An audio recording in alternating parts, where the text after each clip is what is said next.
Are we waiting for people? Oh, there's already people watching, but I figured just to fill the gap for when it starts here, Mm. because StreamYard does delay it quite a bit. Mm-hmm. I figured we would talk about James freaking out instantly, just saying a random mass shooting in America is going to be Sirajuddin Haqqani. How do we think about that? Should we point and laugh at him? I mean, He I think goes. the likelihood is low, but it's not out of the picture. You know what I mean? He goes. He goes. Math men shooting up a throughfare with copious exfil routes smack dab in the middle of America's most volatile state is pretty textbook Siraj. And I said, it's pretty textbook America. How do we know this isn't a road rage incident? You know? Where I was it? guarantee you that's what it ends up being. Like Where was it? it was like Alabama Thruway, Oh, the attack. okay. Now the thing is like what kind of weapon was used, that type of stuff. There's going to be evidence on the car because there's like no way police didn't come in and just clap the fuck out of this guy, right? Yeah. Interstate 59. So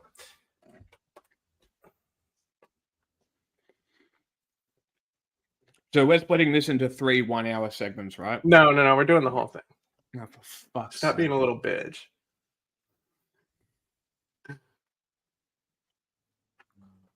Blah blah blah. Nobody's saying really anything right now. Multiple people were shot. Don't see anything about numbers, deaths. Several people shot. Multiple individuals no shot. mass shooting. Multiple people shot. I don't see anything about deaths. Okay. So Attempted mass murder. pursuit began, I guess they said, maybe. I don't know. That might be a different story. There's nothing here saying anyone died. I don't unless we qualify it as hits, it's not a mass shooting, which I already don't use their qualifications for it. So Well, their qualification is 3 injuries. So what about what about the people who slammed on their brakes and got injured? Does that count? What if the only casualties happen? What if theoretically, what if the only people who are hit survive, but then somehow 4 people die in a massive car accident, freaking out, crashing into like the, a semi truck or something, and those 4 people died. Then is it a mass shooting felony murder? Possibly. That's I don't actually know if that's actually ever happened before. It hasn't, but that would be a groundbreaker. Well, it's very like Final Destination, Now, based on the fact that only people got hit, no deaths, I'd probably say that it's a handgun. Yeah. Not necessarily. And in this area of America, people have guns in their cars. Yeah, if it was a car, it probably was a handgun. I think James is freaking out over a road rage incident right now, and we can laugh at him later for it. Yeah. So, thank God this person literally they cut 40 minutes out of this and uploaded it. Out of this stream. Out of the Hassan video, this one. Yeah. So this person re-uploaded it. Do you want to put your dish away? Hurry up. Put your dish away and come back.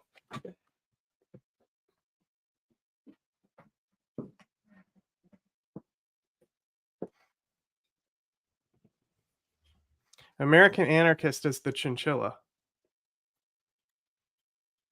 He's over there.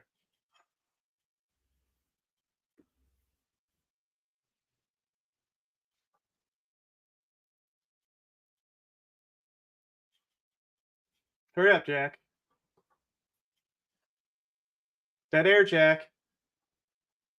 You're supposed to run to put your dish away. You walked all the way over there? My God. Zero professionalism. Nobody's watching.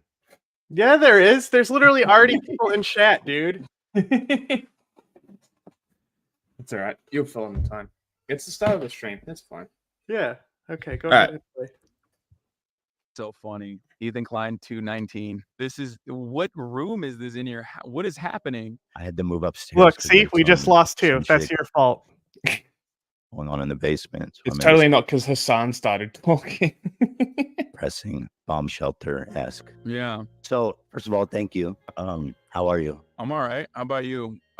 You donated to the Palestinian relief fund as well, and we got a notice from ANERA. They're talking to all the other Too long organizations in as dead well. air. We got I'm a leaving. notice from ANERA that, Jack, it's your fault.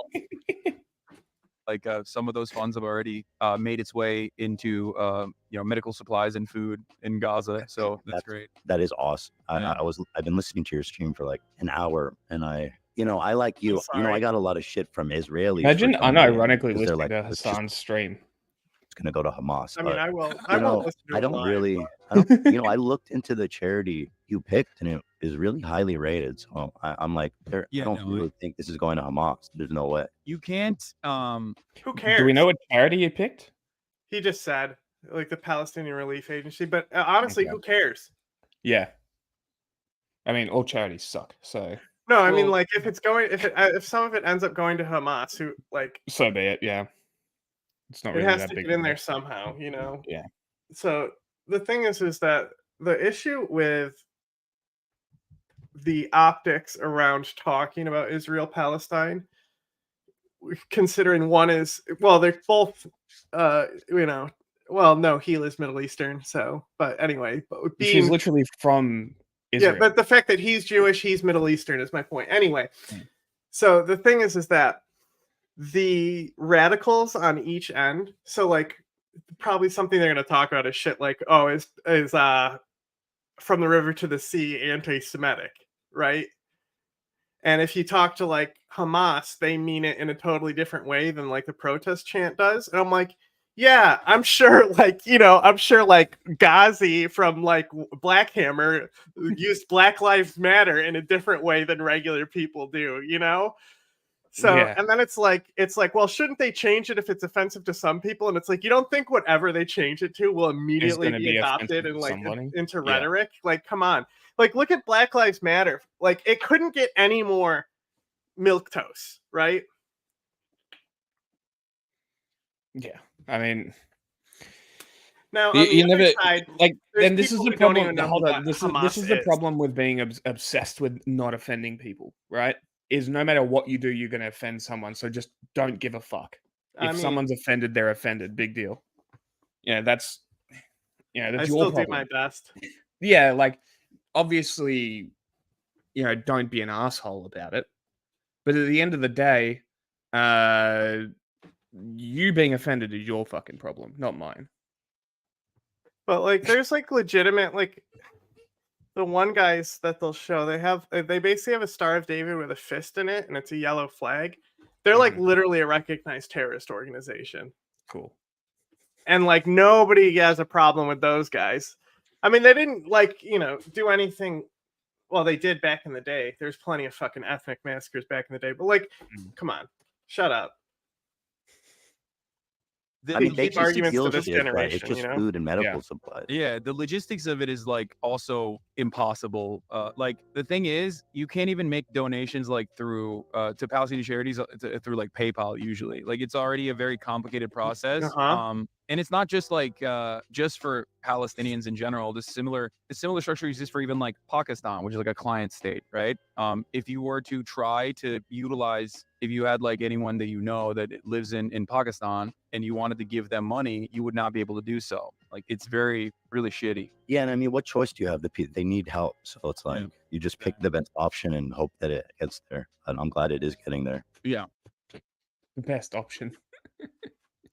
The best option would be Israel fucking off. Yeah.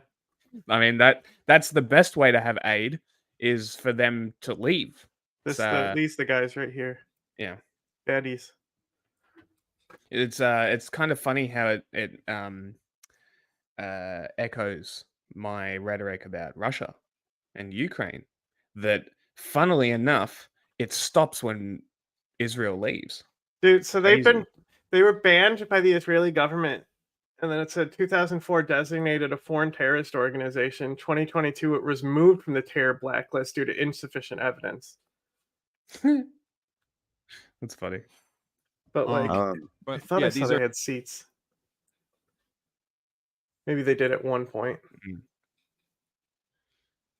these I are don't also know how to- authorized. These are also authorized charities by the Israeli government too. Like you can't fucking Oh, that's operate. great. There you go. Yeah, you can't operate inside of Gaza Yeah. without obviously Israel allowing you to operate inside Gaza. By the way, dude, I got a fucking Air Force ad on your stream, like 3 of them. Yeah.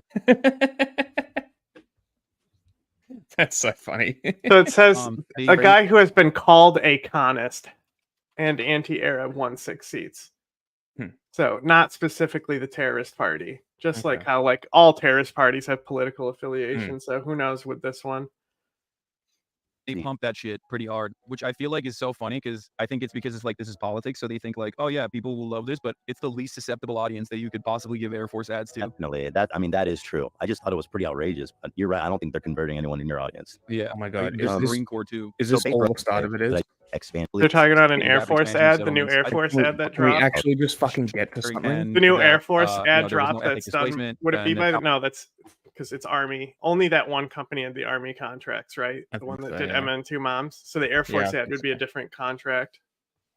I mean, look it up. Palestinians looking at voluntarily left. This is the Israeli government's broad position. Obviously, yeah. there's Well, varying degrees. Yeah, obviously we would need a completely different cabinet as well because Oh, yeah, the of one right course. now is. I mean, I believe No, you that just solve the Netanyahu. whole government, dude. Are they actually talking about something now? Yeah, they were talking about Cabinet how they part. need a whole new cabinet, and it's like you need more than a whole new cabinet. Like that's the Yeah. thing. That's the complex thing is that like so. Let's say like everyone who wants a ceasefire. Let's say that happened today. Yeah. That means that it's the least likely to change anything, right? Yeah. So now, like in my opinion, one of the good scenarios is that like Israel takes heavy losses and the Likud completely dissolves because of it, and like just falls apart and fragments because of those losses. But I mean, that would and be you've great. said more extreme shit, but like like Black Red Guard is everyone's mad at him when he says it. Then I sent him what you said, and I was like, Jack said it's way worse. Jack said way worse shit. Nobody gives a fuck because I have 58 followers. Exactly. I'm just something's gonna pop off eventually, and I'm just gonna fuck with people. I'm like, yeah. I'm not very. You know me, how optimistic I am. I have zero optimism right now for anything.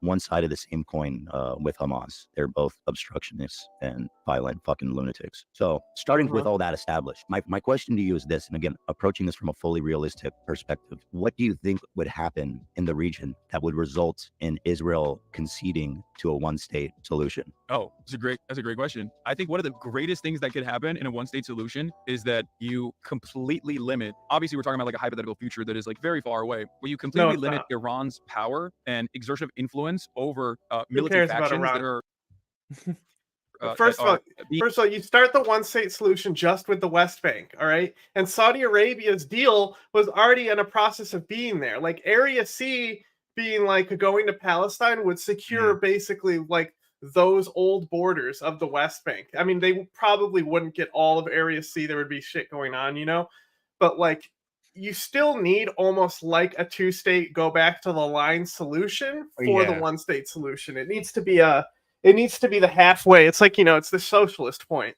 And then it's the halfway to the utopian, right? But like that Saudi deal was a huge part of it. And it's not like Hamas didn't know that Saudi deal was happening. So who knows if that was even an influence for them stopping that deal.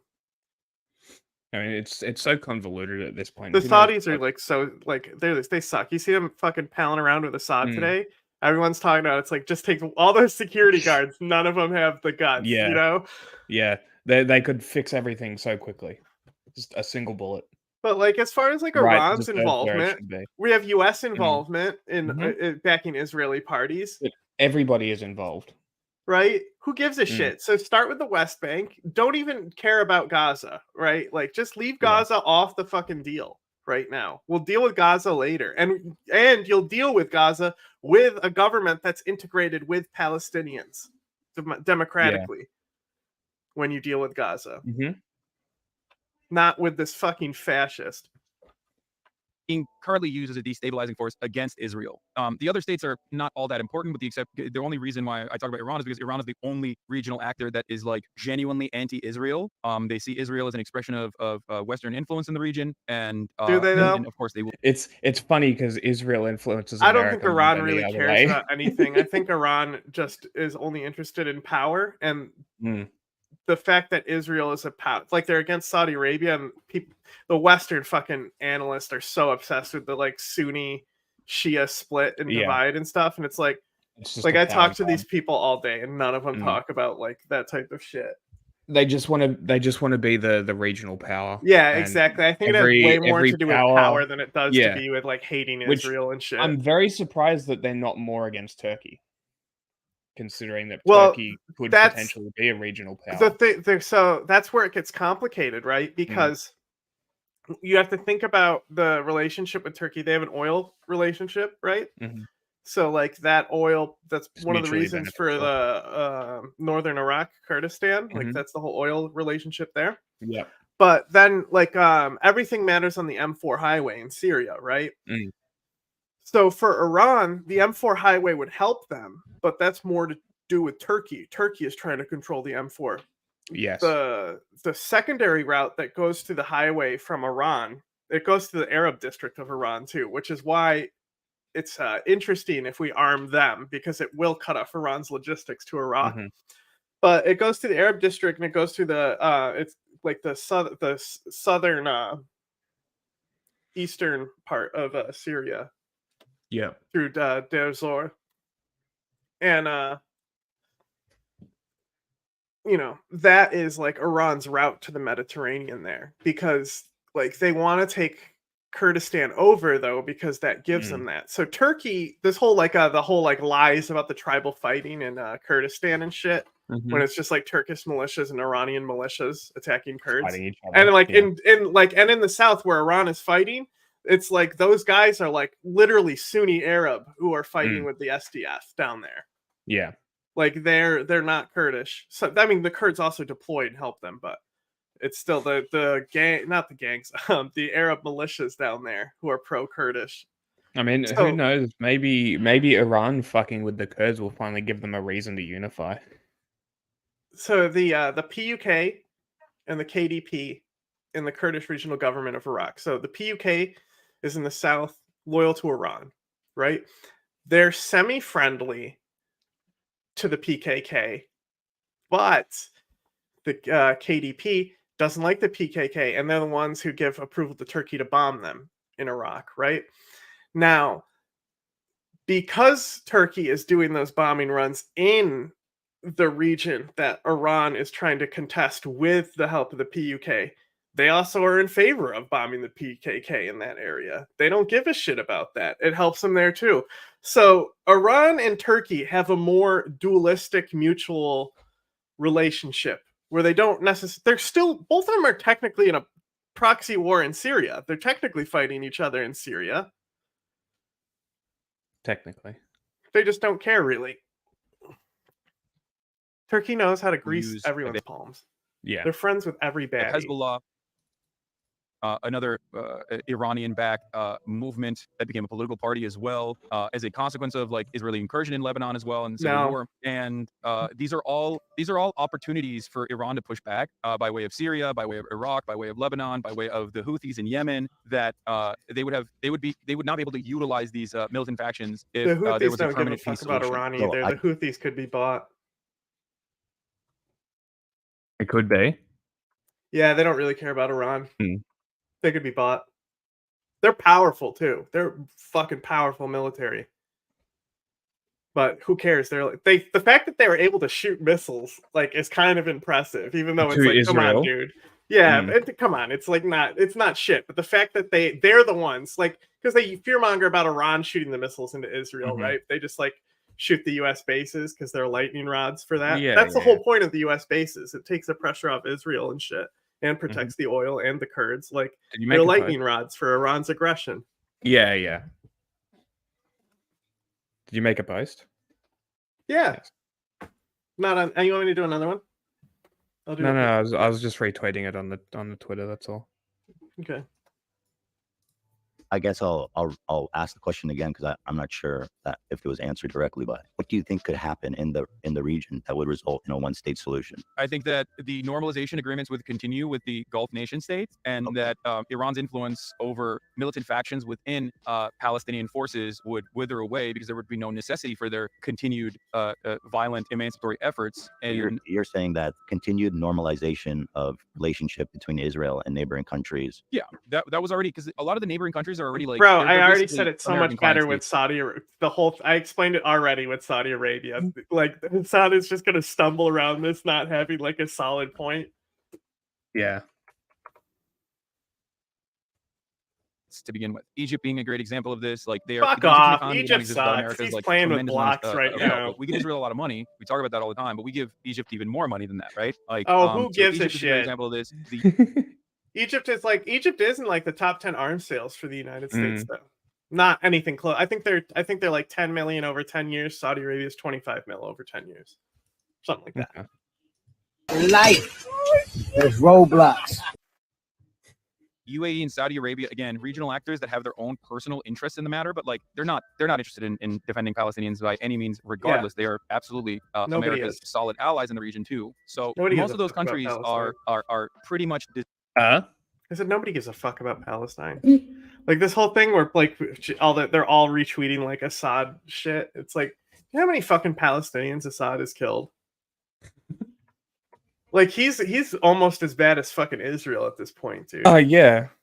And also, Israel knows that they can like export Palestinians. Like, this has always been the method, is that these Arab states would export their terrorists to get them killed. So that's how they cut down their prison pop.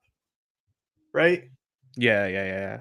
So that's what Israel does. It pushes the Palestinians to go fight in Syria or take refugee in Syria, and then Assad kills them for Israel. And it doesn't count for Israel's death count. Nobody cares about the Palestinians that are killed by Assad. So Israel's smart like that. They know if they export the Palestinians to these Iranian states, then Iran and Assad will just kill them for them.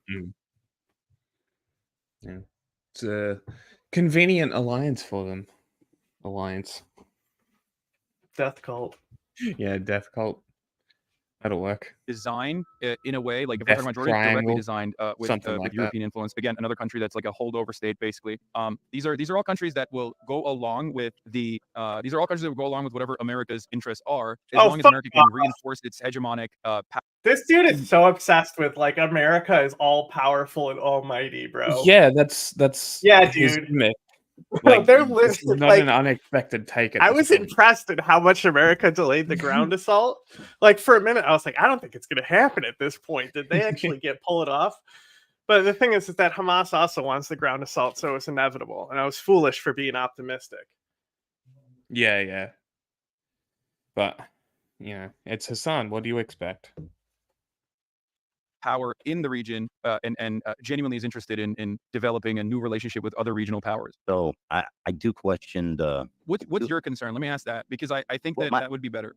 I mean, with like Syria, Lebanon, Iran, I believe that this idea that there would be full acceptance of Arab countries of the existence of Israel is pretty idealistic. Do you know what I mean? Oh, it is idealistic, but when you actually look at what's happened and why that attitude exists, you kind of sympathize with them. What we have to remember is that politics and opinions and political parties and platforms don't matter. Politics are not real. It's not real.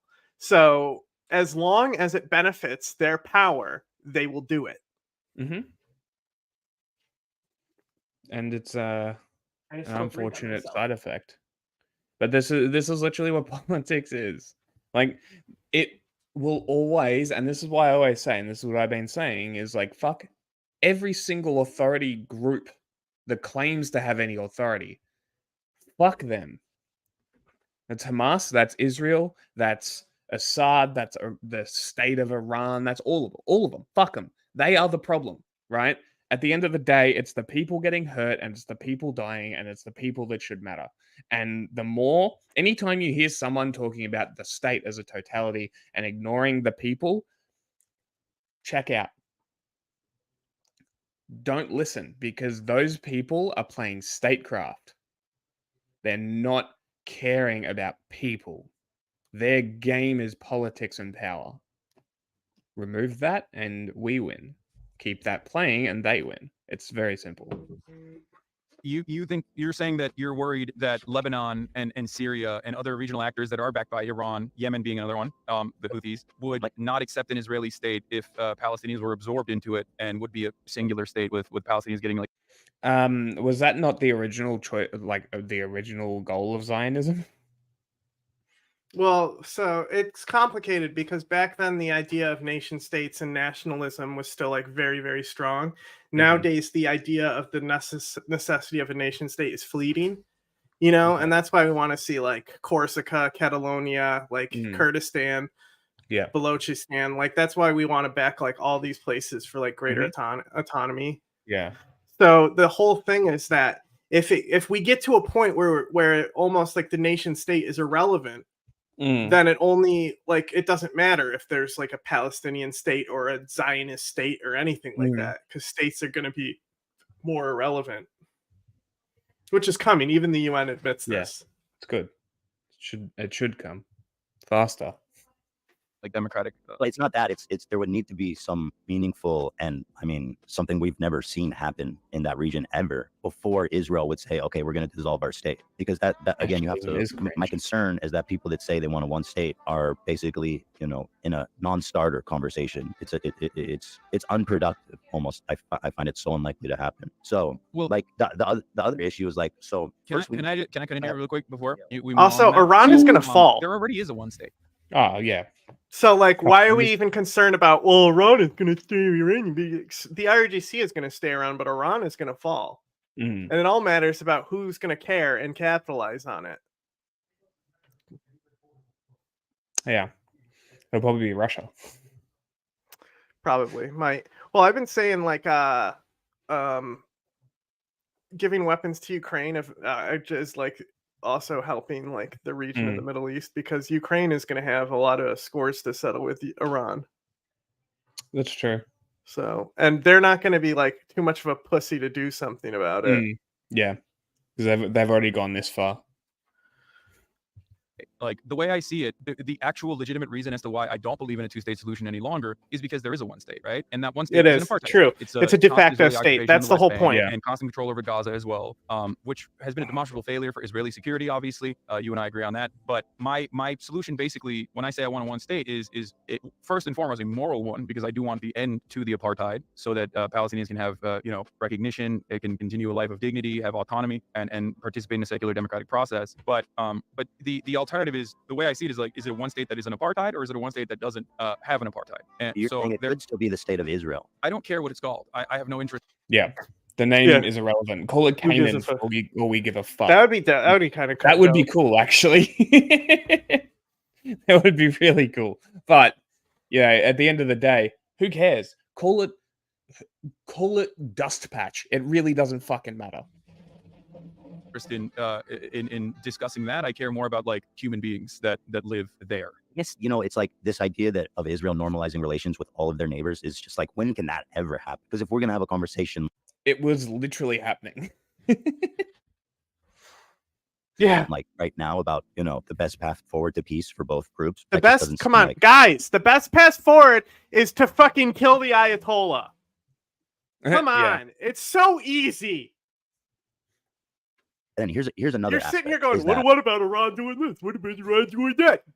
What about it? Do something. Come on.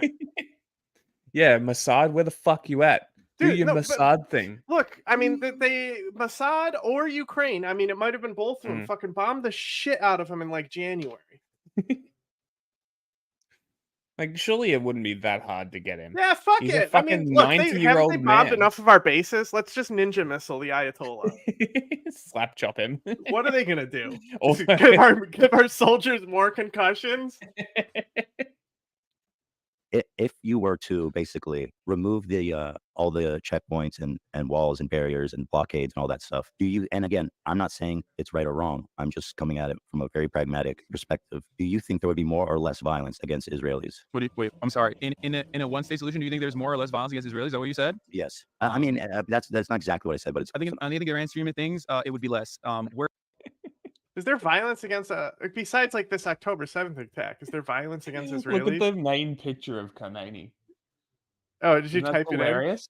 It in? Yeah, it literally looks like he's doing a Nazi salute. That's funny. Yeah, but like he was barely around for he like literally came to power and died. Holy shit! He was born in 1902. Yeah, dude, he died like immediately after. When did he die? What year? Someone in chat knows. 89 he died. So yeah, he came in power in 79, so he was only around for a decade. Longer than the fucking founder of Pakistan was around. Yeah. Interesting. So what? Wait, who's the current guy of Iran? It's Khomeini.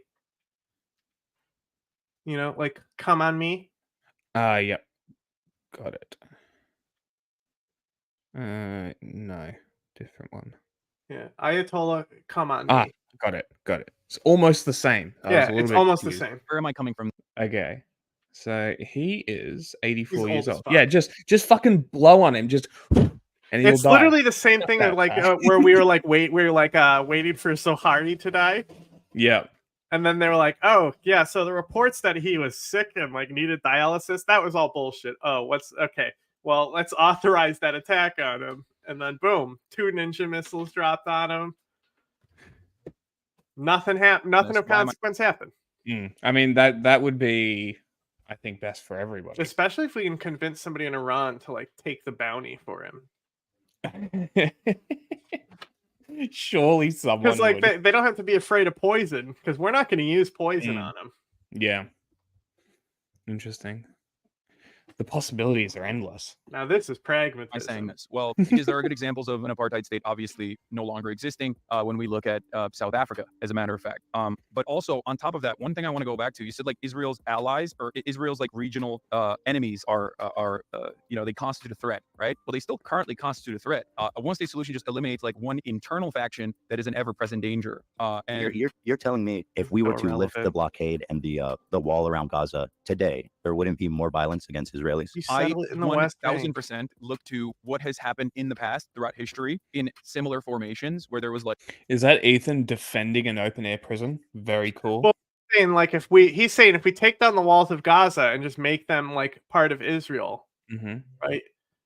Which is like, yeah, that's why you don't do that right away. Like you literally have to do it West Bank first, then Gaza. But you could all do it in the same year. You just phase it in. Like, it's not that hard. If you tell people, hey, we're not going to shoot you in the head anymore, just be normal people, I'm pretty sure people will just fucking go along with their normal lives. Right? I think people want to eat and sleep in peace. Here's a fucked up example. Because it wasn't necessarily a good thing, but in the Constitution, they said that like importing slavery was going to be outlawed by a certain year when they founded America. Right, which ended up just making slavery worse inside of America because, like, it's complicated. They weren't importing, and it made them a scarce resource, and money went up, and people got rich off them. Because that's the only thing I can think of that had like a timer on it that was like with a founding document. I'm not an expert on founding states, you know. I'm an expert of like not doing the opposite. And that's another thing. A lot of things that we you can just turn it into autonomous, like 2 autonomous zones. Yeah. Like, come on. And then you make Jerusalem basically the third settler. Like, I think one of the main guys talking about it, his plan is like an emirate plan, which is one of the first plans we had for Iraq. Basically, would just give the South to Iran and then make a Sunni stand. And if you almost make Jerusalem like a DMZ that people can actually go into, it's just it would be like the political capital. So like it would be the tiebreaker between the 2 autonomous zones. See, I don't disagree with something like that because that could probably it's really work. not that complicated. No. Like, it probably doesn't help that Trump's like, let's move it to Jerusalem in the middle of his term and just fucks everything up. Israel would just take their old capital back. Jerusalem would stay the capital of the current state, and it would just be a city-state. Yeah. I mean, you know how this is actually an ancient system where a city-state with autonomous zones around it? Mm. You think that hasn't been around in that region before? Oh, of course it has. It's like it's literally what Gaza used to be. The thing that it is. Yeah, like they were all city-states. It's crazy. Like crazy. Almost like Confederacy might fix the issues. Crazy. Okay. Slave import didn't have a timer on a ban. It had a timer on until when we can't ban it. Yeah. I mean, still, there's also states that like found it with it banned as well, which was kind of based. Which, remember, I was like telling PragerU they were wrong there, and then I looked it up. I'm like, damn, PragerU's actually right. The first abolition movement of like modern slavery did start here. Be completely morally unjustifiable. That restoration process often will lead, it almost always has historically led to less violence than the violence of the maintenance of this process. Because you're acting like Vizi as Israelis. I don't know how useful it is to compare it to like other situations because it does have a lot of unique things. For example, I mean, the government in charge of Gaza, Hamas, is singularly dedicated to destroying Israel. Are they in charge though? Israelis. So yeah, well, that's the question, isn't it? It really doesn't seem like they're in charge. Yeah, well, and also like they the political so Israel has even recognized this when they do the precision strikes on like people who like organize the rocket attack or people who organize terrorist attacks within Israel. Israel will do precision strikes on the commanders of those cells and not go after the Hamas government because the Hamas government has nothing to do with it. Yeah. So like Israel is being fair in that scenario to not go after the government entity. But also, they don't want to go after the government entity. They want Hamas to be in place. So it's not really fair. It's still fucking Palestine over. But as far as like optically, it's fair. Yeah. You just don't understand how you can say that removing the wall would result in less violence. Because Hamas itself is a mere expression and simply one militant faction amongst the sea of Palestinians, 5 million of them living under the occupation, under the regime. I know there's a ton of peaceful Palestinians, the vast majority, but there's also a lot of Hamas. Yeah, no. So if we annex Mexico, the cartels will disappear. Yeah, they won't get stronger. And you see someone saying we need a one state, that's the only solution. The Israelis are going to see, okay, we're going to remove our walls, we're going to remove our checkpoints, and it's going to be suicide bombs in our cafes and buses again within a matter of days. People who weren't Hassan learned what this was, and were the big platforms talking about it. Wait, what? What a one state solution meant. Like if only it wasn't Hassan explaining what this was to Ethan. Yeah. I mean, isn't it pretty much just the two states in one? Isn't it that's basically the idea?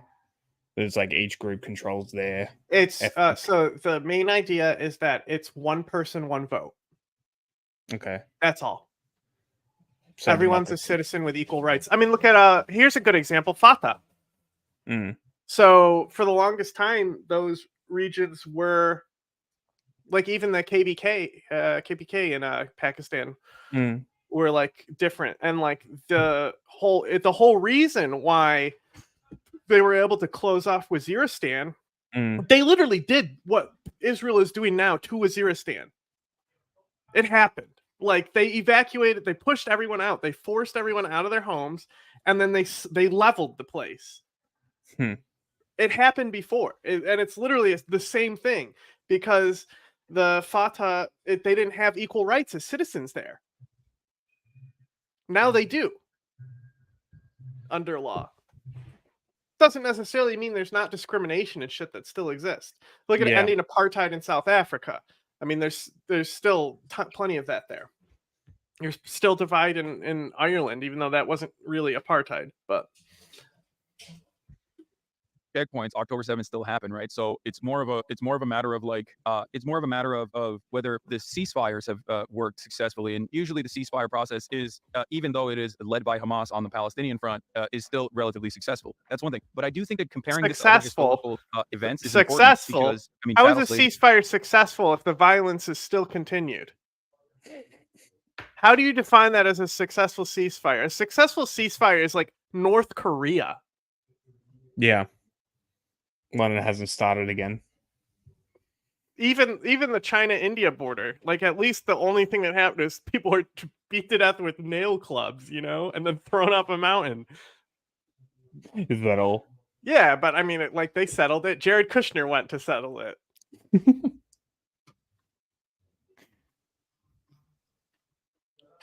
Send in Jared, J-Man, was and the dynamo of energy and excitement, Jared Kushner. Untold amounts of genocidal struggle, where, you know, African people were ripped away from their homes. You know the stories. I don't need to, you know, tell you about that. But then in the Reconstruction process, there was a similar fear that what if black people that were now newly freed would turn around and treat white people in the same way that we had historically treated them? No such thing actually occurred in that process. This is like, it's really like, besides the ending apartheid thing, like Gaza is like Africa so much different. But did South Africa not turn that way, where it was like they just started bringing? Also, they were being led by Nelson Mandela. Yeah, like after he was gone. Like now, there's isn't no it, Nelson isn't it Mandela basically in like another apartheid state now, or is that just overblown white people propaganda from South Africa? Oh, how because people are afraid that because the one party said it'd kill the Boers, that are like it's an irrelevant nationalist party, and the white people got scared about it. Yeah. The South Africa has a lot of problems with corruption, systemic economy, stuff like that. That's the thing is like South Africa is more comparable to the United States than any other country that there is. Interesting. Process. And as a matter of fact, the real violence that came after that was conducted by the KKK. A desperate attempt to restore the racial hierarchy, the racial pecking order in the South was established by the militant factions. I know there were isolated incidents of, you know, slave revolts where they kind of took over the plantation and killed the master and stuff. I mean, like Nat Turner. Has there ever been a organized group of black terrorists that were, you know, launching attacks on basically, I mean, civilian, I guess, whatever, but I mean... Nelson Mandela, dude! Come on, Ethan! Come on. Margaret Thatcher died confirming and saying that he was a terrorist. And not the best source. But then also specifically in apartheid South Africa, the ANC in the beginning of the 60s under Nelson Mandela decided to take up violent means because they had tried and exhausted all peaceful options of civil disobedience. Originally, they chose to oppose the apartheid. They didn't do what Hamas did on October 7th, though. No. They did like guerrilla tactics and bombings. The IRA were terrorists too, you know, like. Very base terrorists. Minus the civilian casualties, but yeah. It happens.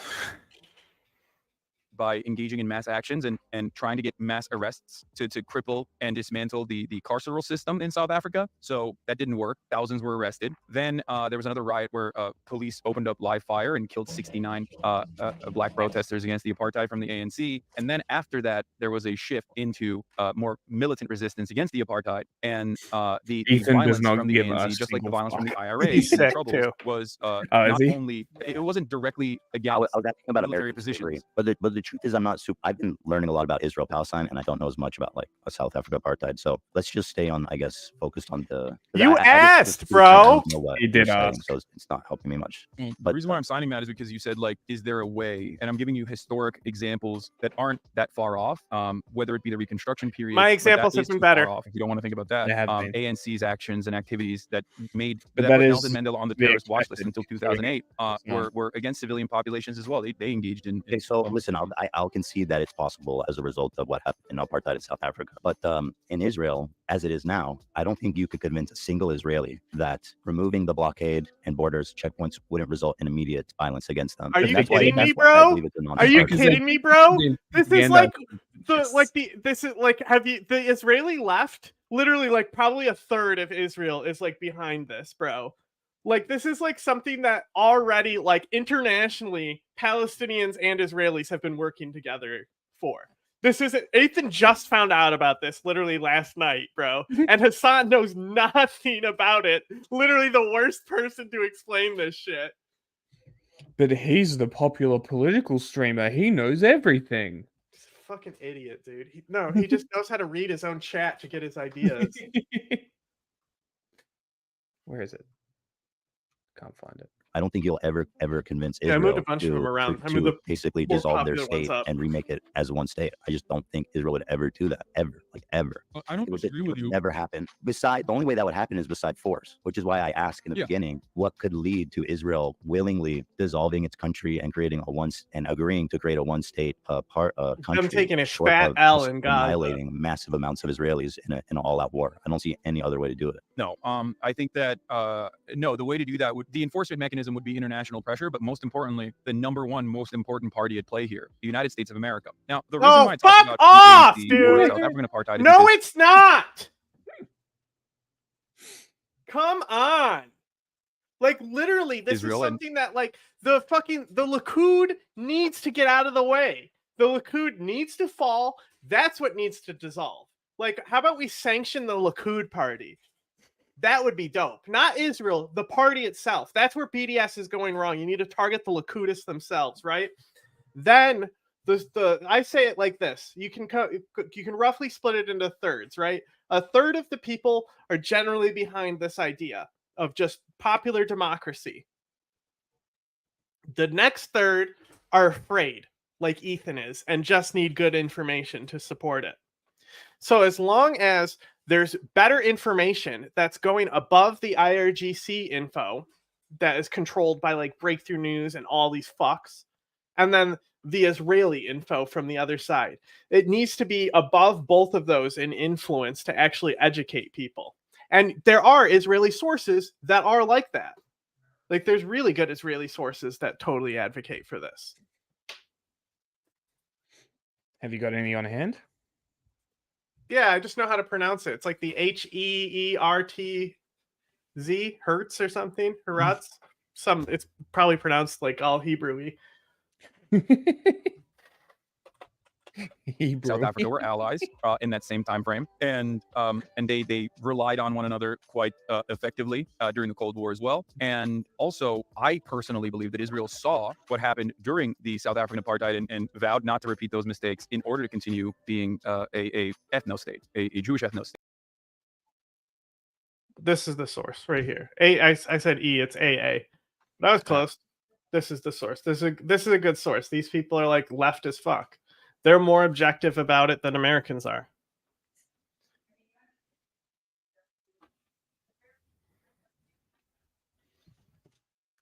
Parallel, and it's also important because that's how international pressure worked in that situation. It's a very successful and very recent example of an apartheid regime ending with international pressure, specifically with American sanctions. What's up? You think with international pressure, Israel would dissolve their country and create a one state? With international pressure, Israel would Oh, Jesus Christ! Not even international pressure, but just American pressure. Israel will do anything that American. Shut up! Shut the fuck up, dude! I say this not from a right or wrong. Yeah, dude. American pressure is why fucking Bibi Netanyahu is in charge. And America just wanted to put him in there. Yeah, we totally did it.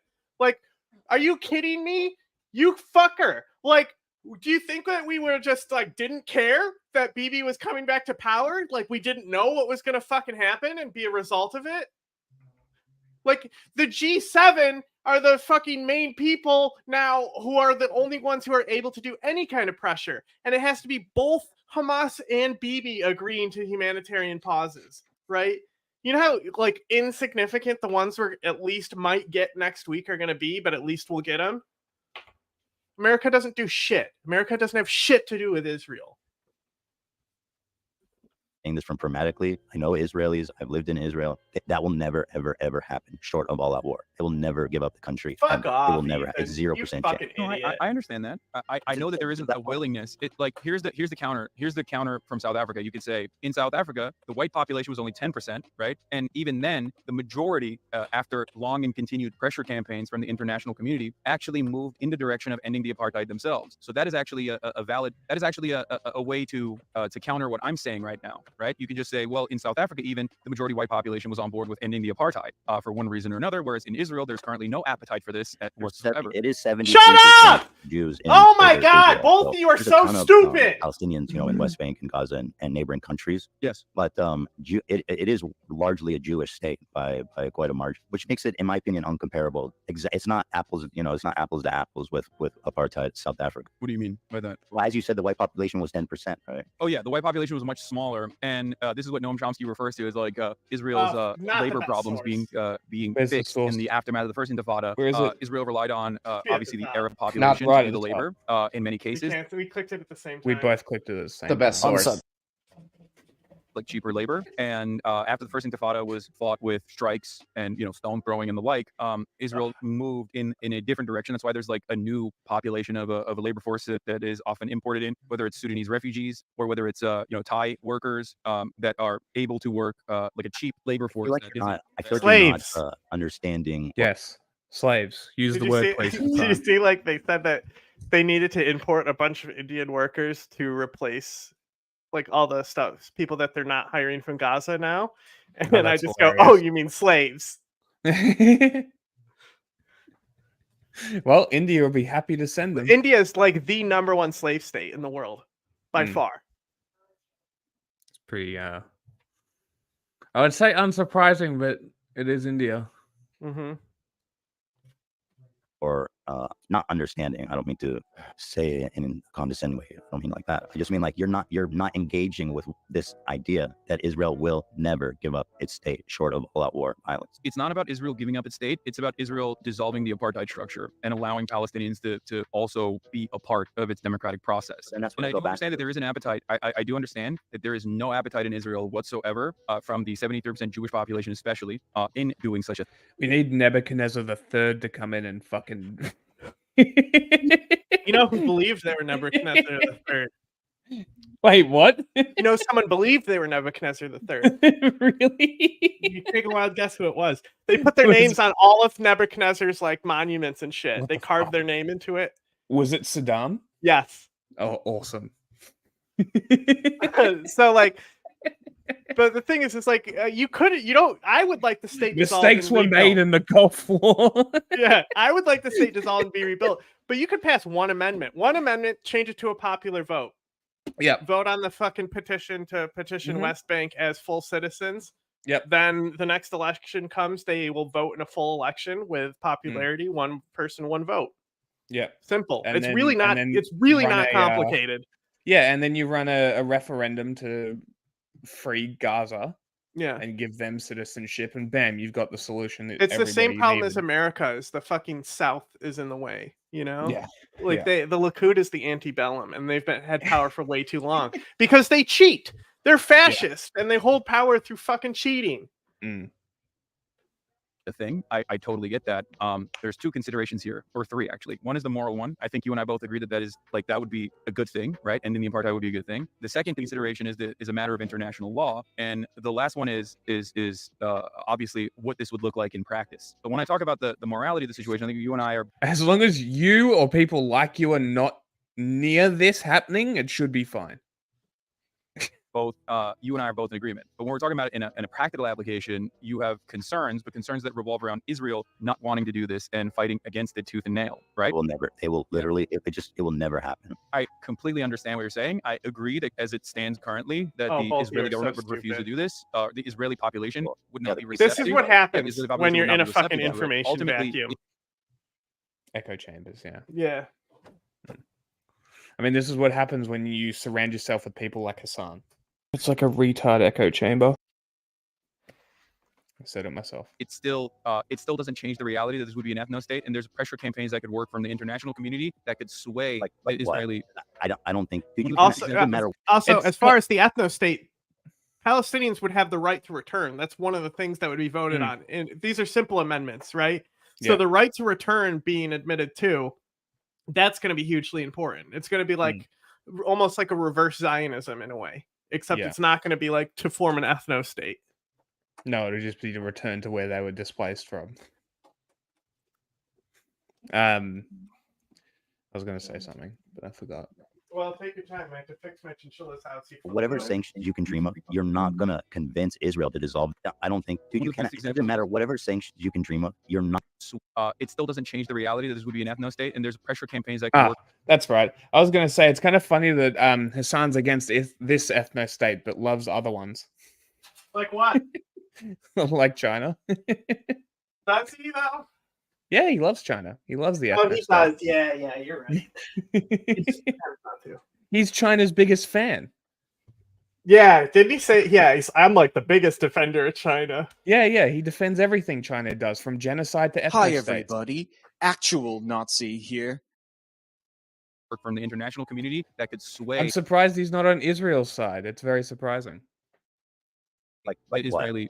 I don't think, dude, it doesn't matter. Whatever sanctions you can dream of, you're not going to convince Israel to dissolve their borders. You know, you have to and again, I'm not justifying, I'm not defending anyone. I'm only speaking pragmatically about where do we start talking. Even Hassan has debunked this already, but he's too stupid to realize it. Hassan already said it's a de facto state.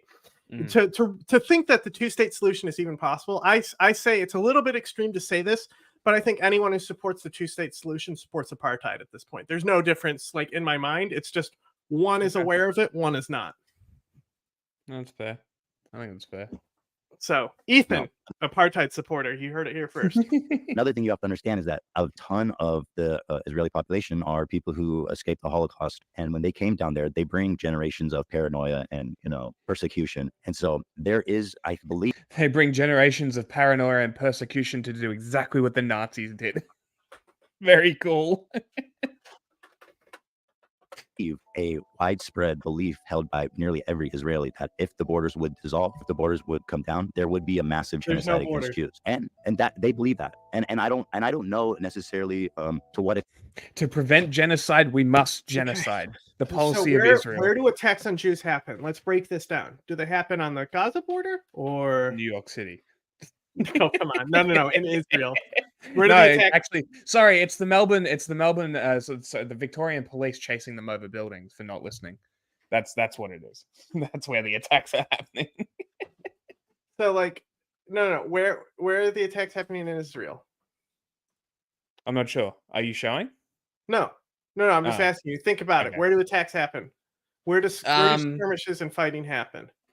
Jack doesn't know anything about Israel, by the way. Guys. Literally nothing. He only knows what we tell him. And he understands more than Ethan already. If I was to guess, I would say around the border checkpoints. Where? What border? West Bank. Exactly. Right. So another place. So today there was bad conflicts in Jenin, right, which is like the northern end of West Bank, with the Jenin brigades, who are more backed by Islamic Jihad than Hamas.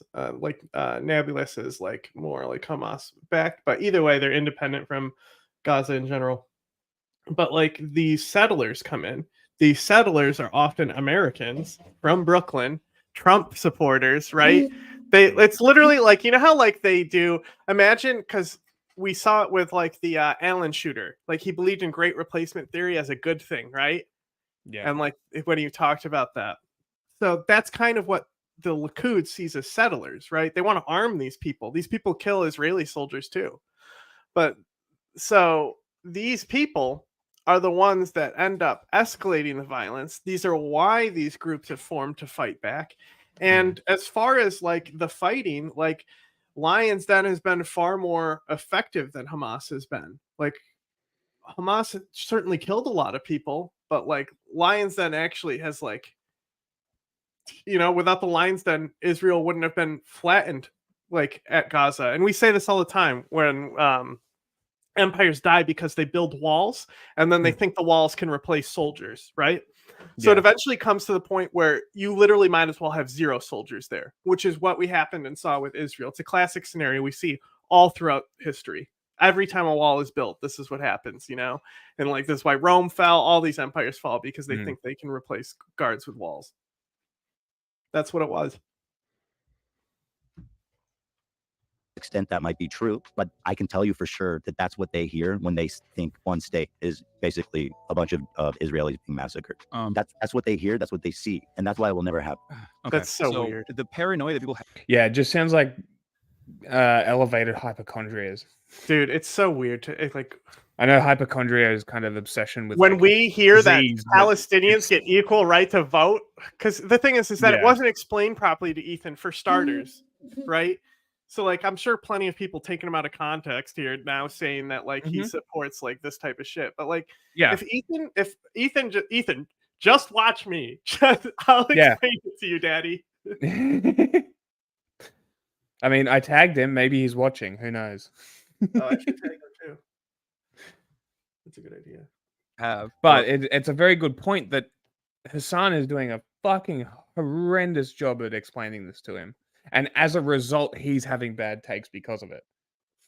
And as per usual, your content is being dragged down by this parasite. Or Holocaust survivors have especially is I guess important. It's like a retard echo chamber. But I'll give you an example of like the government moving in a direction that the people actually don't want the government to move in at the behest of the United States. So or even sometimes moving in the He did it again. Yeah, I know. He's going to keep doing it. We can automate this because we probably explained most of what they're about to say. So we'll probably be able to automate from here.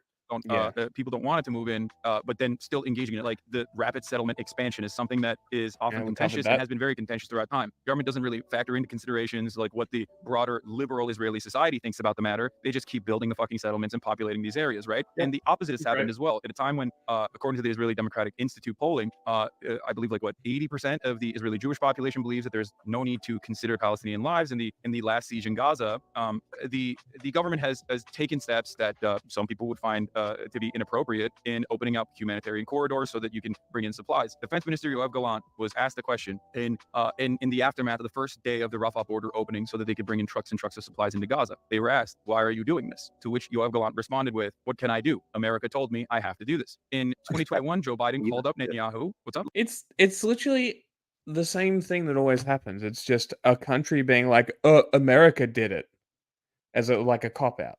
Yeah. This is so funny. It's just everybody. Ridiculous. Letting humanitarian aid through Rafah crossing, comparing that to dissolving your sovereign border.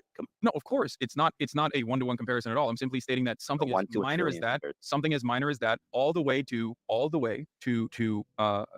ending a siege is entirely up to the United States and what the United States is letting Israel do and allowing it to do. What could what pressure could the United States exert over Israel that would this be is so powerful? Stupid because bro, like the United States, like first of all, they only recently started liking Israel, but like like the peace accords, like bringing like Sadat in, right? Like they did that because they were gaining something. They gained a weapons buyer from Sadat, right? So like normalizing with Israel means more arms sales for the United States for starters, right? But like the United States have pressured Israel for like the United States pushes a two-state solution, the UN pushes a two-state solution. Literally every diplomatic country in the world, their official position is either Israel doesn't exist or two-state solution. Everyone has pushed the two-state solution and it hasn't happened. So if America can fucking magically create and solve problems, there would have been a two-state solution already. Even more reason why Hassan going on about America is dumb. Also, look into how much Israeli lobbying money is in American politics, particularly the right wing. It's fucking crazy. We have to dissolve our country. First of all, I don't believe that this would be a dissolvement of Israel as a nation state. It would simply allow the Palestinians that are currently under occupation to be also a part of the democratic process. And it also would not happen overnight either. But if you're asking me the question, it's sanctions. It's the shutting off the money faucet. It's shutting off bombs. I mean, we were just looking at it. You said you were watching the stream earlier, so you probably saw this already. But like we shipped two different mobile Iron Dome trucks into Israel. We are consistently shipping in Mark 84 rockets into Israel so that they can directly use this on the offensive, by the way. Like, this is not even a defensive weapon that they have. This is specifically so they can engage in offensive posturing in the Gaza Strip. So without America's involvement, Israel would not be able to behave in the ways that it has so far. America could just as easily tomorrow, with one phone call, turn on, call Israel would just go get the weapons from Saudi Joe Biden Arabia. has done this in 2021. Even Ronald Reagan has done this in the past. Come on, dude. This is the issue. This is the issue. Anytime you have to be careful about how you cut with Israel, because anytime you do, it strengthens Saudi Arabia, and they know this, and that's why they do it. It's like it's like the hostage diplomacy that North Korea does, where they threaten with nukes. Yeah, I know. Iron Dome is defensive. What is he on? And then also the whole argument with the weapons, right? It's a fucked up argument to make. But I mean, we look at the air. Did you see the airstrip bombed by Assad today? Or no, bombed in Damascus. Assad's airstrip was bombed by the Israeli Air Force. Did you see that at all? No, I didn't say that. Okay, let me show you how accurate this shit was. Because I know I probably bookmarked it. Maybe I didn't. But the whole point, like shit out of the tank, and he's trying to eat me. The weapons we give them are in theory supposed to be more accurate, right? Which you could say puts more accountability on Israel. That's not true. But the theory is that they will reduce civilian casualties, and that's why they give them to them. The point is that Israel would get these weapons regardless. Okay, here it is. So, like Lena's like very nice. They're very nicely spaced. So it turns out they can actually aim quite carefully. If it's something important like a runway and not just apartment blocks, like they're literally perfectly spaced apart. These fucking pits. I'm zooming in on the wrong screen right now. Fucking said, dickhead.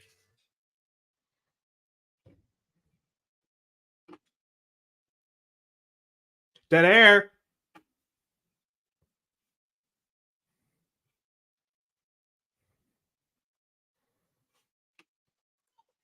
All right, I'm back. See how perfect the spacing is, though? Is that Israeli attacks? Yeah, that's Damascus airstrip. Yeah, crazy. George W. Bush has done this, or George H.W. Bush, sorry. So we have a lot more say on what Israel gets to do than vice versa. So your statement is that if America stops selling Israel bombs and arms, then they will I say dissolve the country, because again, that's how the people in Israel are going to view this. Come on. It won't be the same place. I wish. Them, and to them, their security is paramount. We're not selling the weapons, we're just giving them weapons. Okay, so you don't think that Israel could get bombs from other places? Certainly, but Israel is our ally, and Israel relies a tremendous amount on U.S. aid, right? To the tune of $4 billion, but also Israel engages in a lot of trade. For example, in Who else gives them shit? Oh, everyone. Oh, really? I mean, yeah, basically everyone. If they recognize Israel as a state, yeah, sure. I was talking to a friend of mine who is Israeli or Jewish and has friends and family in Israel. And he said that the US has been giving Gaza aid and shit and like is completely funded by the US. Is that true? Yeah. Like, to what extent? Like, what do they give them? Everything. So why do they also give shit to Israel to then blow up the shit that they give to Palestine? Because they can. That's what do you want them to do? It's like not their country. The only thing they can do, the U.S. can go, is like, do you want food or gun? That's like that's all the United States is good for. Like, come on. We're also good at like throwing money around so people will come together to make negotiations. Like, that's really where the power lies, which is a lot of power at the end of the day. But it's not like, come on. 2013, Israel was offering weapon schematics, U.S. weapons to China. America stopped that, right? So, like, Israel does have global partnerships, but many of those global partnerships are still almost entirely managed. That's actually true. I'm pretty sure the F-16 clone that China has came from Israel. If I'm Yeah, not no, we mistaken. were laughing about that because I Yeah. was like, "Hey, who sold him that?" And you looked it up, and you're like, "Israel," and because it Mm. was so funny to me. Israel just sold him one. Yeah. And then they reverse engineered Yeah. it, completely made Israel is an like a F-16 terrible tank. ally. Yeah, awful. Stop giving them shit. I wish. It's like, oh, here's our like, I don't want highly to empower Saudi Arabia at this point. You know, Mm. they got us by the balls. But also, we're selling so much guns. Like the amount of guns we sell to Saudi Arabia is obscene. It's insane. By the United States. So the way I see Israel is not necessarily like an independent nation state, but simply like an American state, a very important state Oh too, my not like fucking God. Montana, like an actual American state that Americans care about. You know, more like New York. We love the people from Montana. We kid them, but we love them. But so for that reason, America has complete control over Israel's trade relationships. Obviously, Oh there's my like God. No. Hold on, wait. Israel refuses to give Ukraine shit because they're funding the Nazis. They give it directly to Azov, or they were.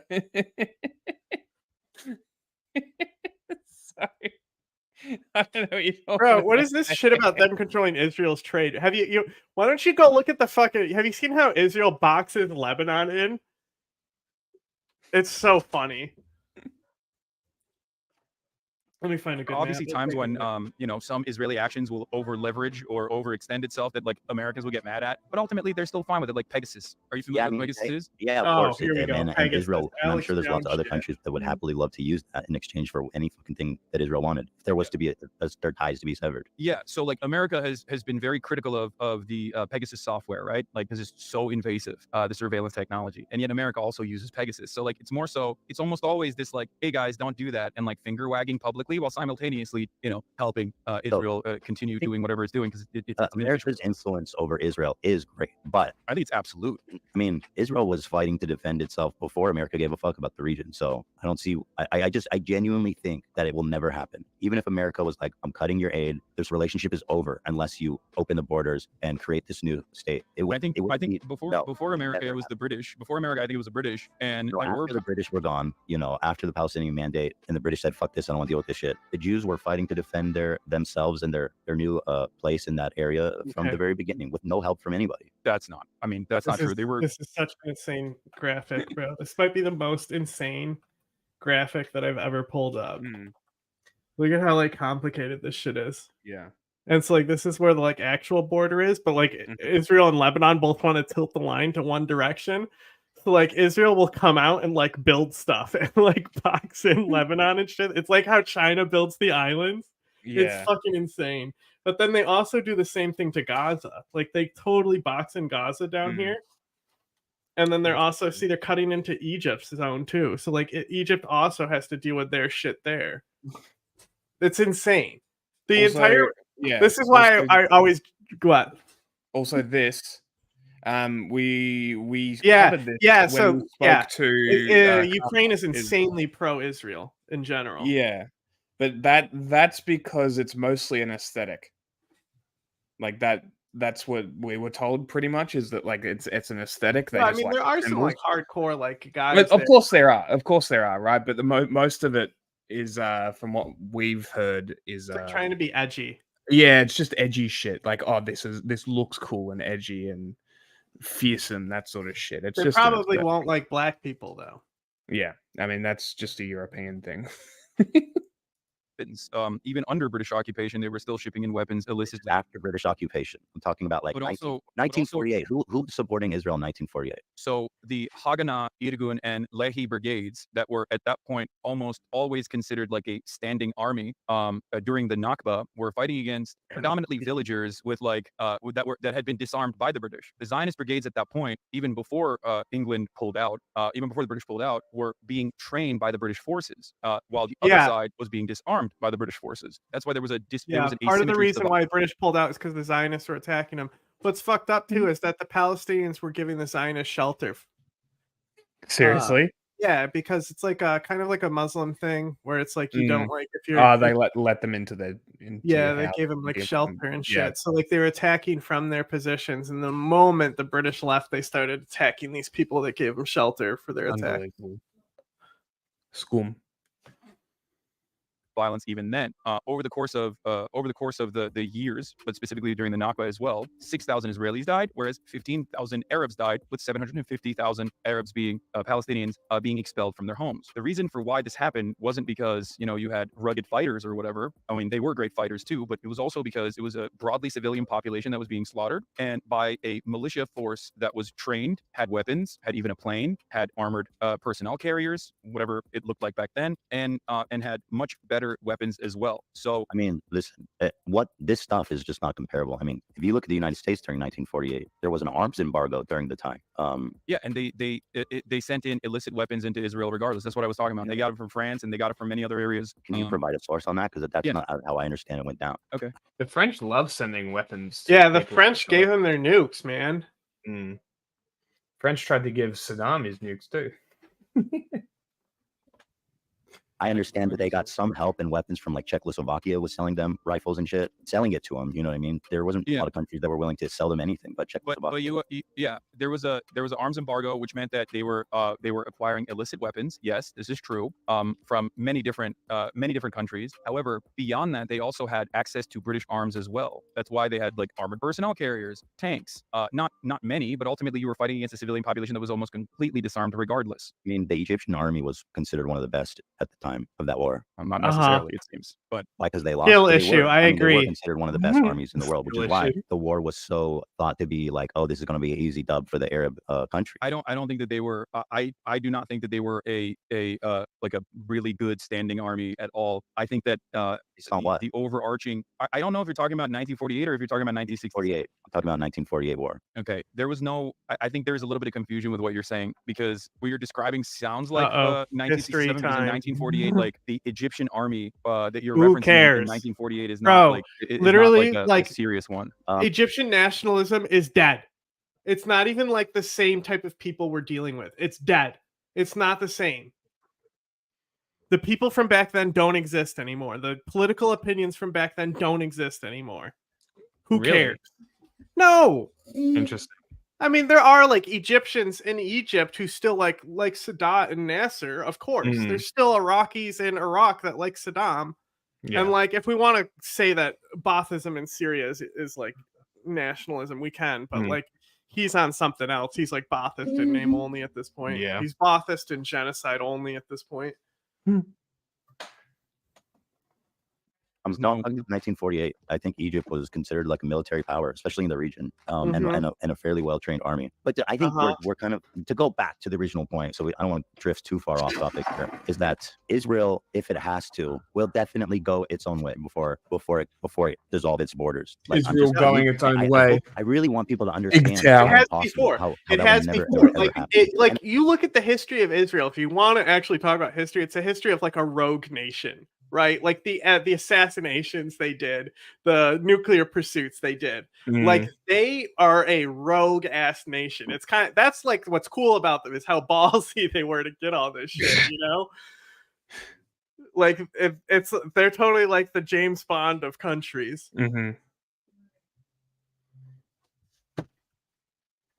again, not defending them. I'm not justifying anything. I'm just speaking pragmatically. You have a people who are coming from this systemic genocide, coming and getting their own borders here, right or wrong. Again, just being pragmatic. They have a massive, well-trained standing army of the whole country. They have nuclear bombs. They're fucking crazy, dude. They will, and they do believe that dissolving the borders would be a second genocide. They believe that, all of them, almost all of them, I'd say. And so you have to reckon with like this. Literally, even this reality influenced by Iranian propaganda at this point. Interesting. That tries to paint the entire nation of Israel like Likudist.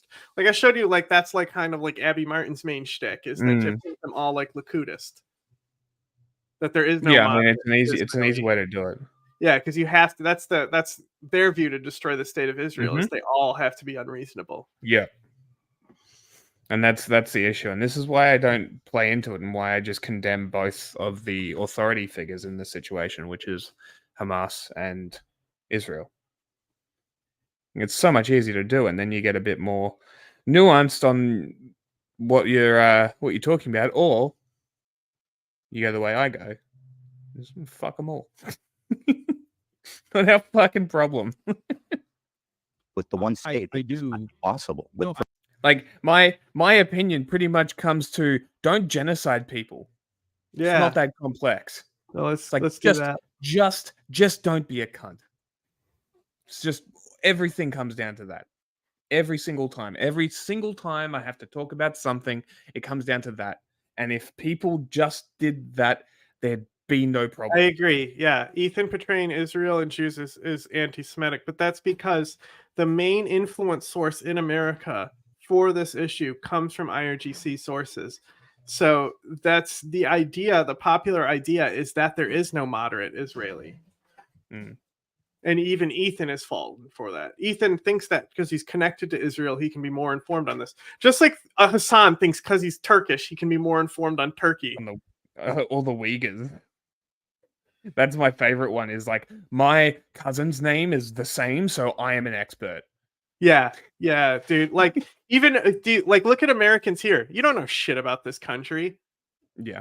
You think Hassan is a good source on Turkey? He's not. And Ethan is not a good source on Israel. Yeah. I am a great source on Australia though.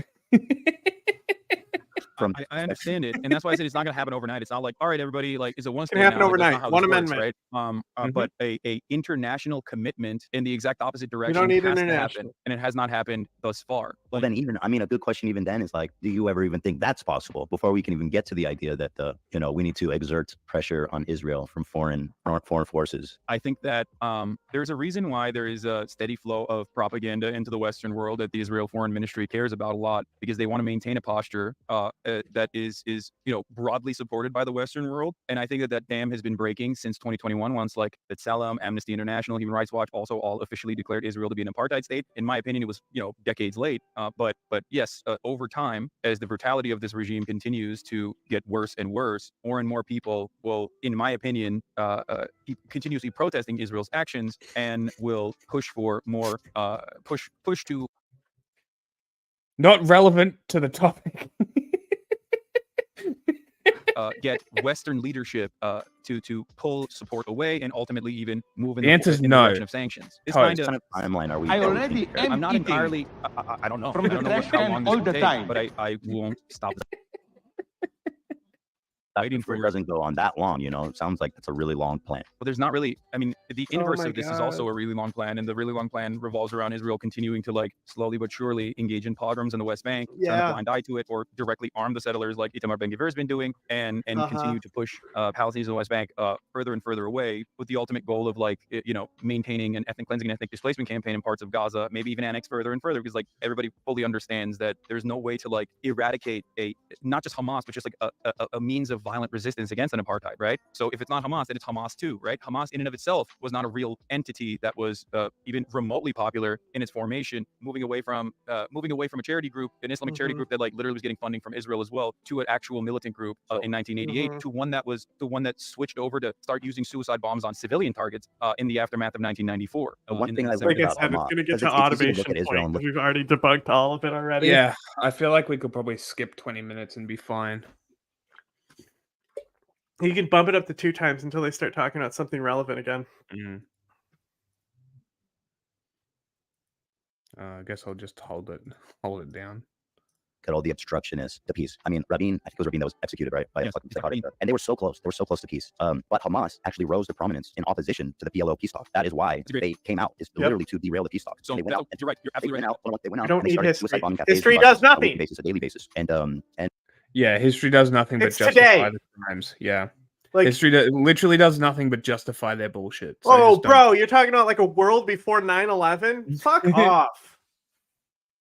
they were successful, frankly. So Hamas, from their inception, Okay, I think we has their should singular skip 5 goal is to minutes. not have peace, but to basically I'm talking like ceasefires in between different sieges that have Okay, occurred now into Gaza. that's what I'm talking about. ceasefires Ceasefires. is Now we can different. get into some dumb shit. The Palestinian Authority has always been used as a part of the Israeli security apparatus. The Palestinian Authority collaborates with the Israeli government. They actually So does give up, Hamas! resistance members. They literally give up random Palestinians to the Israeli government so they can be unlawfully detained. This, of course, has created in the minds of Palestinians a anger towards like the one group that is supposed to be collaborating with Israel. Israel had every opportunity throughout this time frame to show that the secular Fatah party was actually not simply a cutout out that is simply there to oppress Palestinians, but with a Palestinian face, but instead like offered genuine security assurances, genuine security commitments, and a good faith interest in like not continuously expanding in the West Bank. But they didn't do that. They did the exact opposite, dangling the two-state solution as a carrot while simultaneously continuing on with their expansive policies in the West Bank.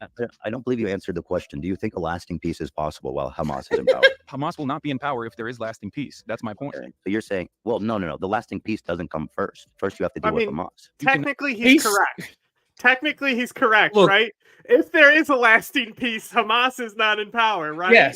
Yes, Hamas will not be in power, but at the point where Hamas is no longer needed, peace would be there. So if Hamas is no longer needed, then they would, they would develop and evolve, just like every militant group does, into legitimacy, right? They would either dissolve or they would merge themselves into the political Hamas and become a political entity, a proper political entity. Well, I but mean, right now, this whole thing that they're saying where it's like they're rebelling against the Palestinian Authority, this fucking inter-Hamas faction that planned these attacks are rebelling against the Hamas Authority. Yes. Yeah.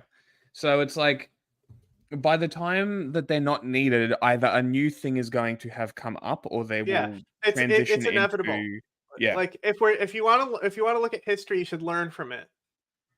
Exactly. Hamas is about to be driven to the West Bank by Hamas. You know, metaphorically. Not deal with Hamas by bombing Gaza. You can only deal with it in a political. It's a political problem. Well, Hamas is. How do you do politics with a terrorist group like Hamas? Well, Israel has done politics with Hamas many times over. There has been ceasefires in between, time and time again. So that's not even even if we're having this conversation. Can Hamas even negotiate a ceasefire though? At this point, do they have control over this interfaction? We don't know that. That's a huge factor that we just don't know here. We don't know who in Hamas can even negotiate for a ceasefire. Decentralized fighting force. Naturally, it's inevitable to happen, especially with these types of extremist forces. I mean, look at Syria. Look at how many forces. Like, there's like 100 different forces in Syria. Yeah. First of all, agreeing to a humanitarian ceasefire. No, not even. I'm not talking about like a humanitarian pause. I'm talking like ceasefires in between different sieges that have occurred into Gaza. Okay. The ceasefires is different from having a peace partner, right? A ceasefire is different than having a peace partner, but that is one form of negotiations. Neither of these people know what a ceasefire is. It's such a big difference. You can't. I don't think it's fair to say that Hamas would be a good partner in peace with Israel. You think Hamas would be a good partner in peace with Israel? No, I do not. I do not believe that Hamas would be a good peace partner with Israel. I also do not believe Israel is a good peace partner for Palestinians in general. I think that is. We agree. We agree. So, but again, here's the thing. Hamas in themselves, just to draw it back to that, is that the one-state solution will never happen, and starting from there is a non-starter. That's my thesis. Go ahead about it. So here is what is important to understand, and this is not just my assessment. This is the assessment of the likes of Norm Finkelstein as well, and it's backed by actual sentiment expressed by. I don't know who that is. Anyone know who Norm? I don't know who that is either. Hold on. No, hit play. I'll look it up.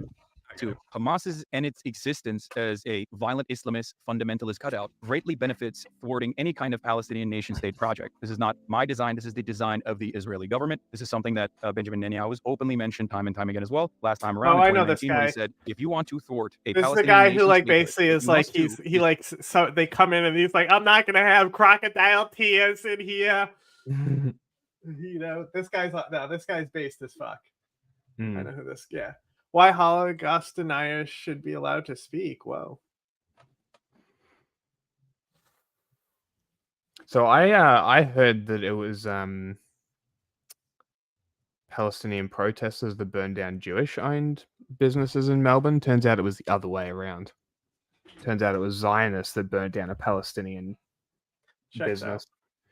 Yep, makes sense. And that's why I said to my friend, I'm like, I don't know about that. If it was Palestinians, it was IRGC, but it doesn't sound like that's the case, because that doesn't really happen. It's IRGC doesn't really have a good stretch to Australia, besides because Afghanistan, even Afghanistan doesn't even control your dope, right? Like that still comes from Myanmar. Yeah. But yeah, so that doesn't surprise me at all. But it also is kind of interesting because there is a pretty militant socialist group in Australia that they're just statists, but they do the left wing thing. Australia is so funny because like every now and then I just look at it and there's like some really fascist shit going on by somebody there. Whether it's like pro-Palestine, pro-Israel, actual fascists, like it's wild, but they're always like very small. Yeah. There's like 5 Nazis in Australia, but they always seem to make the news. Crazy. Is only govern against Hamas because everyone sees them as terrorists. Everyone sees them as violent Islamist fundamentalist terrorists, and we can always deal with Hamas because we control how high the flames go. Who else is there to talk to? There are plenty of First of all, there are actual leaders within the Palestinian movement that you could prop up, like the Palestinian Authority, instead of utilizing Fatah as that's what that's what they want to do. But like, I mean, no, they don't want to do that either. They want to. I think the goal is to remove Hamas and install the Palestinian Authority. There was at least 10. Deeply unpopular. Yeah. Like that is I said this on if you go look at our video with Dustin, left-wing gun culture, I doxed a bunch of them in there. Yeah, we talk about him in there. One of those dudes literally like he has videos on TikTok where he just walks up to random people and meows like a cat. That's like his thing to do. But like there's two of the guys in that group God, what are their fucking names? Dylan and Dylan. No. Marcus.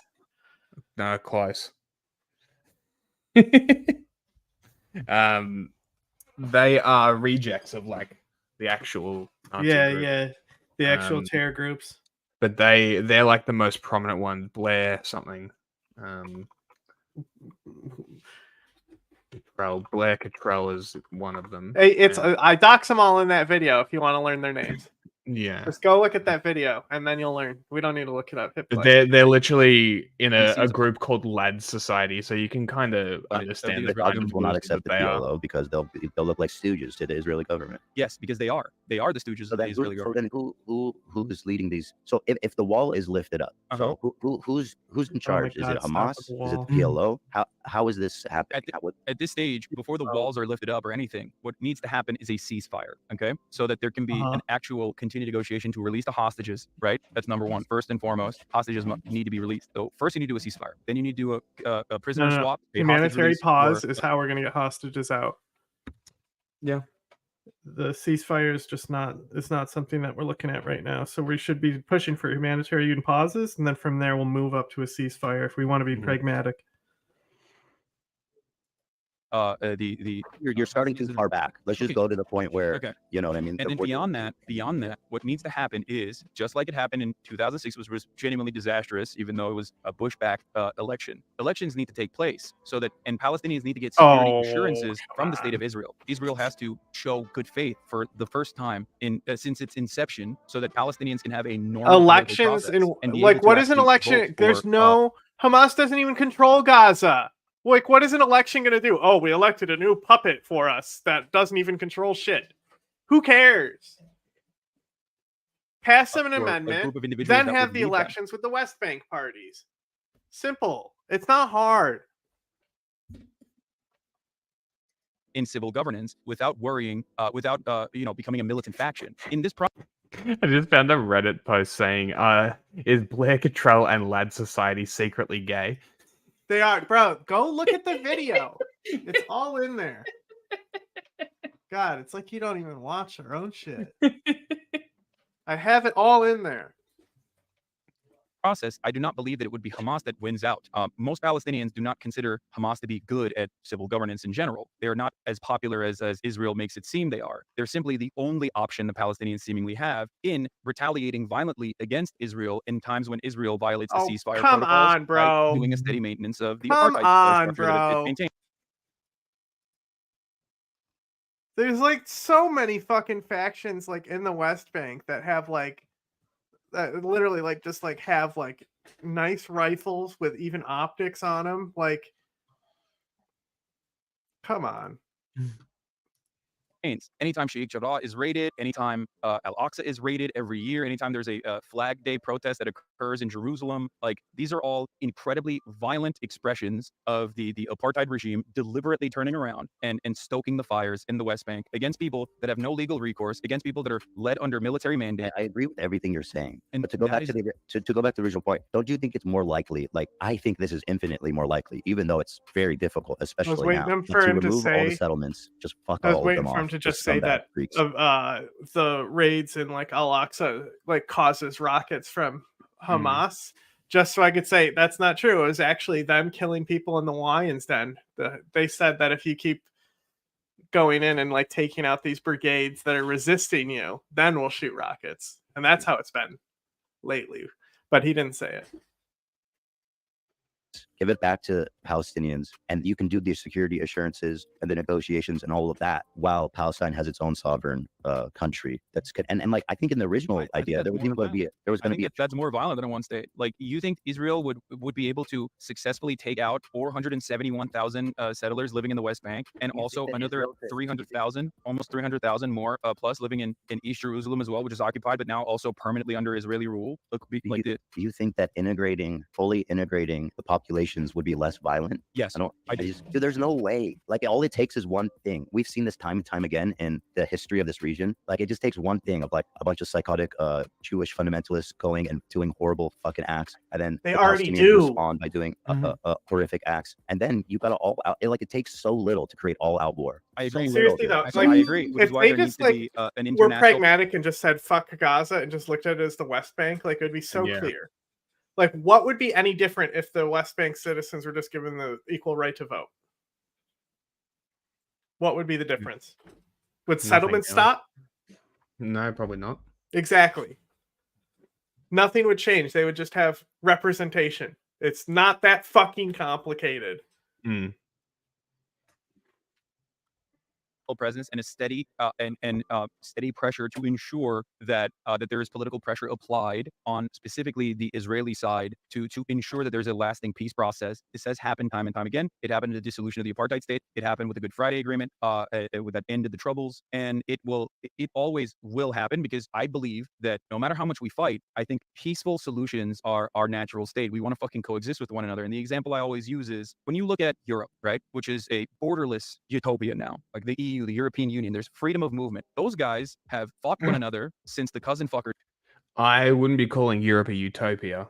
No, listen, keep going. You're gonna wait until you hear the argument he's making. Far longer than they've acted movement. Those guys have fought one another since the cousin fucker days for far longer than they've actually peacefully coexisted with one another. And now it seems impossible to think of a time when these guys would kill one another for 100 years, right? I mean, World War II happened. Yeah, take America out of Europe and watch it happen in 5 years. Bro, literally Hassan praising NATO. And he said it was the EU. He was literally attributing the EU for like NATO's purpose. Like, it's literally take America out of Europe, 5 years they'll fucking be at each other's throat. Literally, Germany will try and overtake the world. Violence in history. Watch where it glows. Yeah. And like it'll be Germany going and looking at Russia like, why are they allowed to do that and not us? Germany will start trying to take over the world again. France will surrender. Italy will join Germany again, and the UK will be like, we're not a part of Europe anymore. I think you're discounting France too much as being one of the instigators. Or maybe Serbia will try genocide Kosovo. For 100%. That's another thing. Like the fucking Kosovo is like a fucking burger in front of a dog. Yeah. And America is just sitting there going, don't eat it. Turkey will try and take the islands from Greece. That'll happen instantly. Greece will start fighting Turkey. Will pop off so quick. It'll be a fucking Italy disaster. will collapse in on itself, but it's already doing that every year. It would be an utter disaster. Europe is not a good example. Dude, imagine all the refugees then start going to Libya from Europe. all of the refugees and the Libyan militia are just gunning them down in the water. Like, this is what you told us to do for years, motherfuckers.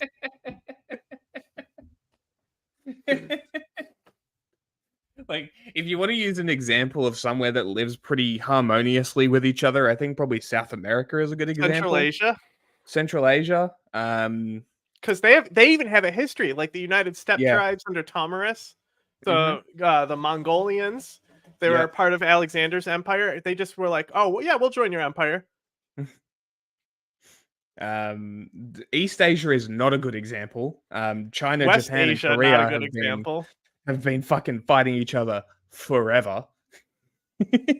Like, if you let Japan, China, and Korea kind of like just be, China and Japan will fight each other, and Korea will be slammed in the middle as per usual. The Americans in general are pretty peaceful, but it's also a unique case because it's a colonial, post-colonial, hopefully soon. Yeah. So it's very interesting, but Europe's not the example to pick, my dude. Not that long ago, the Holocaust happened not that long ago, and now when you think about it, Germany Holocaust is can so long peacefully ago. coexist with all of the other surrounding countries. So was that the timeline wonder we're on, why. like 100 years or something? Yeah, because America's got a gun to their head. Fucking try it. I mean, bitch. I agree. I've said this for a while. Like, I would love a fucking Germany or Japan situation for Israel. Like, say, hey, you can't have a military anymore, and just go in there and occupy it. But the thing is, Israel has nukes. We can't. We can't just go in and occupy Israel because of that shit. Well, I would almost argue that if it becomes bad enough and Israel goes too far in this and starts legitimately like executing people on the streets, like sort of Some would say they Nazi are. style, right? Then I think it's the UN's, the UN, America, NATO, whoever, everybody. I think it's their obligation to go in and just be like, listen, we've given you enough chances. You've done your dash. It's over. You're no longer allowed to have a military. We're controlling your nukes. Give them back to France. Yeah, I mean, we did disarm Ukraine's nukes. Yeah, exactly. So it could be done. It wouldn't happen at the while they were doing a genocide, though. It would have to be a Ukraine scenario, like Israel. We need to collapse Israel's economy through boycotts and sanctions. Yeah, for that to happen.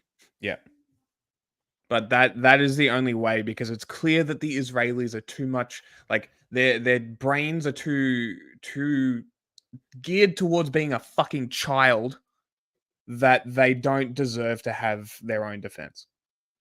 Like, they've clearly proven that they don't deserve it. Like, if you spend 70 years actively trying to genocide an entire group of people, you probably shouldn't be able to have lethal arms. It would take multiple decades, but it's not like, I mean, it happened almost instantaneously after World War II. I mean, when you look at like civil governance in Germany, it was almost instant. You mean after Why?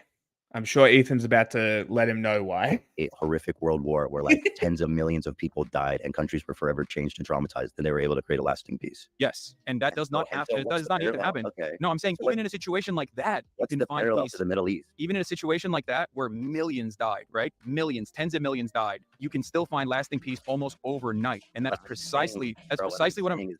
That's precisely what I'm saying. It's perfectly. This is a really bad example from Hassan. Oh, it's all been bad examples, man. Like, this might be the worst of it. This is terrible. It's a really bad analogy. Yeah, using Europe as the example. Reasonable to assume, as long as there's international pressure. And we pretty much explained why. And that there is accountability and control, and a committee designed specifically to dish out punishments for war criminals on both sides, according to the International Criminal Court, when there's a truth. I mean, pretty much what happened in Israel is like... Israel's not a signatory of the ICC. Wait, really? No, neither is the United States. Oh, okay. Or the Geneva Conventions. But like, and I was basically going to say, what is essentially happening in Israel is giving them the power and control. Overnight, bro, skip the Cold War. That's so true. I wasn't even thinking about the East Germany shit.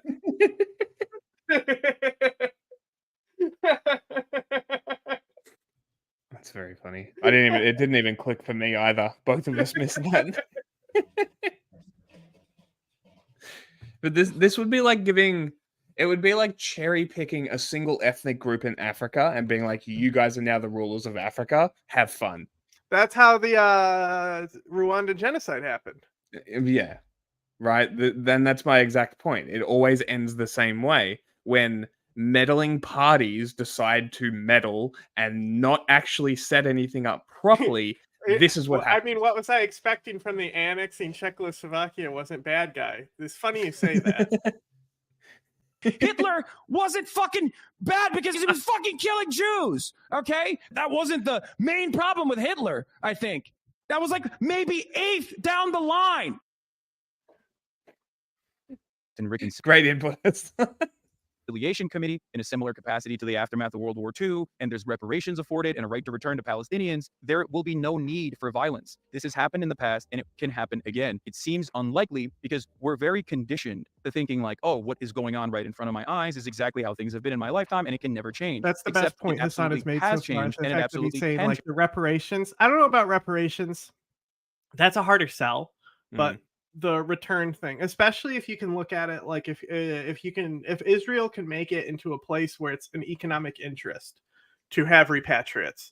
Yeah. So like Congo, as shitty as the situation is there, they have a good repatriation program. Like if you get rich overseas and you come back to the Congo, they basically give you a villa with guards. At this point, Ghana, great repatriation program, but unfortunately China is not, really doing Ghana any favors right now. So change, and it will change, and that's why I use other historic examples like I mentioned, Ireland or the ANC and leave us out of this. Happened in our lifetime. If you look at peace in Europe, I think this was possible from rising from the ashes of a ruined continent where unspeakable horrors that people didn't even think were possible occurred, capped off with a nuclear bomb. And by the way, Europe, the characterization of Europe as a utopia is interesting. But I want to say this: you saying sanctions against America or sanctions against Israel, you think would influence Israel to drop their borders? How have sanctions against Russia been going? That's a cool. Thank you for saying that. Russia is a foreign adversary that is always positioned. Okay, so as long as we sanction, Hassan's theory here is as long as we sanction our friends, then it will be fine. Is that what's going to happen? Support. You have to sanction the Likud because, like Russia, we sanction specific individuals involved with certain things, and it's been very effective. Yeah, sanction the Likud. From America, or support or a trade relationship with America is always on an uneven footing, right? So Russia, as an economic power, has never had to rely on America being able to meddle in their affairs in a meaningful capacity. He's Turkish. You already know his opinion on the Balkans. He believes it belongs to Turkey, deep down inside. That's why he doesn't mention it. He avoids mentioning Greece, all that shit, because he ultimately can't get the neo-Ottoman brain out of him. It was bred into him. Adversaries oftentimes do not work. As a matter of fact, it's a means to galvanize the existing regime and its brutality. It doesn't work against Iran. It doesn't work Israel against Russia. Can forge the same alliances. No, you think China and Russia and North Korea and whoever the fuck else gives a fuck? You know what I mean? No, it can't. I don't think so. It can and it would. I don't. Funnily enough, Russia, I would argue, is kind of similar to Israel. Also, Russia wouldn't care about Russia would probably back a one-state solution. We could probably help Russia. We could bring Russia in on the table if we were going to do an international thing there. Yeah, it wouldn't be a bad thing to do. Yeah, Saudi Arabia, Russia can easily come in. But like I said, if for that type of thing, like Iran, we need to just push Iran off the table and just get rid of them, and nobody else will care. Nobody will care. I don't think so. Okay. Especially because look at the quality of life in North Korea, for example. If you're permanently isolated from the rest of the Western world, right? It's not something that. Yeah, I know. It's probably because he doesn't want to be a Noam Chomsky and deny the genocides in Eastern Europe. Relatively comfortable existence, especially one that with such close association to the Western world would ever be on board with. Dude, Israel is extremely resourceful. They've proven that from their inception. There's no way they will ever drop the border of their sovereignty. It will never ever happen. I understand everything you're saying, and I think what you're saying is interesting about potentially over a long span of time strengthening diplomatic ties with the neighboring countries and stuff. I guess it's possible, in 50 or 60 years that the landscape could be so vastly different than it is now. Their ties now. Ties with come on, if you think about it, Israel has better ties with its neighbors than most countries do in the world. That's true. They just need to eject the fascists from their government, and then there's no issues.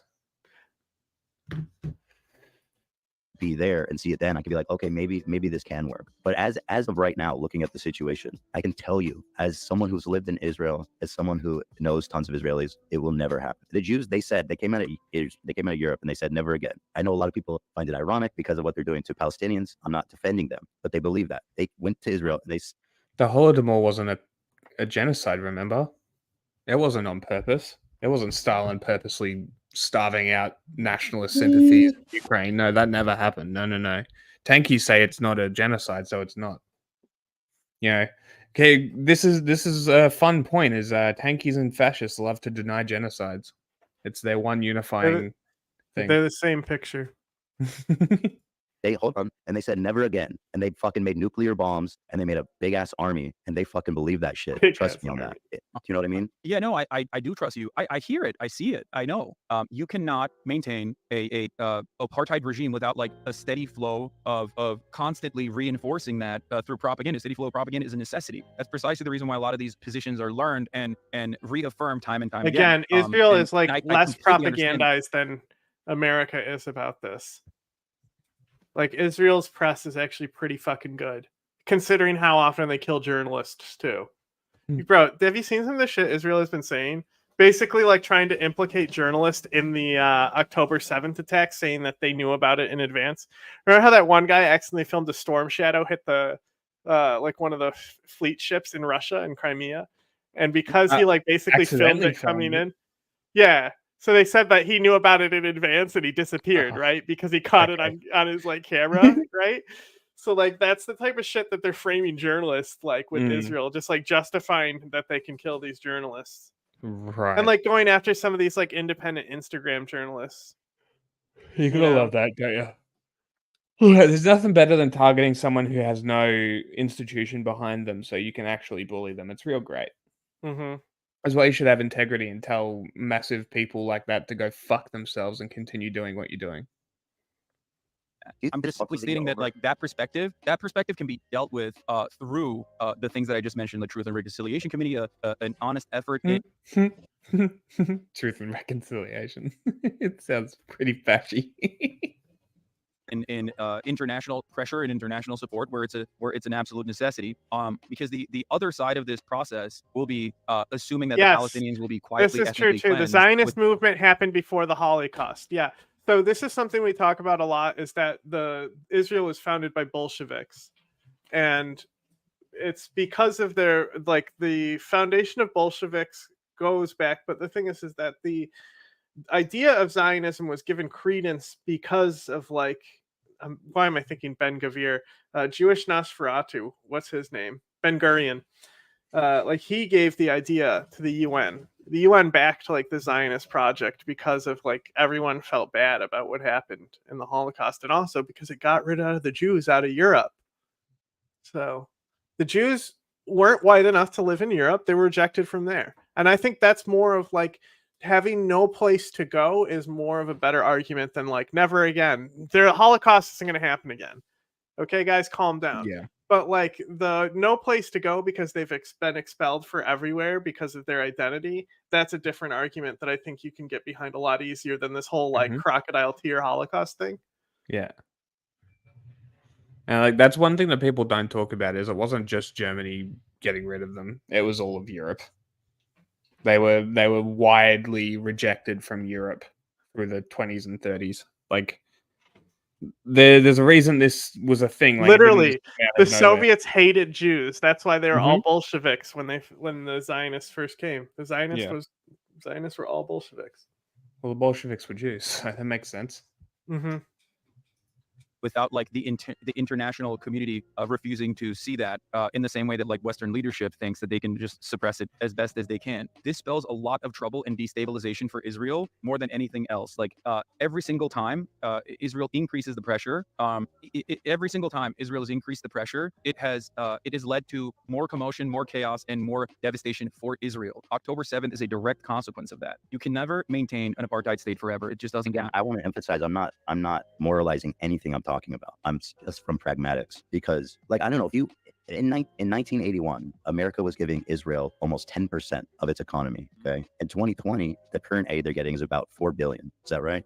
It's more than that, but I mean, I'd just say military aid alone is $4 billion. Yes. Okay, that's 1% of their economy. Yeah, that's 1% of the economy is massive, especially when you're thinking about enough for them to fucking remove their borders. Not even close. No, 1% of the economy is huge, Ethan. So 1%.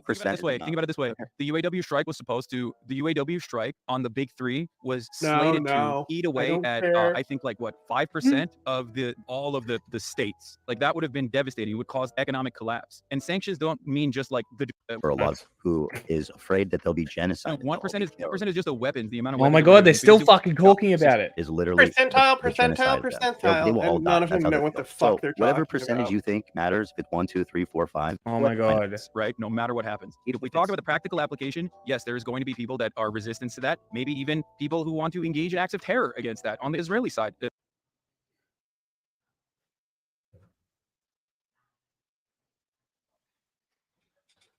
Yeah, that's because the USSR loves their camps. Especially, but ultimately I just thought it was a normal thing because I look at the material realities on the ground. Without American support, the Germans are doing it too. How about that?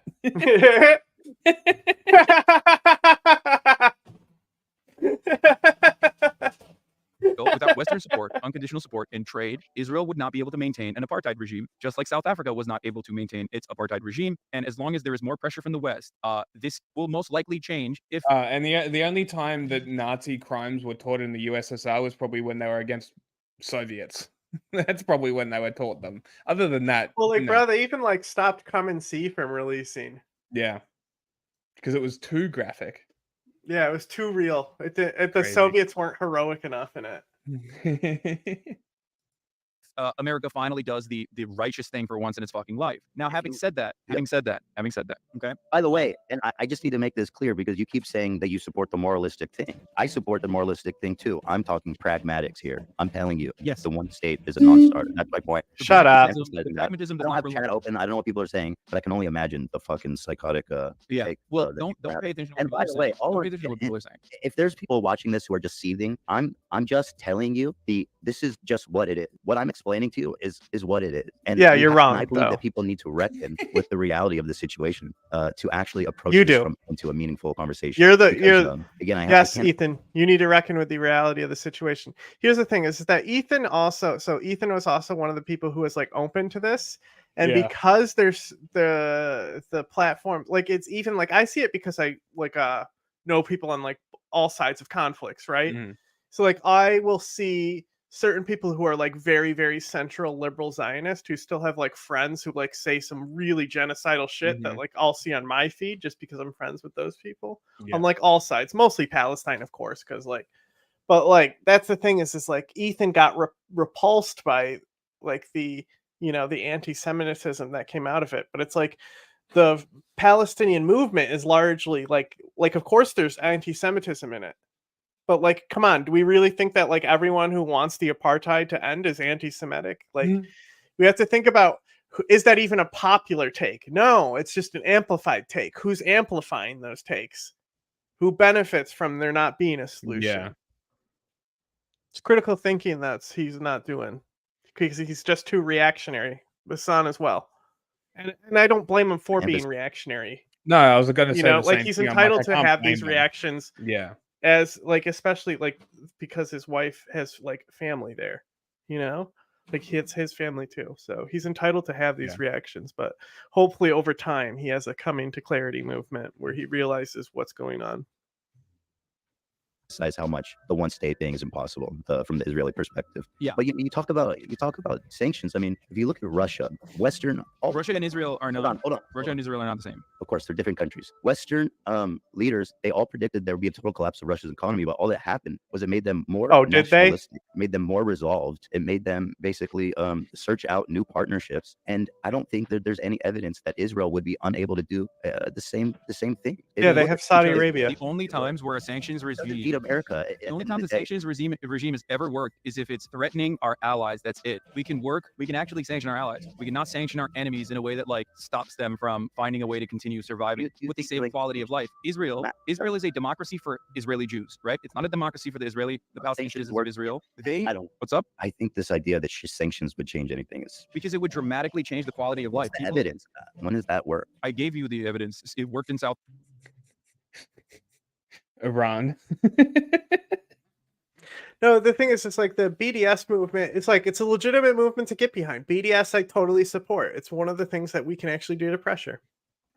That sounds right. No, I'm talking about sanctions. Yeah, what about them? Like Iran has been crippled by sanctions to the point where they're begging America to release their money for them.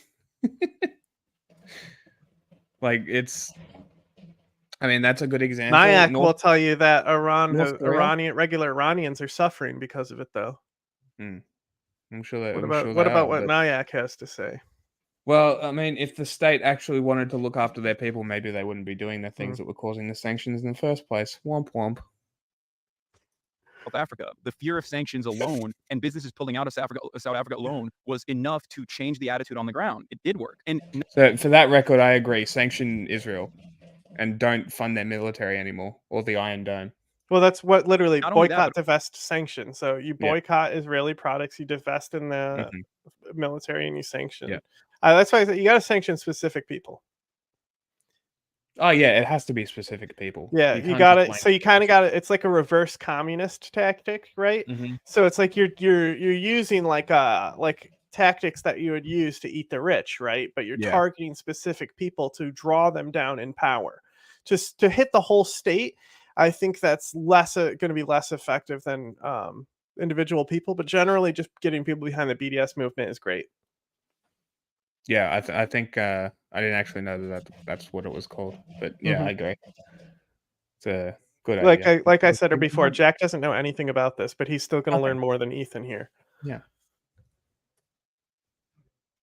Also, I'm using this as an example because Israel was allied with South Africa, and they personally saw how successful this was in South Africa. Hold on. South Africa apartheid is completely different than the situation that Israeli. No, it's not. Okay, well, Israel, first of all, again, believes it is completely different. That's why it doesn't need to be compared to other things. They just need to learn what they're talking about. Yeah, but this goes back to what I always say, like, bro. Like, yeah, it's different, but it's the same at the same time. But also, they're different countries, so of course they're going to be different situations. Like, fuck me, it's the same. It's the same bullshit I always talk about every time I get somebody compare something to something else. I'm like, shut the fuck up. Just shut the fuck up. Yeah, stop comparing countries. Also, before 9/11. Yeah. Also, if you're going to compare anything, compare stats to stats from your own fucking country. Stop comparing countries. They're not the same. Please. Jesus Christ. Fuck. It's not hard. Fighting for their survival. The South African white population also believe that 100%.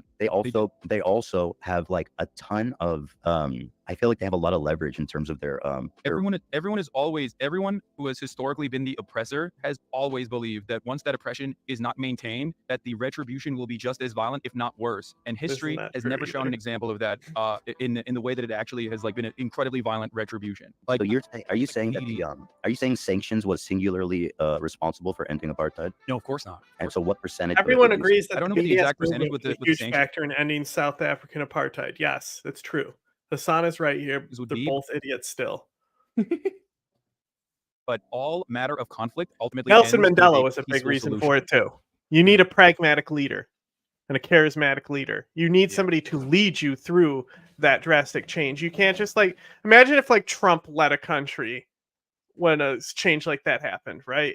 Wouldn't really be that great. But Obama, as shitty as he was, because of his charisma, he might be able to guide something like that, you know? Yeah, they don't necessarily have to be a good politician. Yeah, not having a genocidal fascist in control is probably a good start. Mm-hmm. No matter how violent the conflict is, it ends up with a negotiations process, right? So I don't know what the exact percentage. I don't know what the exact percentage of the our chat is putting in more intelligent stuff than Hassan's chat. I guarantee it. I guarantee it. Our chat, the We've five got to, 5 people. the 5 He's to got 8 people we have 50,000. had are so much more intelligent than Hassan's chat. He's got 50,000. We've got 5. Ours is much higher quality. Actions was also a major factor in making this apartheid as costly as possible. But yes, international support being pulled out of South Africa was a gigantic burden for the South African economy, which forced the hands of South African politicians that wanted to maintain the apartheid into, making a new arrangement finally. Do you think the global politics, geopolitics that we see in the world today is comparable to what we saw then? No, because I think the collapse of the USSR also was playing a role in that process. Don't you think that like there's different That's what we're saying. It's quality over quantity. He has a lot, but we have better. That's the point. We have next to none. allegiances and groups of nations forming, and one of them will take in Israel. There's just no shot. The idea that someone might take in Israel is insignificant in this circumstance. You know why? Because the quality of life that Israel has afforded to at least Jews inside of Israel proper is one that people do not want to take away. This is the major difference. If you live in a country like Russia, your government is already positioned against America sanctioning you before America even sanctions you, so you can withstand sanctions. Israel, on the other hand, has never considered the quality of life shift that would be seismic if there was Western sanctions upon Israel. It's just like, it's untenable. There's no way out of it. There's no like, oh, we'll just like deal with China and then China will defend us while we still maintain the same quality of life. Arms, they'll, you know what I mean? I'm not saying that there aren't. There'll be a valuable exchange of goods, ideas, IP, weapons. You know what I mean? It would be so funny watching the IDF go from high quality, top tier weapons to Chinese shit. They have their own. They have their own guns. I know their light that. I machine know. gun is produced in house. Have you seen that? The shit? IWI stuff, the pistols and armor and stuff is all made there as well. But I mean, look at if the they go into Uzi. China, Look at the dominance the Uzi had on the world. It's almost as dominant as the AK in like movies and shit. It's not a good gun. Yeah, but it's like still was like mass spread. Yeah, most people probably wouldn't even realize it's Israeli. No, they probably wouldn't recognize that the Desert Eagle's Israeli as well. But like even if, because I don't know, what gun do you think has appeared in more movies, the AK or the Uzi? How many? This is off topic because they're so an interesting hit play. That's very interesting. And by the way, Israel, I say this because people really need to understand how much they think that if they dissolve the borders, they will all be killed. They will use a nuclear bomb if they have to. Yeah, that's ridiculous. It's like saying we can't fucking raise taxes on the wealthy because like they'll just pull out and go somewhere else. Like that's nuclear holocaust being an option in this situation is like a ridiculous one. Like that's not. I only say it because the only way I see this happening is a all-out war. That's the only. I just want to. What'd you do? I just want to show this for a second. What'd you do? Oh, it's that you can just buy Israeli guns? Yeah, you can just buy this shit. And we will win. Yeah, I think they'll be fine.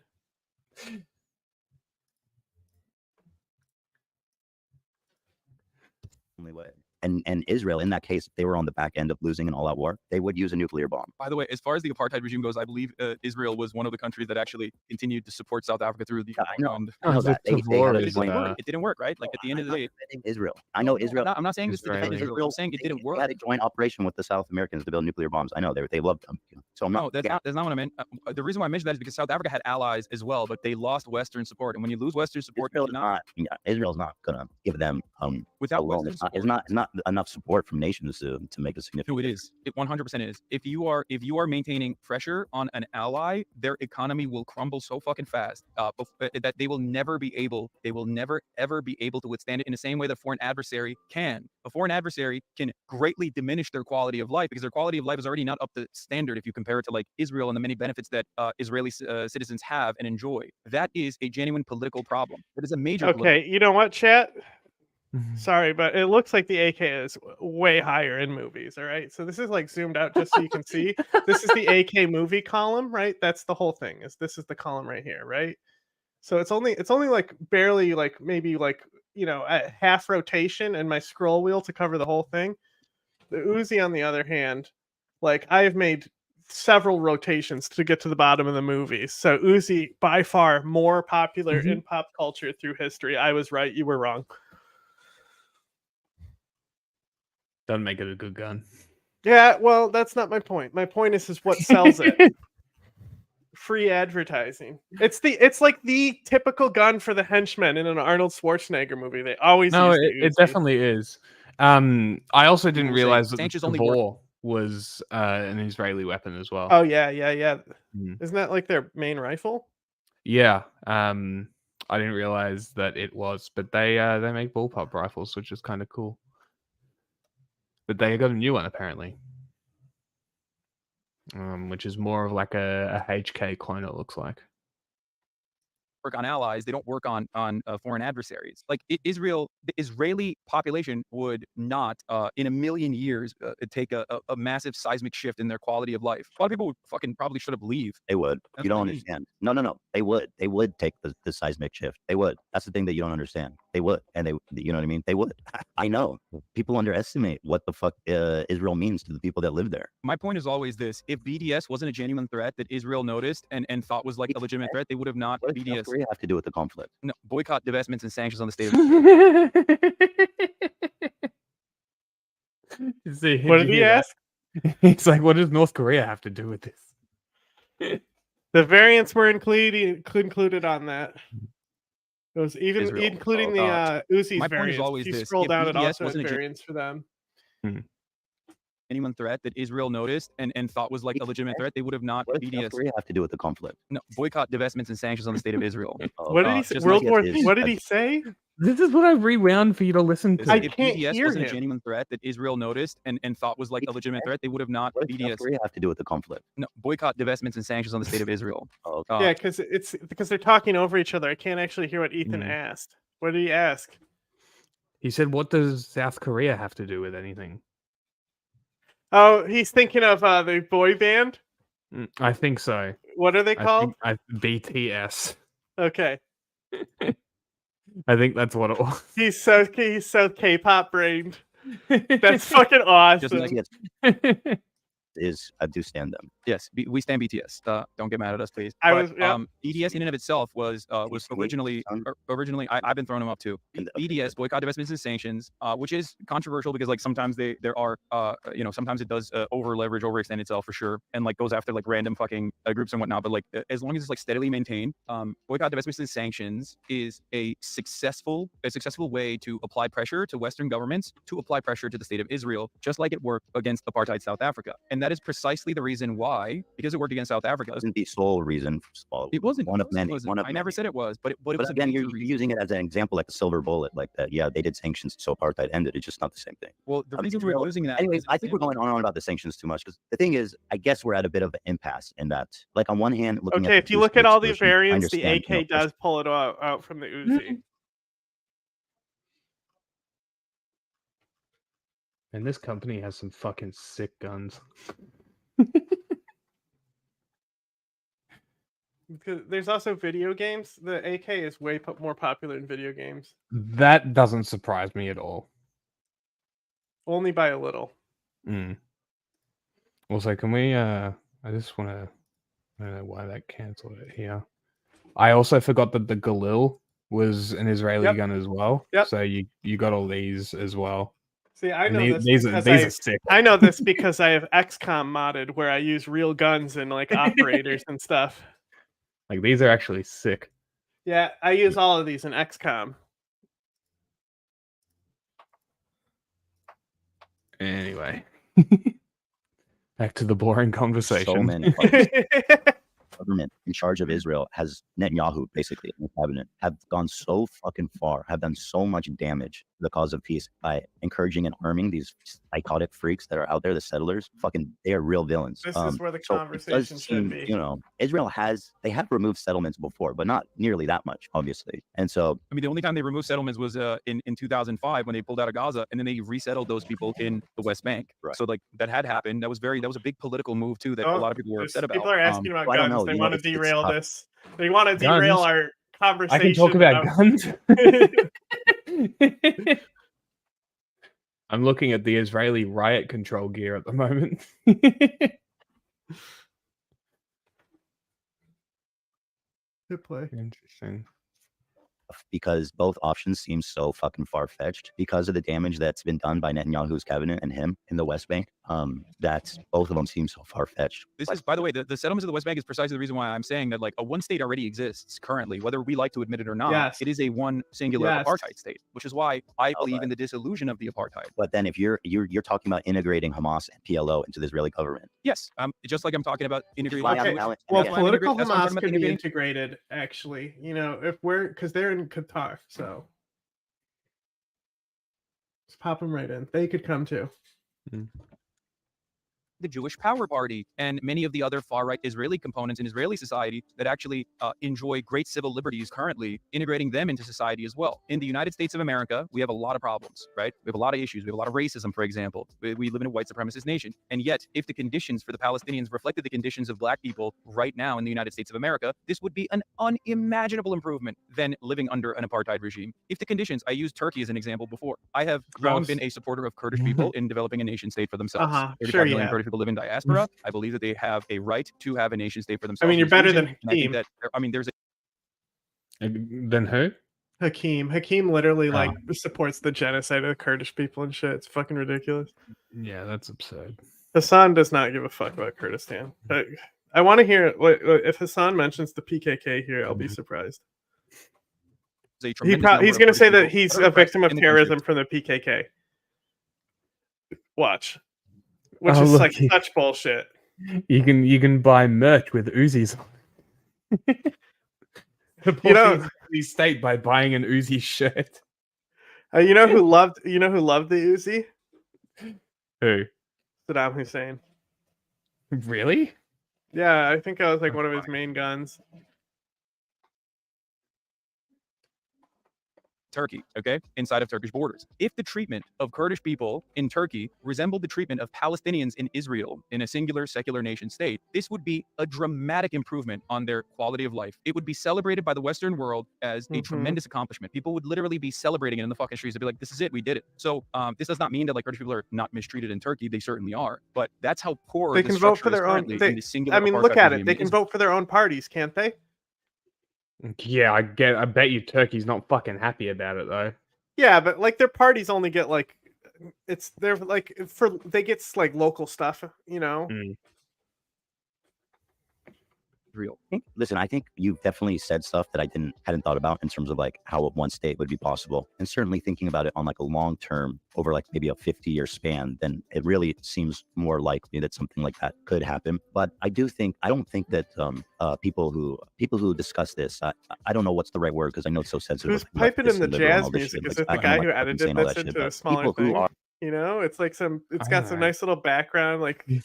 I'm vibing with it. Notice that. I'm now vibing with it. I'm like, and I didn't want to say pro-Palestinian activist either because I mean, you know, I can say that maybe. Can I say pro-Palestinian?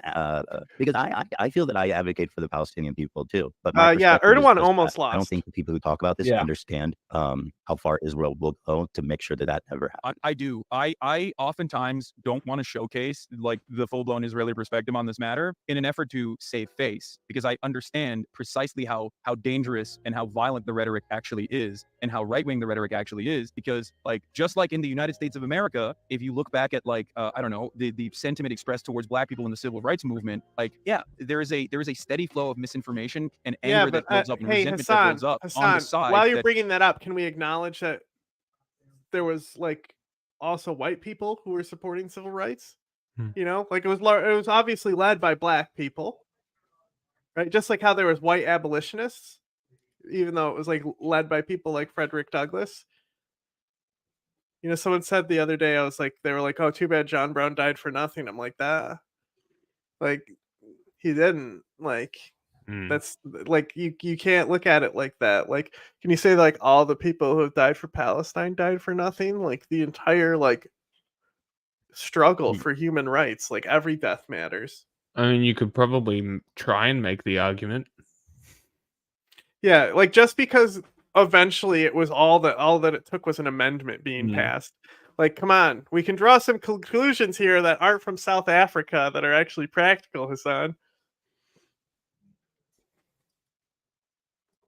is the party in power that has to exist so that you can maintain the structures of inequality. This has historically always been the case. And yet, when all is said and done, we have the capacity to adapt. And no matter how violent the perspectives of Israelis might be, and there is still always going to be a way to prove to every single person that the best permanent security solution is one that revolves around offering Palestinians a life of dignity. This also, by the way, and discounts the two-state solution. People do understand that. It's just getting there is the fucking problem, obviously. No, I get that. I mean, I think it's funny when people go, I see this clip going around the internet all the time where they go like, Israel versus Palestine. It's not complicated. It's super simple. And I've seen you say it. You say apartheid, is it good? Yes or no? Obviously no. And that's not the hard part about this conflict. Everybody can easily tell you apartheid is bad. The hard part of this conflict is deciding what the fuck to do about it. And in that regard, it is extremely complicated. Yes. Here's the thing though. I think that you are surrounded by people who are very like-minded in many respects. So you don't see the other side of the conversation, because a lot of people do say that Israel's not an apartheid, and it is actually very complicated. They're not talking about the solution. Hold on. What side is it you're saying I'm not exposed to? Or which side am I exposed? I think you're talking to like-minded people like myself, more so than I guess like people who like-minded. You're talking to people who already have like established that Israel's an apartheid state, because the overwhelming majority do not consider it that. I agree, and that's why it's important to frame these kinds of conversations, because I understand that the mainstream rhetoric in Israel and in America is way to the right of where we're talking now. So I understand that. Some people might look at this conversation and say that like you're missing the point. I know that. I'm trying to engage in a good faith discussion. I don't need to acknowledge people that are like, oh, we need to kill all the fucking Gazans. Like, obviously that's insane. You know what I mean? That's not even what we're saying. Like, there are plenty of people yes, who are like, oh man, I really this feel is bad about the Gazans, but also like the first like 30 minutes is me explaining that hypothetically the one-state solution is not even potentially possible. It's the most practical thing. But you just ignore Hamas and Gaza and you just focus on the West Bank first. That's all you do. And all you need to do is pass an amendment that gives people one vote. Everyone gets one vote in the country. It's already a de facto state. Simple. Not a difficult solution. Israel has security concerns, so they have to eradicate Hamas. Like, I hear varying degrees of this kind of sentiment expressed from, a diverse group of people. And ultimately, a lot of this still revolves around, like, I hate Netanyahu, but we have to keep letting him do what he's doing, even though Netanyahu and what he has done so far in Gaza is simply a continuation of the multiple decades of arrogance on behalf of Israeli politics, assuming that, like, this apartheid regime can be maintained without any severe violent repercussions, not even listening to its own internal security forces like Shin Bet. These guys are not fucking woke, obviously. They're, their job is, Shin Bet. Their job that is was funny when they said they were woke. Internal security, like when who said they were woke?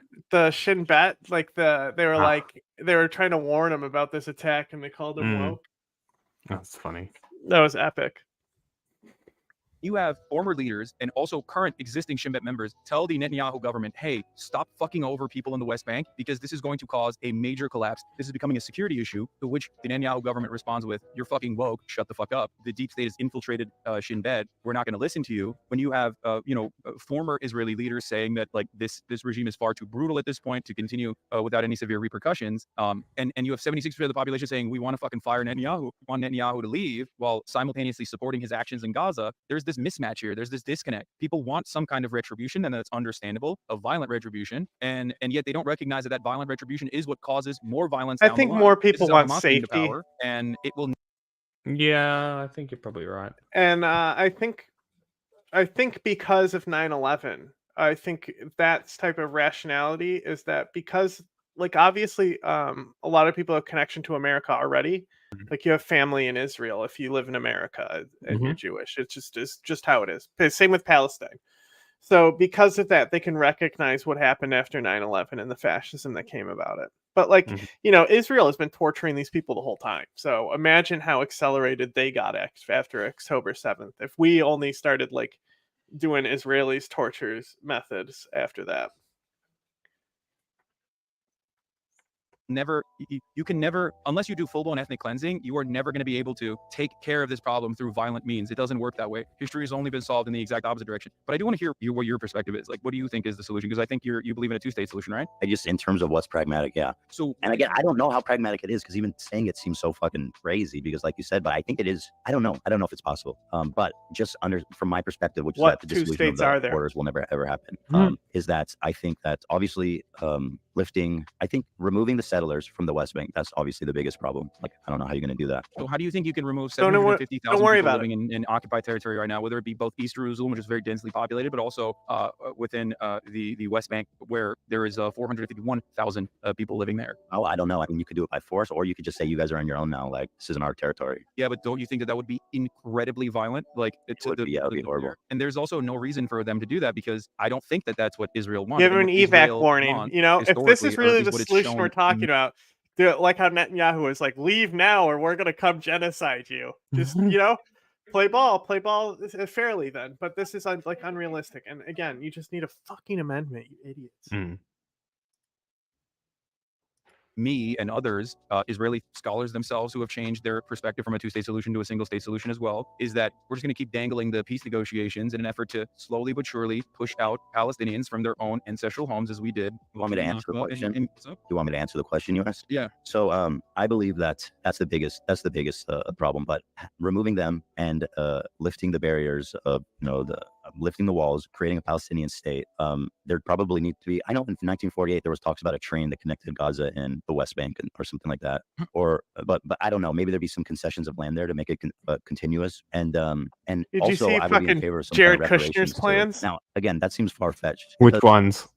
His fucking two-state solution plans. They literally thought that they could just think up a better solution, and they just needed to draw maps to get it done. And the dynamo of energy and excitement, Jared Kushner. Does seem far-fetched. I give it granted. Like, it's so hard. It's equally hard for me to. It's Dude, harder for me. they both to cry at Israel some ever point. conceding. Do you think Israel would do a two-state solution now? I mean, I think there would be an appetite for it if the situation was, if like the vibes were right, to put it in a silly way. Like, if there was a fair duration of peace. I was just looking up how much a Desert Eagle costs, and it's too much. All right.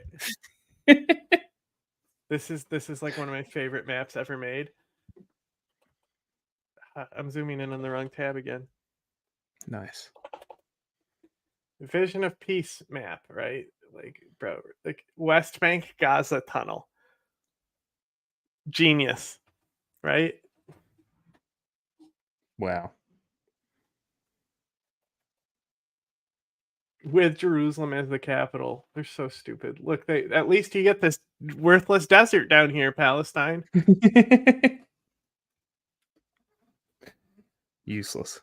And goodwill talked. If you go back again to Arafat and Rabin, even though a lot of Palestinians turned up to chew gum, he's A dead. lot of Palestinians were not happy with it. But if you can go back to 1948, it makes more concessions. I don't know, man. I don't fucking know. I don't know. They both seem so far-fetched and difficult, if I'm being honest. Yes. Because the settler situation just ruins the whole fucking thing. There's just too many settled. Yeah, I don't know. There are 750,000 total, but 450,000 just in West Bank alone. You want to know the number of settlers that existed in the West Bank in 1977? I love his plan. And in the 90s, that only increased to like what? I don't know what the exact number was. Hold on, I'm going to look this up really quickly. So let's see, 1990 number of settlers in the West Bank. In the West Bank in 1988, by 1988, what is the number of settlers in the settlements in the West Bank, according to the Palestinian Central Bureau of Statistics? Wait, what is this? Number of settlers in Israeli settlements in the West Bank region by 1986. By 1986, the West Bank area, excluding Jerusalem, was 60,000. By 1990, it was 88,000. And then if you included Jerusalem, it reached up to 132,000. So in the 1990s, this number continuously grew to 100,000 to grow and grow and grow, and only continued to go through this peace process, starting the peace process around 88,000, and I guess like now arriving at 456,000 in the West Bank, and then 232,000 in Jerusalem. So when you look at these numbers, the Israeli government really fucked up. I mean, they didn't fuck up. Well, I know it's by design. They want to. It's easier for them to claim all that land if people are been living there and they're established, and like, you know what I mean, because it's harder to do it. That's why they did it. So and in this process, this process was also done deliberately to destroy contiguity in the West Bank. That's why West Bank was partitioned off into 3 separate areas, A, B, and C, and of course control over the areas that even Palestinians live in is also disputed. Israel is going to be given back by the Saudi deal. That's it? Yeah. Nothing more to it? I mean, we said it earlier. Yeah. Than 80% of the West Bank in this time frame. 80% by saying these are this is a matter of military necessity. B'Tselem has a really helpful guide on this if you want to look at it as well. They have like an interactive map that you can scroll through throughout time to see it. And in that process, they set up checkpoints. In that process, they set up 2 specific highway systems where Palestinians could only go on certain roads with a tremendous number of checkpoints versus Israelis could go on all the other roads. And right, I know, it's horrible. It's apartheid. It's crazy. So to me, this was the opportunity. Maybe you're right. Maybe one state is more likely. Maybe I can see it. Oh my God! Like, somehow Ethan is coming around on the one state solution with this bad of an explanation.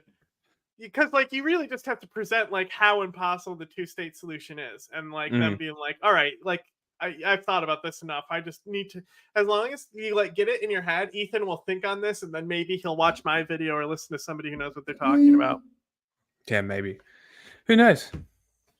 We had more views. It was like 8 people. No. The count is kind of like artificial because there's people. The chat has like had people weird, in here that's been more than like the count. Don't look at the number. The number doesn't matter. It's fake. Yeah. Explained, it definitely does make me think that it could be possible. People might navigate away on their phone and then bring it back up on their phone. 50 years from now, and we didn't nuke the whole planet, and somehow there's been a period of relative peace and calming of tensions. And I can see it. But that starts with in good faith, and there's always going to be people who want to fuck that up. But even if the one state, there's still going to be these radical fundamental settlers there that the Palestinians are going to want to fucking kill, rightfully, right? Or I mean, I don't killing people isn't right, but there's going to be fundamental Islamists. Exactly, absolutely. You're right about that. Except there are. This is something that I talked to Jake about because I think Jake's understanding is like kind of childish of the matter. He always says like, "Oh, it's religion. It's Jake for president, bro." Yeah, Jake for president. He's gonna do it. He's gonna do the damn thing. You're the VP? But no. But well, I do have I could actually technically run for president. He can. Send in I'm an American citizen. Jared. He's not. J-Man. He's a naturalized American citizen. I am a natural born U.S. citizen. So one thing I want to say is this: he always says like, "Oh, well, it's a religious war." I'm like, no, it's not. Here's obviously it's not. Isn't that not actually true? That's like not actually a thing. What? That you don't have to be born in America. Well, that's what Cenk claims, but I don't care. Who cares? Yeah.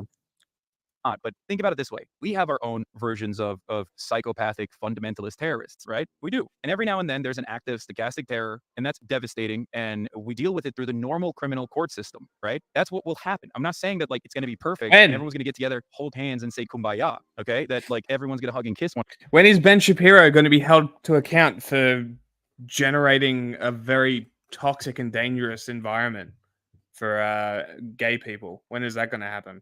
Never? That's because it doesn't actually fucking happen. He's funded by that Republican Jewish committee or campaign or caucus or whatever it's called.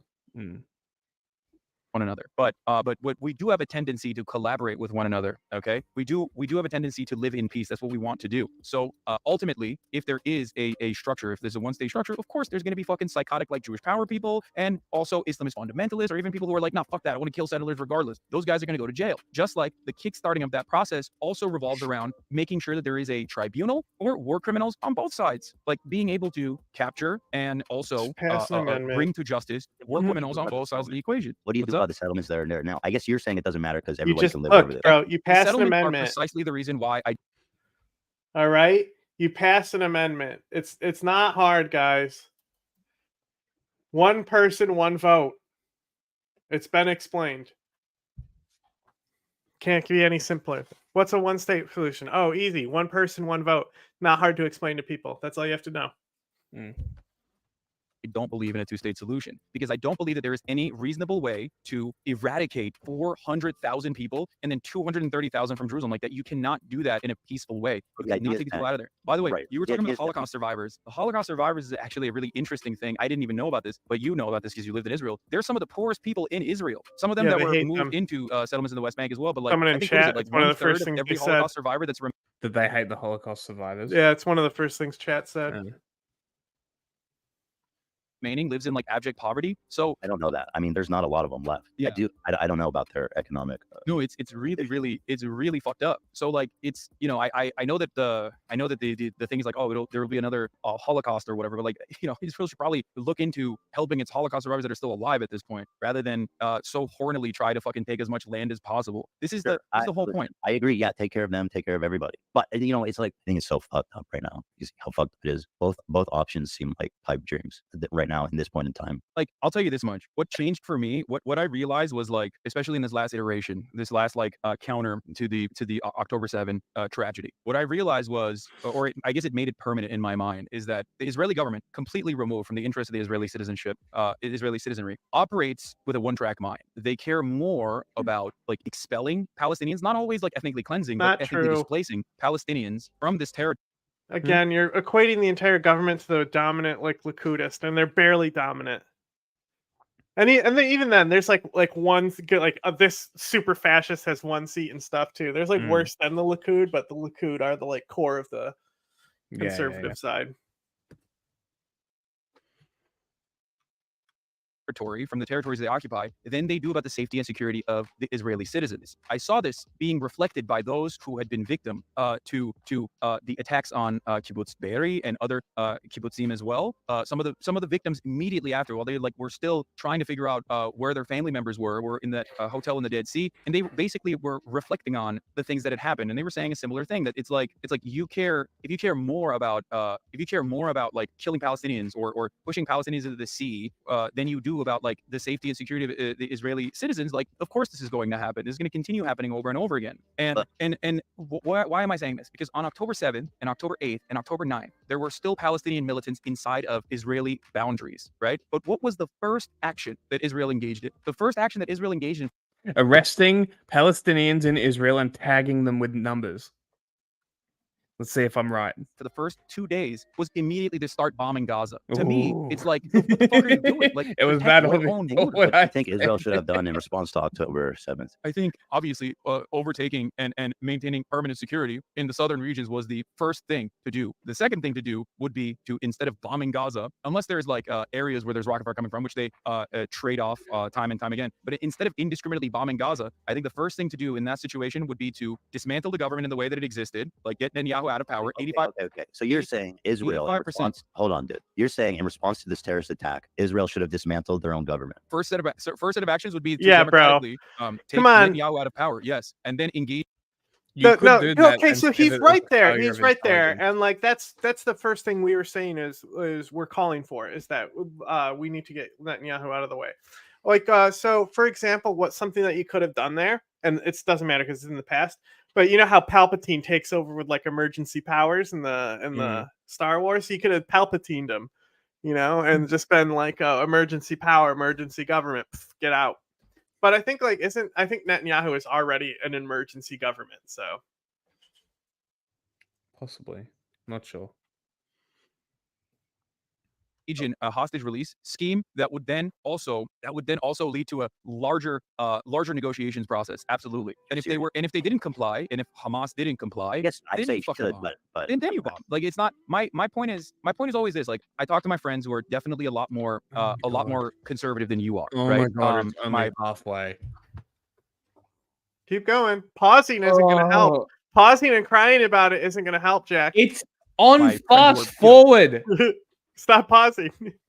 I'm putting it to this. I said too. Zionists are a lot more conservative. I don't know in what way I'm conservative at all. You're not. I'm saying that I have friends who are a lot more conservative. Characterize me what I believe. It's really... I'm not mischaracterizing you. He's not if I thought you were a reactionary on this matter, I would not be having a normal conversation with you. I would be incredibly critical and would be more interested in like yelling and trying to nudge my position across instead of like walking through this step by step and just fight you. Are you wearing baby gloves for me? No, I'm not wearing baby gloves for you. I think that you are a very kind-hearted person who literally lived in Israel, so you of course have like biases, just like I do, right? Biases in the other direction, but you are someone who is ultimately led by empathy. I'm not saying it's baby gloves at all. I think like if you are faced with then I'm not saying that we should kill all Palestinians. Certainly that would be a fair conversation. Yes, exactly. But I don't think like this is something that I've explained to my audience time and time again, which was like that you pick your battle. Like, there's no reason to fucking people love yelling at whatever is in front of their faces. And I think that you are someone who does have a lot of empathy for Palestinian people. And it is, in my opinion, ridiculous and unproductive to just like fucking spend any time being like, oh, you're bad, you're wrong. Like, fuck you. That's my perspective. Since I'm on your stream, I'll just say this. I don't know the majority, but there was like a big portion of your fan base that was, I felt so unfairly and over the top, just so nasty that it made me want to disengage from the whole thing. And just like, I just don't understand like what I've done to deserve that. Is this where they cry? I hope so. level of fucking We'll hate wait and for tears before accusations, we slow it other down than at just this trying point. to like understand the conflict or saying that Hamas are terrorists, which I don't know why that's in contention, but like, because I don't know what people want. I've even frankly been nudged. I think, yeah, I could say I've been nudged towards the one state thing. Like, it makes more sense to me after talking about it with you. And so I don't know what fucking allies people are looking for. If I'm not a good ally for you guys, then I don't know. Like, I'm talking to them because how are we ever going to actually have meaningful dialogue or meaningful peace about this when someone like me is too fucking Zionist or something for you to even talk to? Like, I think a lot of people. If you can't build a bridge with me, then I don't think you're going to build a bridge with a single person in Israel ever. I know. don't want to build bridges. bridges. I think the reason, I guess, like, it's not a defense, because I've like criticized people yelling at you regularly, and have told people to just like think about this critically and understand that there's a broad coalition that is an absolute necessity if you want to make any changes in the political realm, and like that you are not anyone's enemy in this struggle. Ethan has said some fairly crazy stuff though. It's not even like him being criticized. He's reacting to other people who said, like, his mods saying like pro Hamas stuff. And like, and if you really talk to these people, they don't know fucking shit about Hamas. They don't know what Hamas is. Yes, like, I think Hassan, if I asked him about the Muslim Brotherhood, he would know what it is. Maybe. But if I asked him like who Said Qutb is, maybe he wouldn't. Who's the founder of the Muslim Brotherhood, kind of. He's like the idealist, the ideologue. Right. All the time in Discord, but I've seen you say that, and I I've used my own Discord. I appreciate what you've said, and I think that it's I think ultimately it's silly to yell at someone like yourself on this process, even if there are disagreements, that people might have with you. I mean, but the difference, of course, is it's the same cycle, right? It's the same cycle that you and I experience in other situations in our lives. Like, we say something, tensions are high, and then people just like automatically take a black and white position on it, and then they posture. Right now, this is what we've been talking for like 2 hours. We could have done the podcast. I'm the one who told you we could do it. You're the one who said you're sick. Well, I'm sick, but I'm just sitting here talking for 2 fucking hours. Yeah, we could. It's been an hour and a half. Oh, I guess they cut it, didn't they? It's edited. That's impressive. They took half an hour out of the podcast. I told you. That's impressive. It's an hour. It's half an hour and a half. They probably took an hour out of it. Could have done it. I didn't even like promote it because I always worry that people are just gonna fucking take advantage of like any kind of. Yeah, good. Lucky, because it's shit. It's boring. Yeah, no, Hassan's mods. Awful. The thing is that what we have to understand about. So there's two dominant outside forces. Well, besides Israel, there's two dominant outside forces. Russia controls the thought process of the far right. Iran controls the thought process of our far left. So, like, we talk about Stop Cop City. Stop Cop City, the movement leaders there are literally like IRGC, right? So we have to work with them in order to get it banned. It's just something that we have to do. Yeah. And it's like, is it beneficial to point out to people who these people are? And you look at the organizations for these protests. With like Breakthrough News was a huge organizer with them, literally an IRGC outlet. You know, the only like the Zapatistas organized the ones in New York though, and like those were like the most chill. Yeah, funny that. So like you see like when people go to these protests and talk to people who are leading the protests, and like, well, first they always are like, do you want to condemn Hamas? But like the leaders who should be talking on these protests are never talking about one state solutions who they interview for these pro-Palestine protests. Why? Because they're not instructed to that, because their thought process has already been shaped, you know? And like, I'll defend a lot of these people for Palestine specifically. Like, I don't have many friends in Palestinian movements that like aren't on like my proxy accounts and shit, because like they're all like pro Assad and this shit, and like I just can't fucking handle that every day of my life. That's fair.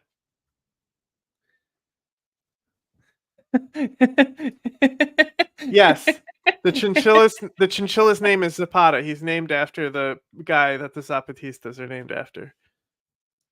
Conversation we have to like move it in a direction that gives them clout for no fucking reason. I hate that shit. But so I think maybe I would like to pivot maybe to talk. Do you want to quickly explain who they are? We'll do a stream on it sometime. Yeah, eventually. I think Anarch has probably done some stuff about it because he's been posting about it. Yeah, talking about the from the land to the sea, and maybe trying to explain why. Oh, this is what I was waiting for. Israelis and Jewish people at large, that they see this as a problematic thing to say. I mean, at worst, right? We can do that, but I have to pee first. Okay, let me pee real quick, and then you can explain if you want. I'll wait. I'll take over. Guys, everybody watching, go to teddyfresh.com. Black Friday sale is live now, you guys. Up to 60% off. Get over there. Teddyfresh.com. Now is your chance. This is where the editor could have taken more out, but he's not. But he's not going to take. Yeah, but because he's like, he loves Ethan, so he's not going to take out Ethan's little ad thing. Skip forward. Teddy Fresh is good. I will say that. Teddy Fresh is good. Yeah, It's more than ever. expensive. Look, we can't say who's the better baby. Zapata just has issues right now. All right, Biji was a demon when he was a baby. He was the most awful animal I've ever owned, and he has been forged into a hero. But also, I 100% think he would kill Zapata if he had the chance. I think Zapata is also passed out the bottom of the cage right now. Work conditions, living conditions, pay conditions, age conditions, stuff like that. So they check this shit off. Okay, all right. You were talking about from the river to the sea, Palestine will be free. And so like at worst, the worst interpretation of that would be like someone like Hamas or Hezbollah or like terrorist organizations who are like, yeah, we want to actually kill everybody there. That's the worst interpretation of it. I know that there's a lot of people, obviously, vast majority of people who do say that don't want to kill all the Jews there, right? But like, so at the best interpretation of it, it basically means, as I've said, this one state dissolution of the state of Israel. A lot of people also see that. I would say the vast majority of people in Israel see that as a genocide. So that if it's viewed in that scope, there's another interesting thing that I've noticed about this. I mean, the thing is, like, that phrase does have a long history of being used by terrorists, and so you know, you wouldn't hold on. Wait, can I because like terrorism? Why is my that? full point here, and then can respond. There's an interesting phenomenon going on here where, you know, when minorities tell you they're offended by something, usually, especially liberals and leftists, they'll listen because it's not their place, right? They'll say it's not my place. If you say it, then that's what it is. I mean, Jews are making up 60%. Is he about to invoke my? Oh my! Ethan's invoking. I knew it, dude. And they say, listen. So, bro, what do we have it on 1.5, by the way? Yeah. Okay, so I said earlier, like, Ethan's gonna invoke a minority status, and I said it doesn't matter what rhetoric the Palestinians are gonna use; it's gonna be framed as anti-Semitic. Yeah. And like, from the river to the MO sea, of the Jewish state, though. That's like their thing, is to call everything anti-Semitic, so that Zionism is conflated with anti-Semitism, or it's like the same thing, right? That the criticism of the state of Israel is conflated with criticism of Jews, therefore anti-Semitism. Well, they like frame Jeremy Corbyn as like anti-Semitic, and they frame this as like why Jeremy Corbyn lost. And I'm like, bro, Jeremy Corbyn denied the chemical attacks in Syria. He can go get fucked. But this is literally the Israeli state's MO, that any criticism of Israel is instantly anti-Semitic, even if it's 100% justified in this event that Israel is committing genocide. It is 100%. Well, it's especially the Israeli lobby groups that believe this. Yes. And you'll find it from the ADL as well. The ADL pushes this too. Oh, yeah. Like, you have to be very careful of the ADL when it comes to like Jewish stuff, because obviously they're going to play it up and act like everything is worse than what's actually going on. Bro. See, here's Biji. See, he's all tuckered out. He's got his chins on the door, right? Now look at this other motherfucker down here at the corner. He's like, he is fucking out like a light.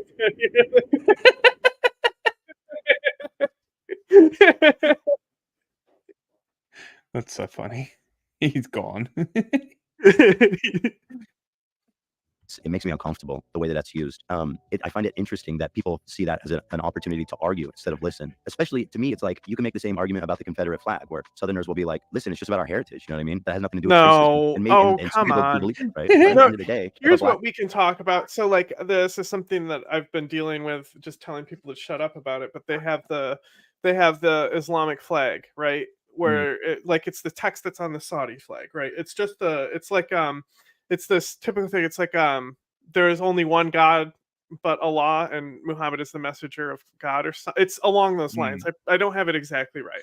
Is it the same one that's on the ISIS flag? The ISIS flag is the second half of the verse. Okay. And plus, that's the point, is that there is no ISIS flag, there is no Al Qaeda flag.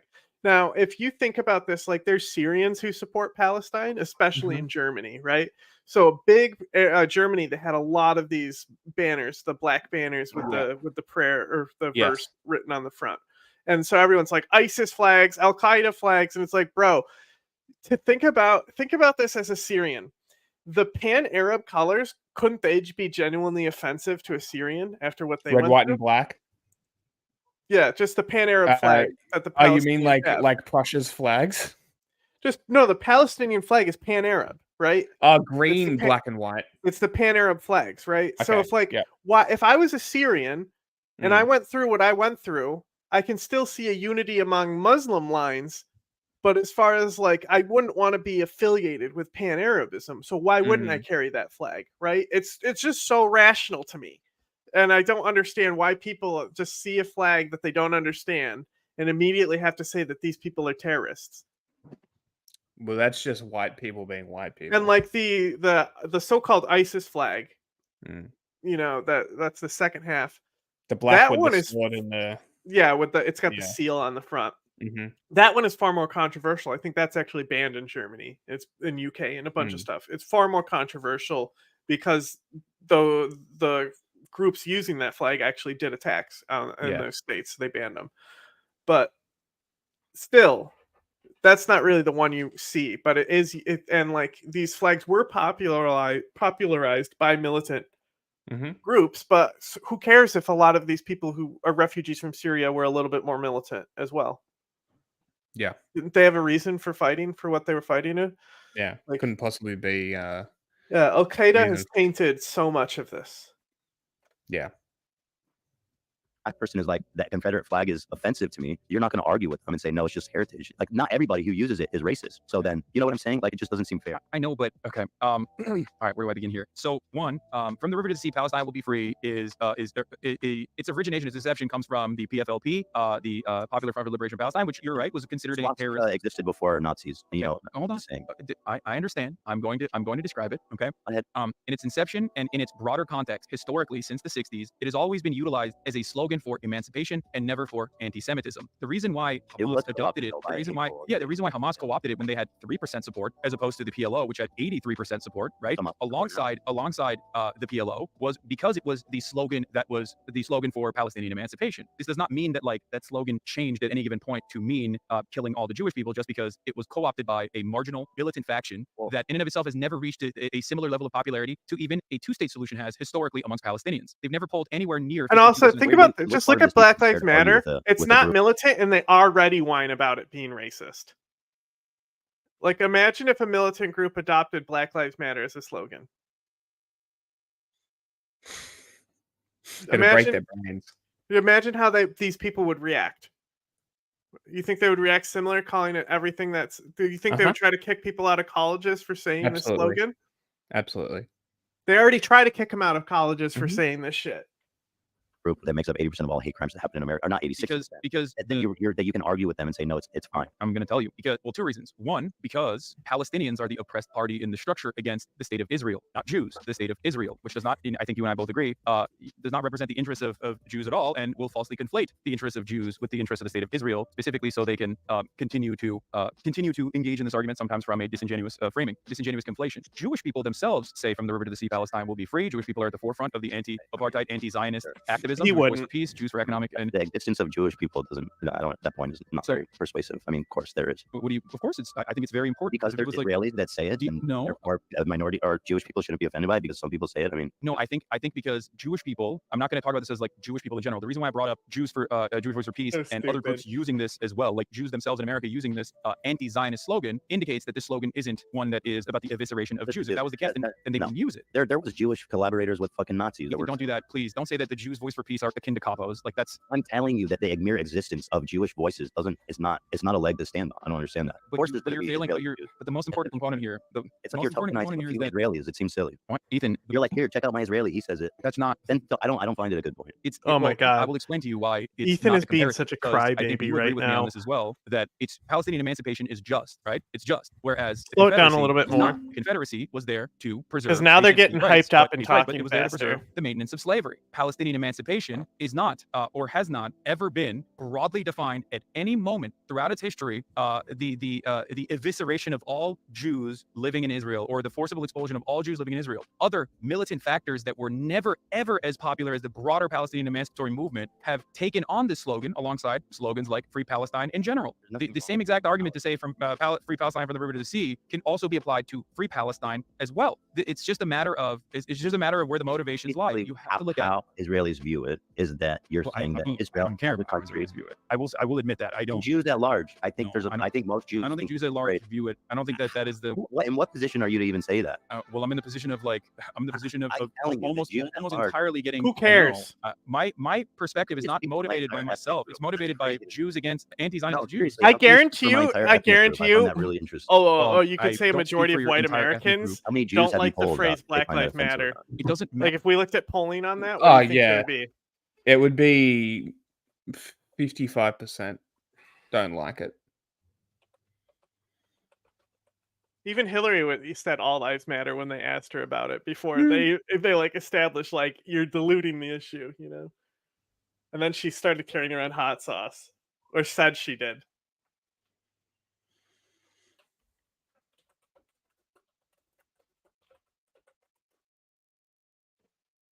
Hit play. Matter if people find it offensive. It doesn't matter if Jews find it offensive, Ethan. Doesn't matter if a minority group finds something anti-Semitic. Yes, of course, because we're not talking about Jews at all. We're talking about Israel. This is a conflation between Israel and.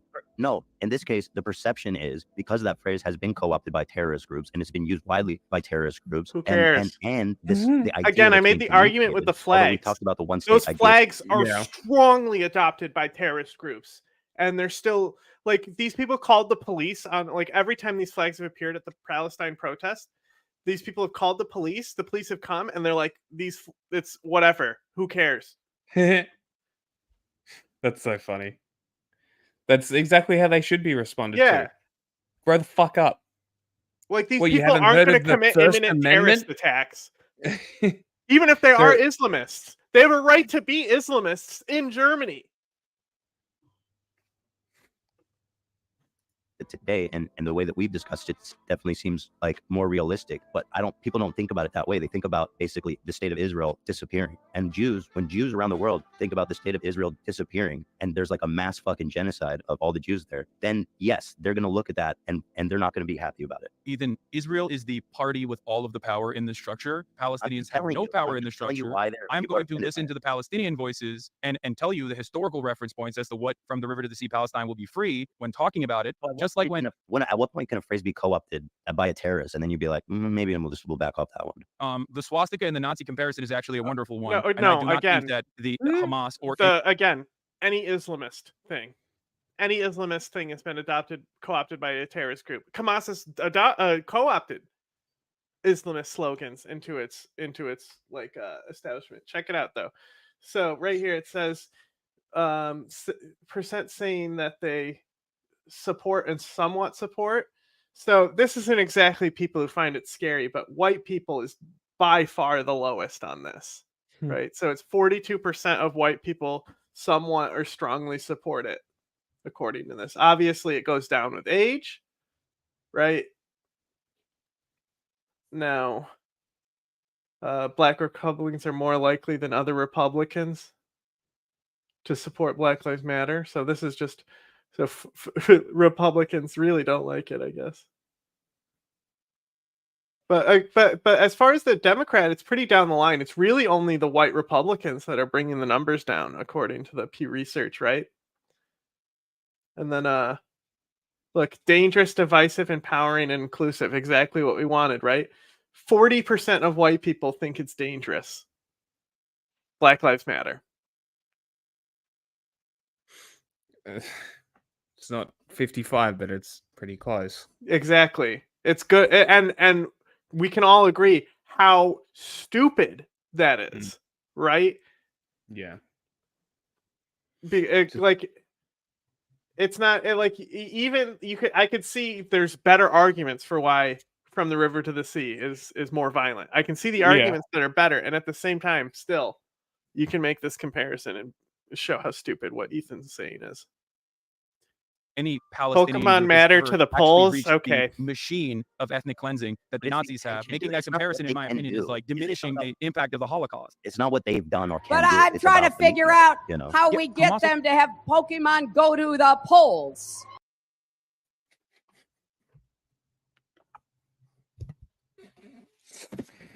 Physically hurts listening to that. Oh, because it's so cringe. Palestine. That doesn't change the meaning behind Free Palestine. It doesn't mean anything. What you have to look at is what the broader Palestinians, what the Palestinian movement believes, what the Palestinian movement implies when they're saying this. And it's important. It's important because, like, what are people to do, Ethan? What is the solution here? We say Palestinians Ethan's say face. from the river to the sea, Palestine will be free. There's people claiming that even saying a ceasefire is actually against Israel's best interests, or even anti-Semitic, as a matter of fact. At a certain point, you have to realize that, like, maybe it's a little disingenuous, and that it's more so to just like squash any amount of any amount of sentiment expressed towards Israel. Automatic blinds is pretty fancy. Any point should you think about maybe I should ease off this because it is offensive to the vast majority of Jews. Interpret it in a not nice way, despite dude, it's the number one protest slogan besides Free Palestine. It's literally free Palestine, free Palestine, from the river to the sea, from the river to the sea. Yeah. It's like, that's, you go to a Palestine protest, that's what you're saying. Yeah.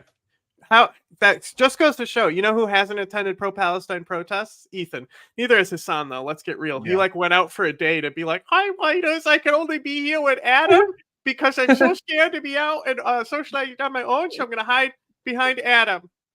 Hassan leaving his multi-million-dollar house. I mean, he does it every Thursday except this one. What, to go to another multi-million-dollar house in the same neighborhood? It's a studio. They have a whole studio. Their studio's nice. I bet it is. I bet it's also in Hollywood or in Beverly Hills. Yeah, it's not that far. Counterproductive to double, triple, quadruple down on it. No, because I'm not going to. How does that help the cause of Palestinian freedom? When people go, because I'm not going to make concessions that I don't that hold no historic weight. That I'm actually listening to the Palestinians when they say what they mean. Because I don't have this like secret. Because I don't have this like secondary assumption that Palestinians actually are sneakily meaning something else. Like they're like actually talking about the destruction of Jews. I know that's not what you said.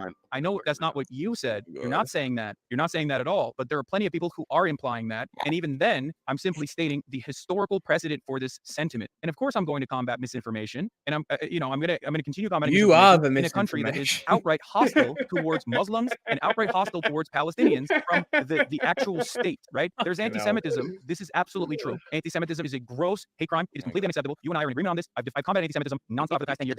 Oh my God, the tokenism going on right now. We have to get rid of all of the Israeli Jews in that area. I'm sure. Yeah. They're anti-Semites. You spun it up again. Because the foreign ministry has maintained this. Still talking about Hamas itself that like reinstituted its charter as well. Hamas people that are like chill and secular and they don't hate Jews. Oh, 100%. Oh my God. Do you think that every single person watching right now has seen every second of your stream? I don't know, but I have watched precisely 0 of his stream. I mean, I've watched reruns. Is that what you'd call it? I mean, does that count? Okay, I mean, here we'll just probably not. We'll play it again, but I'm simply stating that, like, you know, I'll read it for you if you want. It's not like a. Read it if you're going outside to get your dog groomer. I can read it. Okay, right here. I'll just. Shit, never mind. The groomer's not even here. Oh wait, I can't play it on your stream. Never. Yeah, I can play it, but it doesn't matter. Here. Okay, play it. If you don't mind, just reading the. Yeah. The Al-Aqsa flood is just the first time, and there will be a second, a third, a fourth. Because we have the determination, the resolve, and the capabilities to fight. We will have to pay a price, and yes, we are ready for it. We are called a nation of martyrs, and we are proud to sacrifice martyrs. We did not want to harm civilians. But there were complications on the ground. And there was a party in the area with a civilian population. It was a large area across 40 kilometers. Again, this guy is not connected to the people who did the attack, so. Is he? No, he's political Hamas. These people who are on the ground, I mean, they're more connected to the Haqqanis than political Hamas. Okay, so but at the same time, Hamas's philosophy, the whole human shield thing, is that they don't care about killing civilians. Yes. Today they were like trying to evac a hospital because Israel wanted to bomb it, right? Mm-hmm. So it's like you already had the issue. Well, yeah. But while they were evacuating, they were like had white flags, and Hamas shot at the people evacuating. Very cool. Yeah. I mean, that's what they do. Cool. I mean, we've seen them. We've rocketed escape routes and things like that. Yeah. And this is exactly why I play. I say play it safe, but I say fuck them both. Hopefully they shoot each other into non-existence. That would be fantastic. They both suck. But the thing is that if Hamas and the IDF can kill each other, that would be great. Because the pauses get people out of the way. Because they're not going to stop fighting. No. So I mean, if they can get people out, whatever, let them kill each other. Fucking nuke each other. I don't give a fuck. And then rebuild. The problem, great. Rebuild. Yeah. Give the people the money to rebuild. Exactly. Just let them fucking burn each other to the ground. The occupation must come to an end. Occupation where? In the Gaza Strip. No, I'm talking about all the Palestinian lands. Does that mean the annihilation of Israel? He says, yes, of course. The existence of Israel is illogical, but there's cuts in there too. I don't even know what the See, but they also don't talk about the fact that they're talking about the state of Israel, not Jewish people. And they always conflate this and say, sure. They quoted the protocols of Elder Zion in their charter. What is the protocols of Elder Zion? The fuck? Oh, we'll teach you about it some other day. It's about how a Jewish cabal runs everything and wants to kill everyone. Reference the protocols of Elder Zion. Okay. I mean, I wrote that book. That's a great book. Fuck his name, but it doesn't matter. He's saying a bunch of fucking psychotic, bloodthirsty shit. I agree. One of the head. This is I've seen him before. He's a spokesman for Hamas. Yes, there are multiple different factions within Hamas right now. There are multiple different factions within Hamas right now. Hold on, let me finish it. The existence of Israel is what causes all the pain, blood, and tears. It is Israel, not us. Do you want me to talk about it? He's gonna say 1 million October 7th as well. It is Israel, not us. We are the victims. There's only like 10 seconds left. Therefore, nobody should blame us for the things we do. This is awful. We're the victims of the occupation. This is fucking awful.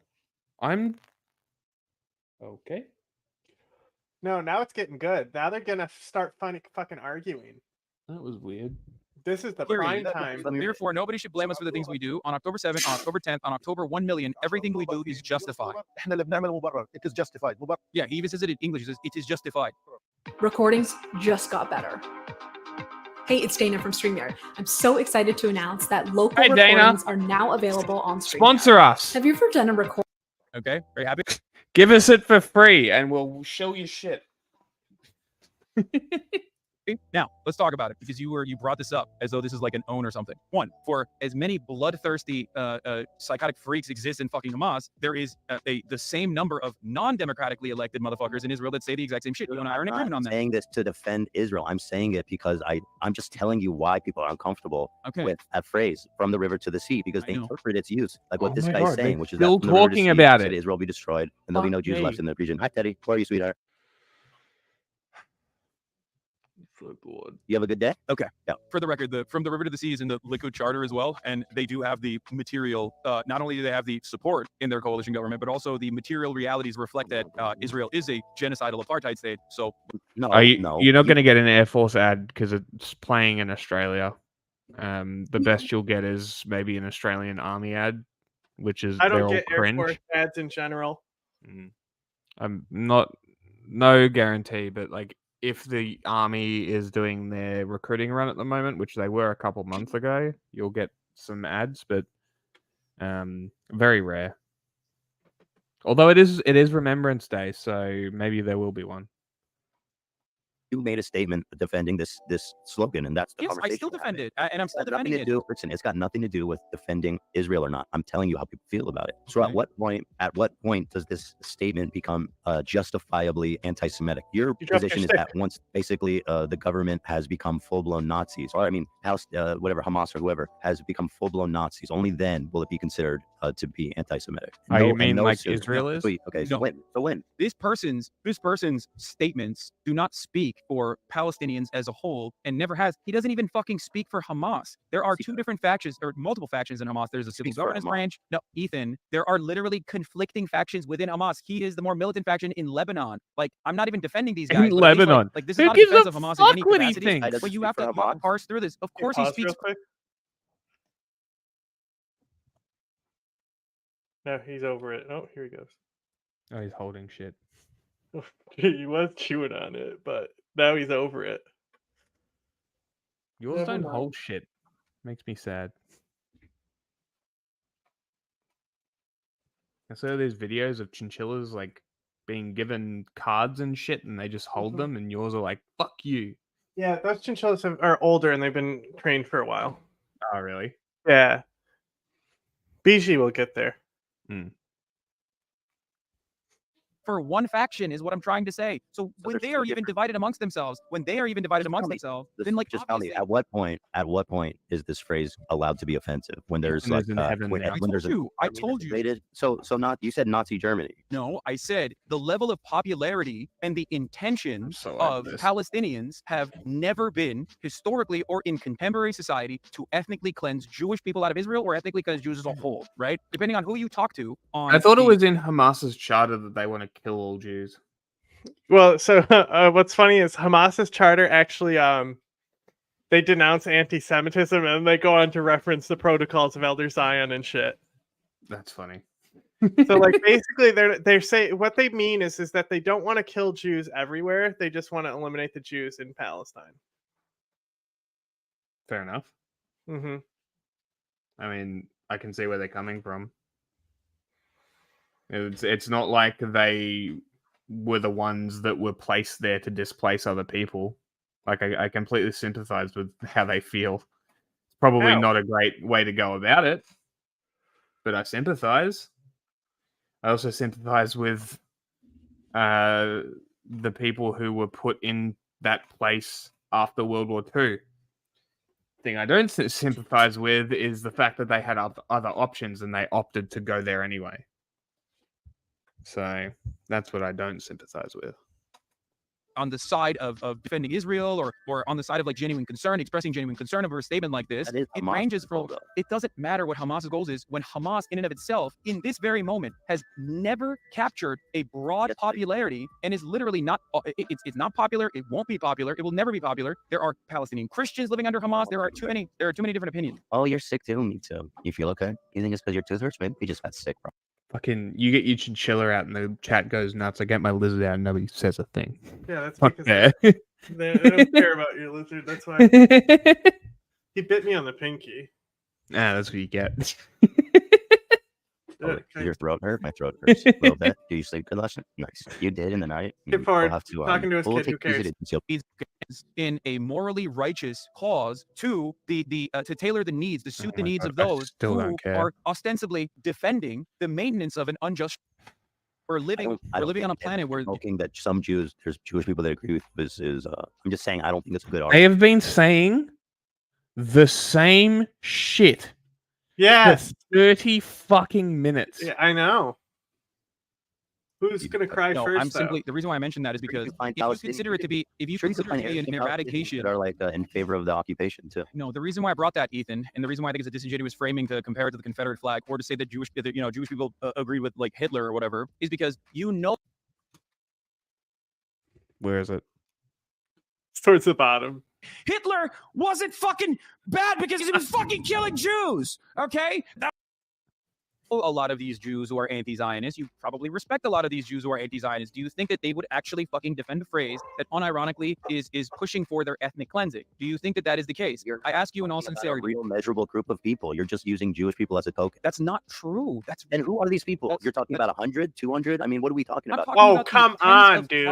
Jews that have been demonstrating on the streets since. And you've asked them, how they feel about From the River to the Sea. You've polled them on that. There are literally. I can pull up a poll on it.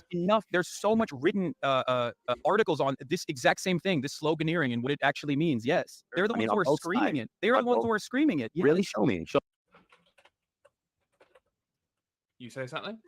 Oh, I just said I'll pull up some stats on it. Okay. Tell me all the Jews screaming From the River to the Sea. I'd like to see a fucking video of that. Even one would actually be quite surprising. Find me one video of a Jewish person screaming From the River to the Sea. Oh, come on. Okay, go ahead. I mean, I can definitely find you a group of Palestinians or Arabs that are like, no, we should definitely occupy Gaza. And we think that Israel's probably right. What difference is that? Because I can use them as a token too. It doesn't mean that what Wait, what? That doesn't even make sense. That doesn't even, what you just said doesn't even make sense. Why? Here. Find me a video of it. You know what I mean? Let's see. I want to see. Here, this is from Jewish Voice for Peace Action. Here, I'll send this to you as well. Check this out. Here's Pew Research, better source.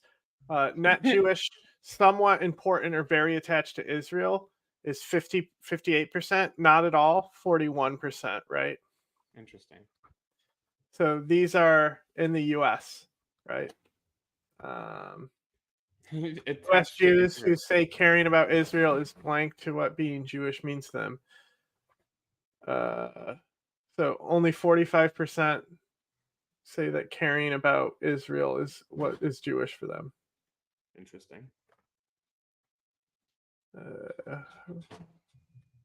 Jews who follow news around Israel. Jews who will rate Netanyahu's leadership. Only 40% said excellent or good. Only 13 said excellent. So most people seem to not like him. Very wrong. 13% of very wrong people. Most Jews are optimistic that an independent Palestinian state to coexist. Now, technically, if it was autonomous, it would be independent. It's never going to be independent unless it is autonomous. Okay, that's what I wanted. Jews who support BDS. Okay. Jews who have heard about blank. Okay. So this is just how they've heard about it. So Ethan is in the 43% who doesn't know shit about it. And then this is far more opposition to than support. So net support is 10%. Opposed 43%, and that's only of who knew about it, because the only percentage who knew about it is 56%. So of that 56%, most don't support it. But I'm sure if more learned about it, it would start to match those figures from above. Yeah. So I just quickly flick through it. They don't stop talking about it. The rest of it is literally this. When do they cry? It doesn't look like they do at all. They cry. I've seen them both cry. They both cry at some point. Oh, that looks like Hassan crying. Yeah, see? Discord is literally full of fucking... Ethan, I love you, but there's only so much I can do if you're making that argument. You know that, right? Like, at a certain point, you're an adult, and the words that you're saying are going to be perceived by people in a certain way. I can't constantly tell my... Let's go back a bit.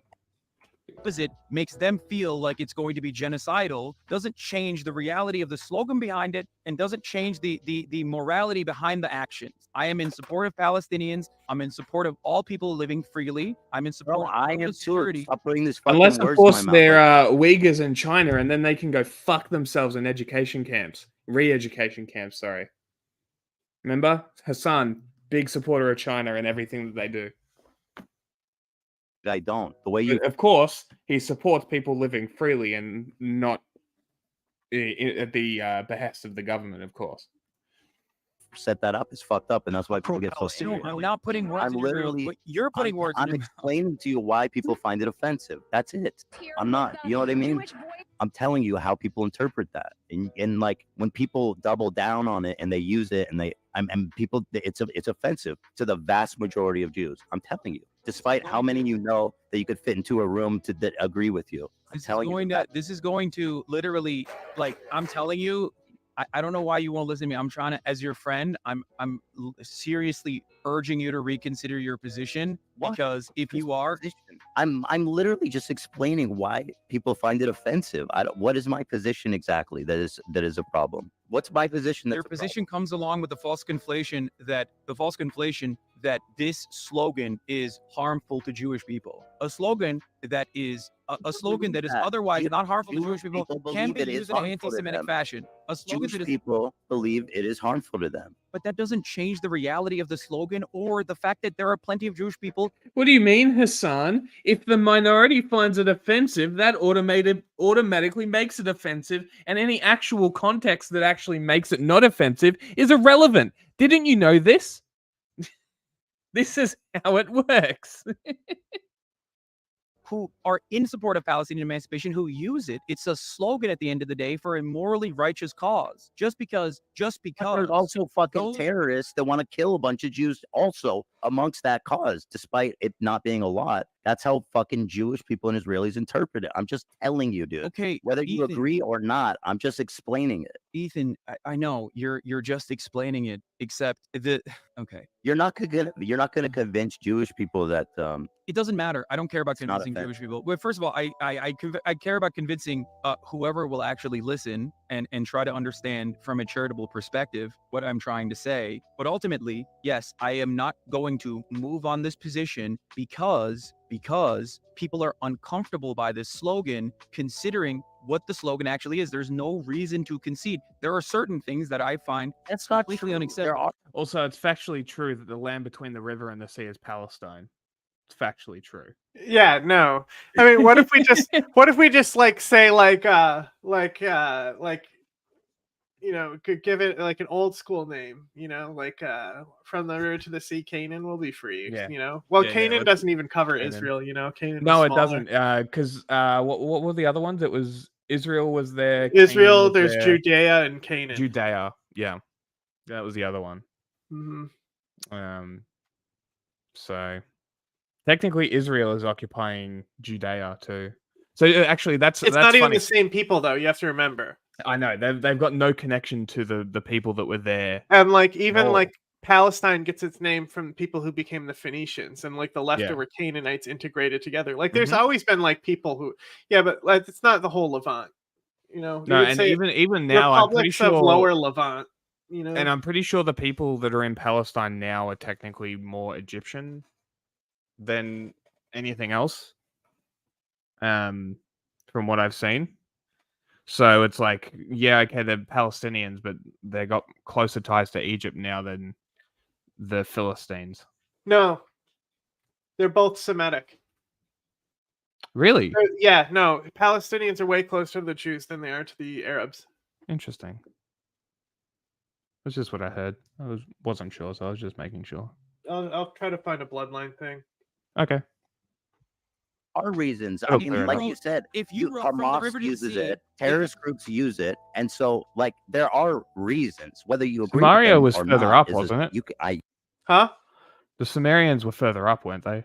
Yeah. Well, there's a bunch of shit though, but like it's been all stuff has been conquered through there.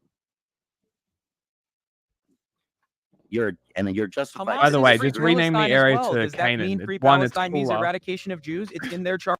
One, it sounds cooler. Two, it's not called Israel. Three, it can be for everybody. That Just call took it me Canaan. no time to find. So, right here, Palestinian is hang on, it's got to go to. So, you see, Palestinian is right here next to is Palestinian, and then it's Druze. Oh, wrong screen. I'm zooming in again, of course. There we go. Right, so like Egyptian, like see, look, Ethiopian Jew. See, look, see, there's Yemeni Jewish, Palestinian Druze, and then there's these Jewish lines. Okay, see, they do come from Egyptians though, like technically. So I wasn't wrong. But all the way back here is Ethiopian Jewish.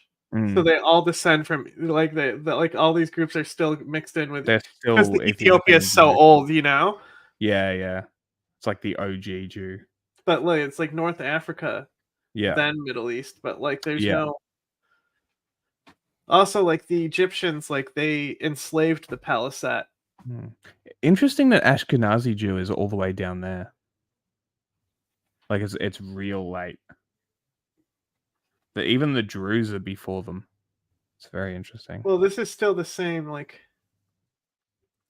I don't know how long the like timeline is. Well, back to Ethiopian Jewish, it's probably a while.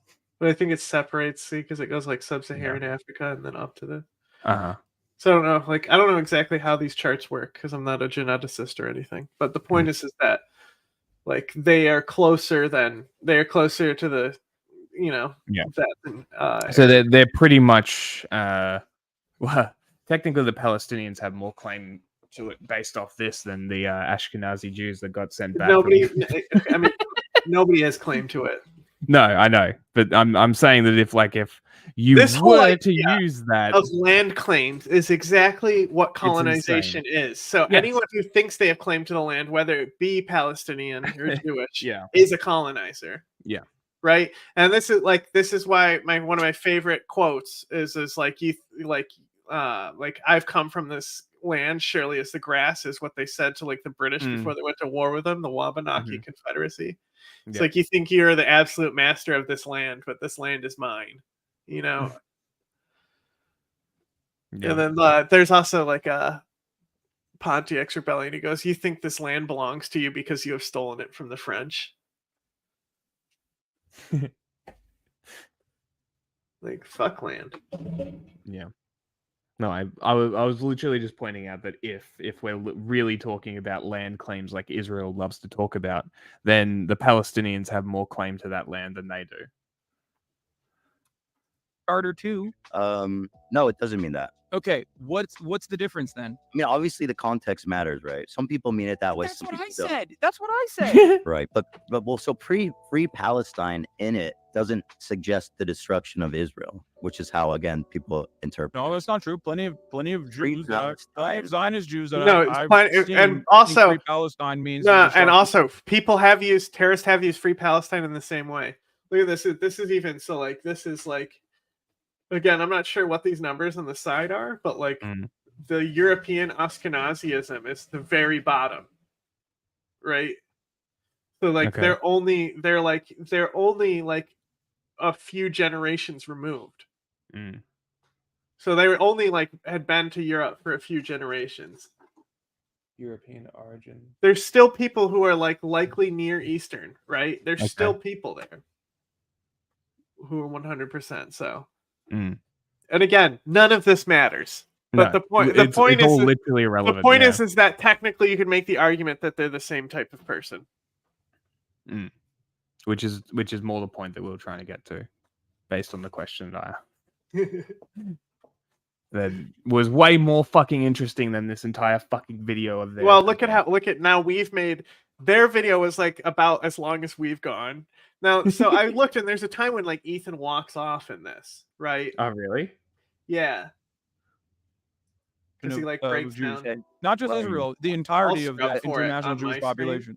I don't think that because from the river to the sea, in the saying itself is people interpret it as the annihilation of Israel. That's how people see it. Okay, when you want to understand what Black Lives Matter means, they're talking in white circles people to ask them, or do you go to black people? Finally, bro, he finally did it. He finally did it. Black Lives Matter. What are you talking about now? They've been talking in circles for 40 minutes. I know, but now he finally moved to Black Lives Matter. This is what I was saying. This is what you should be comparing it to. It's so easy. Who do you listen to? What? When you want to understand the purpose behind a slogan, do you go and ask what white people think about Black Lives Matter, or do you ask black people what they mean when they say Black Lives Matter? I would.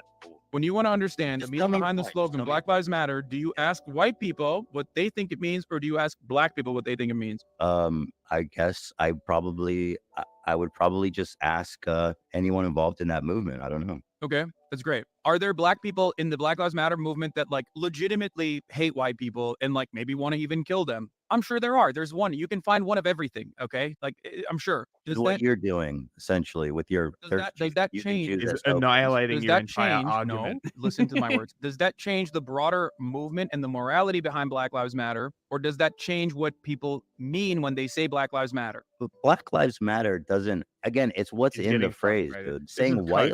This is Ethan coping. Everybody. Saying Black Lives Matter doesn't insinuate that other lives don't matter. The thing is that that's the entire point, Ethan.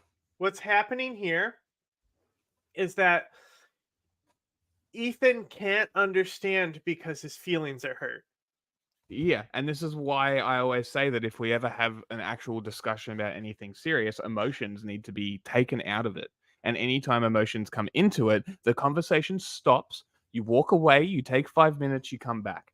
Because at the end of the day, if you're arguing with emotions, you are ineffectively arguing your point, and you are actively making it worse for yourself. And this is what Ethan's doing. Ethan is coping right now, about to make the exact same argument that white supremacists do about Black Lives Matter to defend himself, arguing that from the river to the sea is a genocidal statement, because it isn't. Because what Hassan is doing is literally deconstructing his entire argument the way it should have been done, because at the end of the day, you do not ask the people who don't like the slogan what the slogan means. Because if you ask the people who say all lives matter, they will tell you that Black Lives Matter is a divisive slogan used to break apart America. Just like he's saying that from this river to the sea is the Palestinians advocating for genocide of all Jewish people. It's not. Cope. In the fucking phrase, bro. I don't know what to tell you. From the river to the sea, Palestine will be free also doesn't feature from the river to the sea, we should destroy Israel and kill all the Jews. You're the one who's saying that that is the secondary implication behind it. I'm just telling you how people see it, bro. I know, but if you were to tell me this is how white people feel about Black Lives Matter, I would say I don't care how white people feel in this regard, because my business is not about explaining what this. There's no inherent, bro. There's nothing in Black Lives Matter that's saying that white lives don't matter in the fucking. There's nothing in from the river to the sea, Palestine will be free. Oh that my implies God, Jewish bro. people must be here. From the east coast to the west, black people will be free. Means kill all white people. Literally, like, I can't believe he fucking walked into that trap himself. Are you kidding me? This is awful.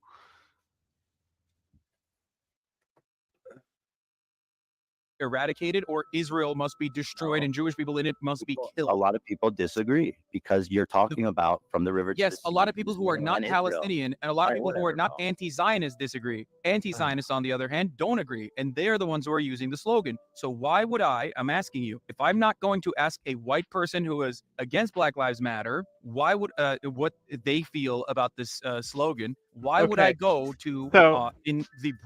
It's cropped on this one. But if you look here, like Ethan starts putting his feet up, facing that direction. Oh, he was doing that before, yeah. Yeah, that's what this is when he gets mad. Is like here, I guess, is what people are saying. My point is this. I talk to my friends who are definitely a lot more conservative than you. I think we skipped when this was. Right? Okay. My friends who are, Zionists. Okay. Hatton Mall. I held a bake a lot sale. more conservative. I'm not a racist. I don't know in what way I'm conservative at all. You're not. See, I know some people are killed in the church bombing in Gaza who could trace their lineage back to the followers of Jesus. Right? Crazy. That's privilege, by the way. Like being able to trace your being lineage. able to train your lineage. If you really think about it, like that's really what we took from black people in this country. It's true. It's very true. It's what the colonial powers took from everybody. Yeah. It's what the race mixing, the integrated race mixing to get rid of them. It's eugenics. That's what that does. Completely erases everything and just puts your bloodline into white people. And then it's like, oh, well, your bloodline's this. Now you can track it back. Oh, look how privileged we've made you. I'm saying that I have friends who are a lot more conservative than you. Mischaracterize me what I believe. It's really. I am not saying I'm not mischaracterizing you at all. If I You're first not. of all, if I thought you were a reactionary on this matter, I would not be having a normal conversation with you. I would be incredibly critical and would be more interested in like yelling and trying to nudge my position across instead of like walking through this. It's right there, right here. No, and I think based on some of your analysis, as me like comparing fucking Palestinian activists to like Jewish Might be right now Nazis because or it's something. the same tweet. So I think it looks like about the same. Okay. So we might be almost there. Broadest majority, Zionists, both Jewish and Christian. Why would I ask them what they think about a Zionist, anti-Zionist slogan? I already explained it, but you don't want to hear me. Wait, no, I'm asking you. Like, it's not in the fucking. He's just throwing a slogan tantrum itself now. Says people interpret Yeah, it it's as because destruction he of can't. Israel. I know it doesn't This say. is what let's happens destroy when it. you have feelings about it. But as soon as you get your feelings involved, then you your mind can't be changed.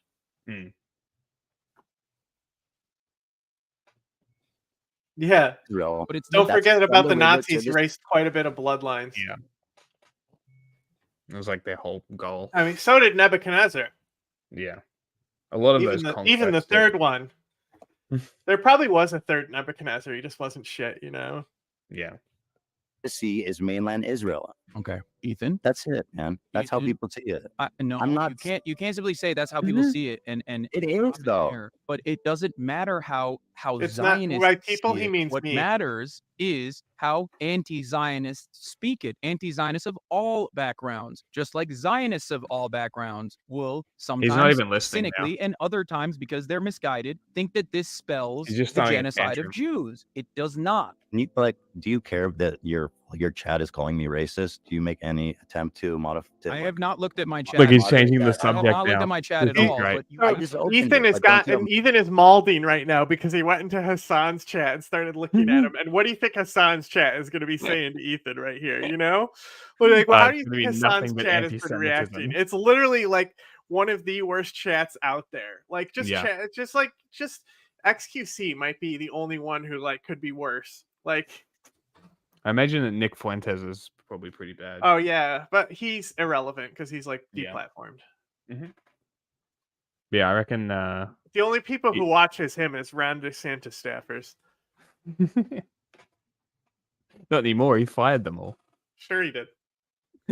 Moderators, do you care at all about what your audience says about me? 32,000 people in here right now. The reason why people are saying that is because of the conflations that you made, Ethan. That's what, like, I can't stop people from viewing you a certain way if you're going to make these comparisons that they've heard from actually racist people. You literally implied that Jewish Voice for Peace would be akin to a capo in this circumstance. Oh, you are fucking so bad faith for saying that, and fuck you for even like putting that out in the world. That was not my point. My point was that you can find anybody to defend any fucking thing. That was my point. You also made a comparison that this slogan is akin to the swastika changed over the course of its trajectory as a symbol for Nazi Germany, and then also on top of that stated that the Confederate flag means something different to the Southern folk that want to promote heritage, not hate. Those people, when they say that, are cynically saying heritage, not hate. It doesn't mean slavery. Not necessarily. They've done polling about this, and it is like some of it is largely based in ignorance. But also, are those people who are ignorant and really see it as heritage and not hate, are those people still racist? I'd probably bet they are. Probably, yeah. You know? It's very likely. That are saying from the river to the sea, Palestine will be free are not in the wrong. They're in the right. That's the major difference. They are morally righteous, and their slogan in and of itself is on the exact opposite side of what the Confederacy Hassan has to look to what would be his left to look at chat. We know this because we make fun of him during the Maureen Williamson interview because he can't make eye contact with her. He's actually making eye contact with Ethan on his monitor. So right here, now he's looking at chat. What are you jerking off there? No, I'm just playing with my short strings because I'm bored. My dick. Just playing with my dick. What the? That's why a better comparison would still be to make a comparison to Black Lives Matter in the way that some white people foresee or perceive Black Lives Matter. And if I'm not going to listen to what white people who are against Black Lives Matter have to say about the slogan itself, then why would I listen to people who are defending Israel on what the slogan means? Because the broadest majority of people who consider this to be an anti-Semitic slogan are, in my opinion, deploying it cynically. Not you. By the way, I'm not even defending I'm not even like, I'm just trying to tell you guys how it feels. And I'm fucking shocked that you don't care that people in your chat are saying, who the fuck is this child, cold, arrogant, Ethan, I love you. Like, bro, come on, just think about it. How can you be surprised when you're... Think about if this actually was Ethan arguing Black Lives Matter here. And he's like, why won't you say all lives matter? Does my life not matter? Think about how that makes This is literally the argument he's making. He doesn't even realize. It's like, just see, that's the thing. This is like Irish people get about this too, because you know how there's like a side of Irish people that are super racist, and they like to, we were slaves and we made it, and it's like property, you know, like you were able to establish something. Shut the fuck up, you know. There's certain people who just like want to invoke this "I was oppressed once" status, like the Italians, and you just want to tell them to shut the fuck up. Shut the fuck up. Yeah. Discord is literally full of fucking. Ethan, I love you, but there's only so much I can do if you're making that argument. You know that, right? Like at a certain point, you're an adult, and the words that you're saying are going to be perceived by people in a certain way. I can't constantly tell my community to shut the fuck up, like which I have. You do all the time. But at the end of the day, it's because I know you personally, and I think your heart is in the right place. But they don't know, so it's hard. It's hard for people to view what you're saying beyond telling your you the perspective. You disagree. That's it. I mean, what the fuck do you want from me? Okay, but do you get where I'm coming from? Like that's why I'm trying to understand your analysis, dude. I understand your analysis. I don't want my community to hurt your feelings. I don't want your feelings to be hurt either. They're not hurting my feelings. They're fucking they're monsters. They're like your feelings are hurt. No, I think you're not hurting my feelings. Not all of them, but there are a lot of them. You're hurting my feelings. You're mean. Your threat is mean. I mean, you don't seem to care about moderating it. That's not true. Whereas when you're on my show, we really do care about what people say about you on Discord and chat, and we moderate it to keep like a good environment. But you don't seem to fucking care about it. There's no way I can shut off my chat. I mean, I can put it in emote mode, but that's it. Just like you shut off your chat, just like you shut off your chat when these sorts of conversations happen in an effort to stop bad faith pieces of shit. We can put it in emote mode, which is what I'm doing now. But ultimately, you have to realize, like, when there's 33,000 people, and it's not even YouTube, it's literally fucking Twitch, so it's even faster. It's almost impossible to moderate because people are going to perceive what you're saying in a certain way. This is not like, there's only so much moderation I can do if you make that comparison. Do you have moderators in your chat? I don't understand. I didn't make any fucking comparison. Bro, he's got 32,000 people in the how chat. People feel about it. That's 32,000. What do you want him to ban his entire chat? Yeah, do it. Bro, he's not. You're the one sitting here crying about all lives matter. Yeah, it's such a wild way to go with this argument. He's gonna walk off any second. Fucking doing, man, and you continue to put words in my mouth, making it seem like I'm comparing them to fucking Jewish Nazis and shit. Hold on. It's so fucked up. It's not fair. And when you say that shit, then people in your chat are obviously gonna co-sign it, and they're gonna fucking, think that, as I quoted, a Zionist fucking freak pig. He's like, my food's here. I don't know. For the record, I understand the analysis, that it's not anti-Israel or anti-Semitic. I understand, and I agree with his analysis. Actually, I do. I'm explaining why Jewish people around the world find it offensive, and I can tell you guys, most Jews do find it offensive because the way they interpret it, which is the destruction of Israel. That's how they interpret it, whether it's meant that way or not. And I think that it's worth, acknowledging that that's how people. Also, who gives a fuck how you or anybody interprets something? Yeah. Like, literally irrelevant how you interpret it. That's not how white people see it when you say Black Lives Matter. It sounds like you're not including us. What do you mean you want to have a safe space without white people?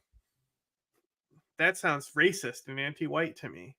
And it's not even saying like, that bro, either. yeah, like anti-Semitism is seriously increased, but like don't let it get out of come on. The criticism of Israel is not criticism of Jews. No, but anti-Semitism is out of control right now. Like that, like both things can be true. No, but especially right now because of the events going on. Yeah. But that's the thing is like you can acknowledge that it's rised right now. Like how even how China capitalized on Stop Asian Hate, but Asian hate crimes did rise at that period, right? Oh no, they absolutely did, and then China ruined it by co-opting it and trying to make it so exactly. But that happens with all this shit. Of course, it does. That's the thing. That's what Ethan can't see. Will feel about it. You would think that he would get it. Keep using it, but sorry, I was gone. I had to the audience. Can you hear me? I'm telling the audience because I don't think I can. You know why? But I'm just explaining to the audience that I'm simply explaining why people interpret it to be anti-Semitic or anti-Israel because of the insinuation that it is from the river to sea. They interpret it as it being a call for the destruction of Israel. Even if it was anti-Israel, who cares? How many times do you think Ethan has said that? In the last 10 minutes, about 15 times. Something like that. You don't understand. It sounds like you don't care about white people.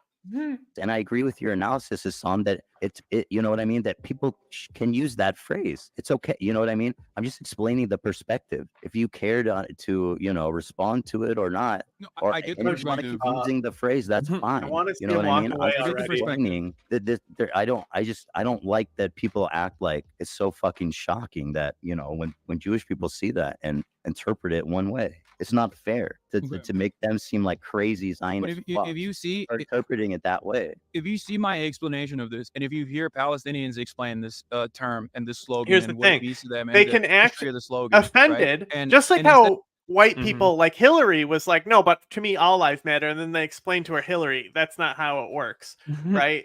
And they explained to her that they were diluting the issue because it's not about white lives right now; it's about black lives at the moment, right? Exactly.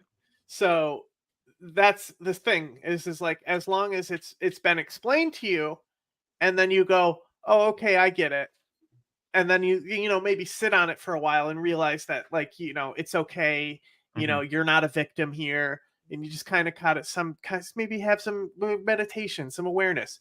But what Ethan is doing is justifying what's being responded to him because he can't get over it, and he keeps on going in this circle. Yep. Ethan representing weird carrots policing genocide. 100%. Oh wow, I didn't think about that. Actually, maybe I'm in the wrong here. I would rather listen to those who are anti-Zionist, Palestinians, and also American Jews and Western Jews who are anti-Zionist alike. If they all are, I'm about to make a meme. If they all have this kind of perspective overall, then if you are also on the side of the emancipation of Palestinians, don't you think that the better thing to do here would be to educate people to ensure that there's not any further like misunderstandings on the front? Because that's the reason why I make this statement. That's the reason why I try to educate people when there's a sea of counterfactuals and counter narratives that simply claim unconditionally that this is like anti-Semitic. Anti-Semitic people can use this. I do agree. I disagree that it's unconditionally anti-Semitic. But do you understand why some people might find that like a scary phrase? They understand. Oh my God! Shut up. But they also think. Can you walk away now so we can stop? Palestine is a scary phrase. Oh, so you acknowledge that Jews around the world, you can understand why they would see that and can think of it as a scary phrase to them. It would make them uncomfortable. Yes. Yeah, I'm sure a Jew in Australia really gives a fuck about from the river to the sea. I bet you they really care.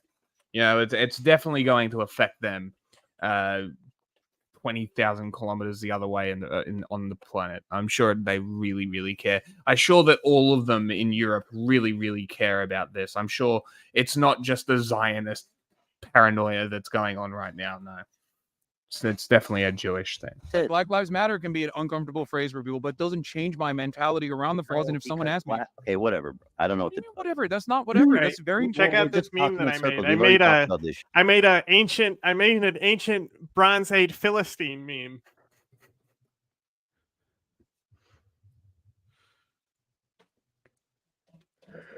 That's what I'm talking about. Am I right? That's great. Shit. I know, but it's important because dude, it literally this is a real world video game mechanic. You know, with like Zelda, Ocarina of Time, you would try to skip through the owl and you'd actually hit repeat again, and then like he would always flip it on you to trick you, and like it seemed like it was just mechanically built into the game. That's what's happening right now. You're actually hitting. Do you want to hear that again? And you don't realize that you're in a speech loop like 10 times, and then you can't get out of it. That's literally what's going on right now.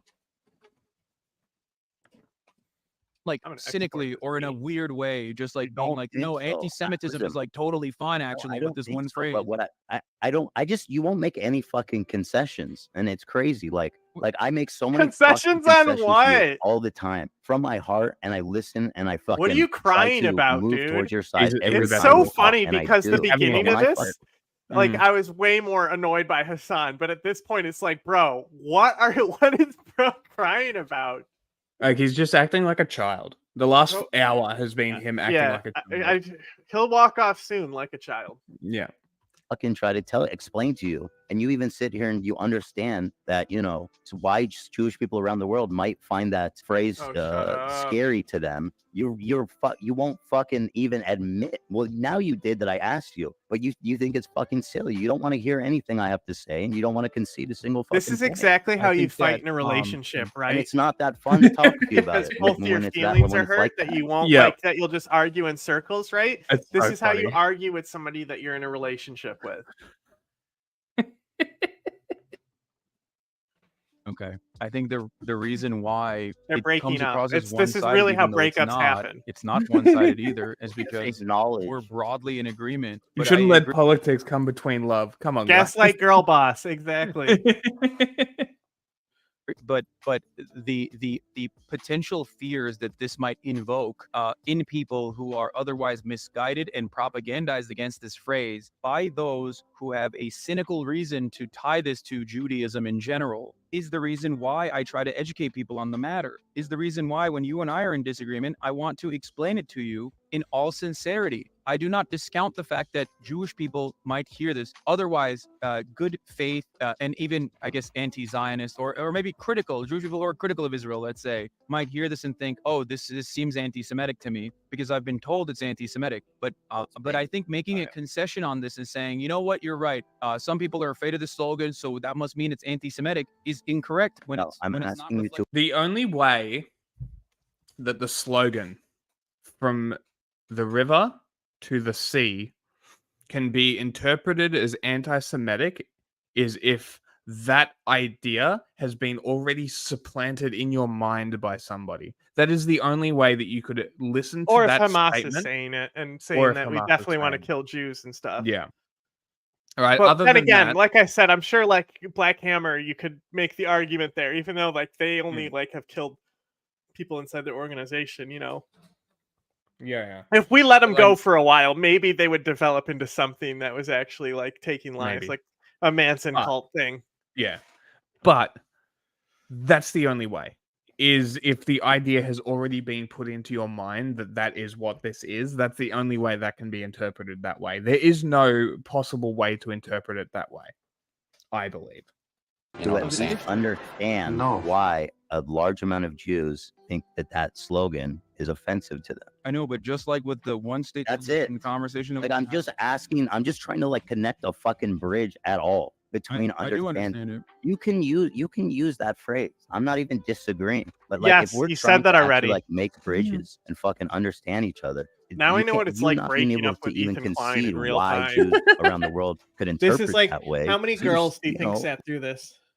You know, the breakup stage with him. And this, you know, like because he's obviously like before his wife, he's broken up with people before. This is how it happens, you know. Except they wouldn't have an escape. He would just sit here doing this for hours and hours and hours. Why wouldn't you listen to me? Why wouldn't you listen to what I'm saying?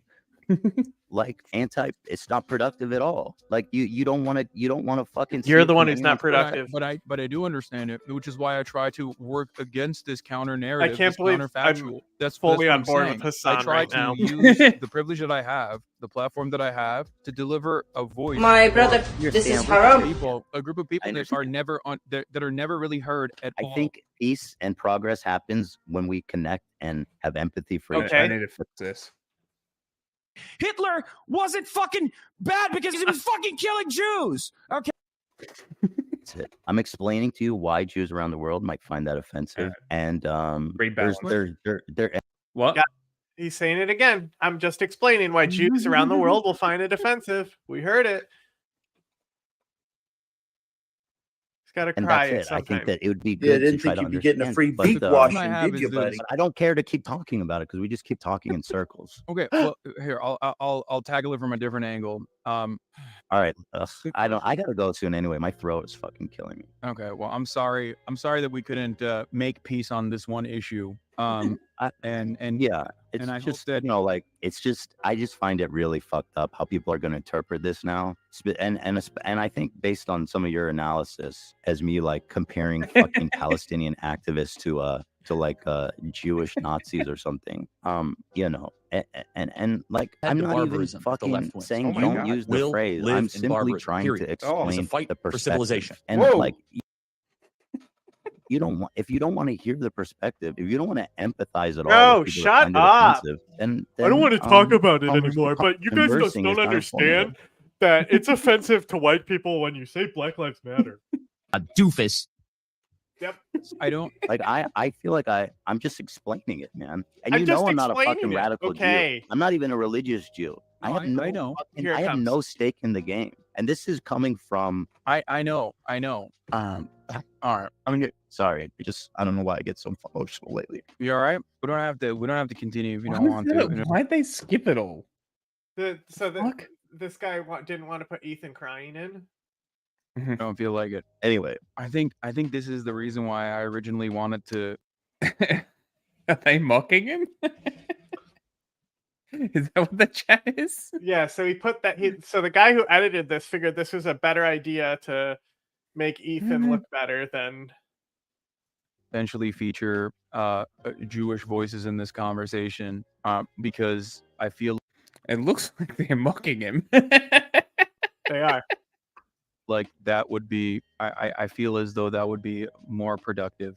Even Israeli voices, as a matter of fact, and we can still do that at a later date if you'd like. I just, I'm not like a fucking I'm not a sensitive Jew. I never scream anti-Semitism about anything. No, I know. So like, you can't. I don't even think it's fair to characterize. Like, I'm just telling you how people see it. I mean, that's all I'm doing. I know. I never said.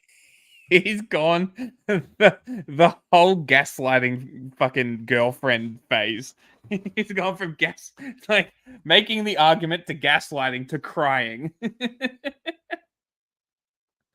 Disagree clearly. That's it, and that's fine. I don't, Ethan. I've never said any of those things against you, and I don't believe that. Okay, I'm not saying that at all. I'm simply trying to describe the position of Palestinians in this matter on this front. And you've done that, and I understand, bro. I understand. I've listened to you. I agree. That's it. Okay. As far as being conciliatory on this front, Bigoted goes, fucking I think losers. That's the reason why it'd be better served to have this conversation not with myself, but with an anti-Zionist Jewish person. Why does it matter if they're Jewish? Because I'm not Jewish, and you've said in this conversation that, like, how can you tell me how to feel about the situation? Yeah, but how is one person representative of Jews at large? I think that there'll be a stop trying, Hassan. Give up. Just say yes, you're right, sweetheart, and walk away. Yeah. We can talk about it from a more united perspective and give you more give you additional feedback and additional information. Here, I'm just gonna. This person said, "Okay, we don't give a fuck if they interpret it like that because they're fucking brain dead genocidal freaks." It's like understanding a fucking Nazi's perspective that emancipation for minorities is a threat to their existence. Get the fuck out of here. Yeah. So this is, and for the record, that is the perspective of someone. Why are you gay? Who is not speaking about Jewish people. He's talking about Zionists. This is the difference. And the number of Christian Zionists far outnumber the number of Jewish Zionists. How are the by the way, how do you honestly expect the mods to keep the discourse like in any way like civil? That was a comment left by your mod. Which mod said that? I don't care. It doesn't matter. I'm just saying. Well, I mean, why'd you bring it up? No, I'm not trying to snitch. Okay. But ultimately, you have to understand that the reason why people feel this way is because this is not like this community, these very same moderators, this entire moderation team has been tackling anti-Semitism for 4 or 5 years at this point. They're not anti-Semitic. They're not saying this. Another mod says Ethan is so bad faith. What have I been bad faith about? Like, I genuinely don't understand that. Stop arguing with the chat, Ethan. Do you think people Turn it across off. the board are geared Stop towards looking at the hating you comments. here in this community, in my community in general? Do you think that I don't yell at them regularly and try to tell them not to? You should know better. Jesus Christ. Are we done? What are you looking up? Just I'm trying to find it on this one because I'm trying to find him actually crying because the person covered it. Oh, Hassan actually covered it. See, look, I went back on the stream. So Hassan covered it because it's streaming from Hassan's stream. Interesting. Okay. That's fair. Because what? I mean, the rest of it's You know, walk off. They're just talking. I feel like this is just going to be him patting him on the shoulder, making sure he doesn't cry. Boy, pull up what I just had though. Yeah. And you got a lot of them. I love dogs. You love dogs. You guys like dogs?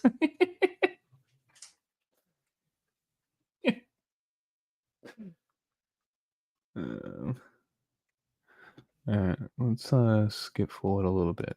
I'm finding the last thing. Conversation about it. I'm just trying to be honest and open and like conversation like this. I'm not. I mean, this is what I wanted to talk about. What? Oh, this is what I wanted to talk about. No, I know. I just look as a final statement on this for everyone that's watching. Ethan is not a bad person. He's not a Zionist. He is. It certainly fucking sounds like he's a Zionist. Delivering the perspective of a person that has lived in Israel. I'm not even a religious Jew. No, I have no stake in the game. Right. We definitely saw this, right? Mm-hmm. This is just before he has a cry. Yeah. I know. So he does walk off. And then I think Hassan cuts the camera off right after this. Man. And okay. Anyway, go to the end. Oh, no, it went wrong. Go to the last 10 minutes. Yeah, I'm on the last 10 minutes. Okay. That whatever with this indiscriminate bombing of Gaza is fucking horrific and horrible and absolutely destroys Israel's position. I don't know what more I can do to try to empathize as someone who's an Israeli. I don't know. And so those are my positions. If I try to explain a perspective of a Jewish or Israeli person, oh my I'm God, not endorsing it. I'm not defending it. I'm only saying it because I think it's important. Listen, the other guys online, honey, say that it's okay to be an alpha, and I'm just trying to express myself. Of those on the other side of them, so that you can connect with them better. That's it. That's my goal. And what could the pro-Palestinian side do better? I think that's a good girl question to ask you. Like as far as its own advocacy. Hey. Did you see, like, Jonah Hill, like this girl was like, basically he's like, he doesn't want her posting pictures to Instagram that are hot, and she's like a surfer professionally. What the fuck? Right, so it's like she has pictures like of her surfing with other professional surfers who are guys in their bathing suits. She's in her bathing suit. She's a surfer, and Jonah Hill is like texting her, crying about it, like weaponizing therapy against her. It's fucking. He needs to chill the fuck out. She needs to leave him. She did. This is like she posted him like a year later. What a nutbag. Yeah. Yeah, just like if that ever happens to anybody, leave. Just leave. Yeah. Not worth it. Just leave. Don't be stupid. You can't help it. You can't fix also it. Jackson Hinkle's ex-girlfriend. I think so. I think I remember that as well. That's so funny. And now he has a Russian mail order bride that is probably reports straight to Putin. Yeah, it's his handler. I don't mean this like cynically. I'll answer it. I hate to speak so broadly about the whole movement, but in general, I've seen, and what I'm seeing now is just like a really vitriol, like there's zero empathy or tolerance or desire to hear the perspective that I'm doing, and so much so there's not only a lack of empathy, there's a downright an outright. I've almost hit end stream multiple times. I know you're a sophisticated guy. I was literally the world is a mess. The world is as angry as it gets. Well, you think this is going to cause a little more anger? The world is an angry place. We're almost done. Look, chat's sticking it with us too. They're sticking this last part with us. Good effort. I'm impressed. I appreciate it. Hatred for it. I want to leave. I'm surprised like you guys are staying. Differentiate between like real Zionist propagandists. We've heard your side. It's the Zionist side. And then someone like me, who's a secular, modern, fucking unreligious, and concerned Jewish person, Israeli, that's concerned about what's happening to the Palestinian people. And so I think I just want you to validate my feelings while I condemn the genocide against your people. At broad, but I can talk about what I'm seeing in your community. See, somebody left and they came back. See, I told you. Yeah, I've come and gone. That's I told you. It's like, don't worry about the number. There's been people here the whole 7:30. time. 7:30 in the morning. Fuck. It's 4 in the afternoon. That there's such a quick, it's so quick to condemnation. It's so quick to interpret the worst faith possible. There's no I apologize charitability, that we've and I understand because infested your tensions are morning with high, this people are garbage. rightfully upset about what's happening. I mean, that's to put it mildly, right? As you said, I mean, 10,000 people died, 6,000 of them are kids, or maybe even more, 8,000, I don't know. But there has to be, if there's not even tolerance for someone with my perspective, then I genuinely don't think that there's ever going to be a chance of anyone reconciling this in a meaningful way. I just think it's counterproductive to look at me like the fucking villain and to call me a Zionist and to interpret what I'm saying as someone who is no different than, you know, run-of-the-mill militant fucking fundamentalist settler or fanatic in Israel. I agree. I think that I think that people are too quick to jump to conclusions, especially because of the prevalence of certain talking points that they hear that they immediately go, "Oh, it seems like he's defending Israel." In the same way that people look at me and say, "Oh, you don't care. You love Hamas. Like you must love Hamas. It's very obvious that you love Hamas," over and over again.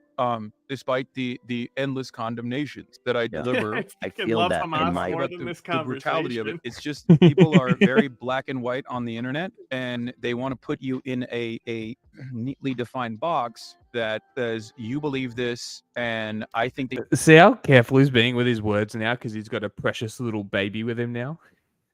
Well, yeah. Well, this is what he's doing. He's trying to end the couples therapy. Yes, honey, your feelings are valid. That's all he needs to say is your feelings are valid, baby.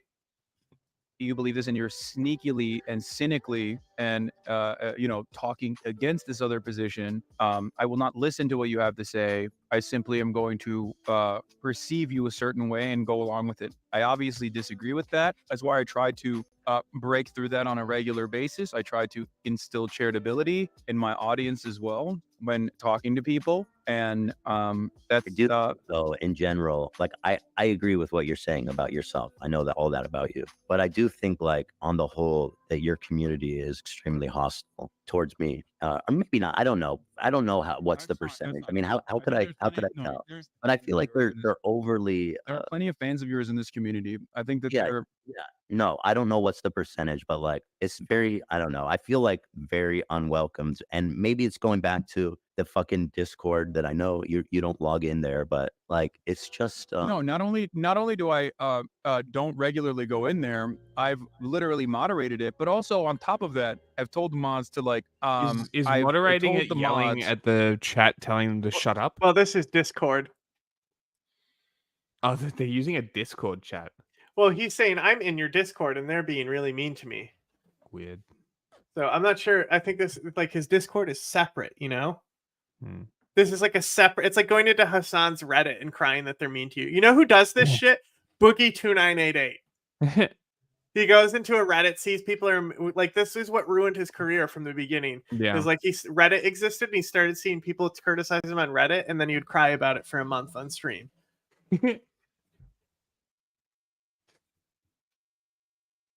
to deal with it. The thing is, now that you've said like, oh, I don't know, I just like everyone is going forward from this point on.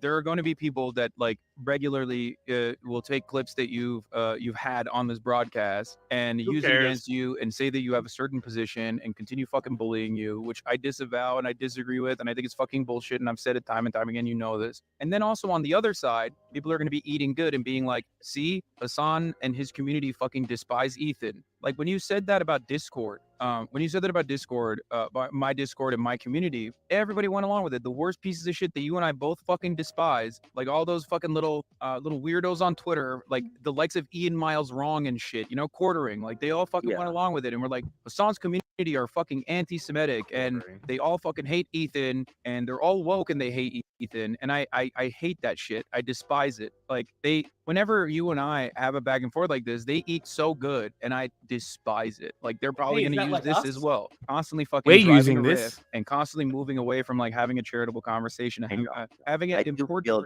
the back and forth. I do feel, and people say, oh, you're wrong. Well, that's why. I do feel like if I was to take a snippet from our Discord, it would be so positive and so nice and so supportive of you, even when they disagree. Whereas if I look at your community's responses, some of the stuff I'm saying, they're super fucking, and maybe they're justified because of what's happening in Gaza right now, but it's just so negative and so hateful and so nasty and so uncharitable and so mean-spirited that it just makes me feel unwelcome. And it makes me feel like sometimes that what we're doing here is kind of pointless. But I admire everything that you do, and I support everything that you do. And it's also I think it says also because it's a political community, which is fucking cancerous and awful in general. Especially like this morning, I talked about walking my dog. I was 10 minutes into the broadcast, and the first thing I saw in the fucking chat was, "Oh, so no more BDS against Starbucks, I guess," because I said I got a puppuccino for my dog. I never said I went to Starbucks. I never said anything for the past fucking for the past 4 weeks, almost 5 weeks now. I've continuously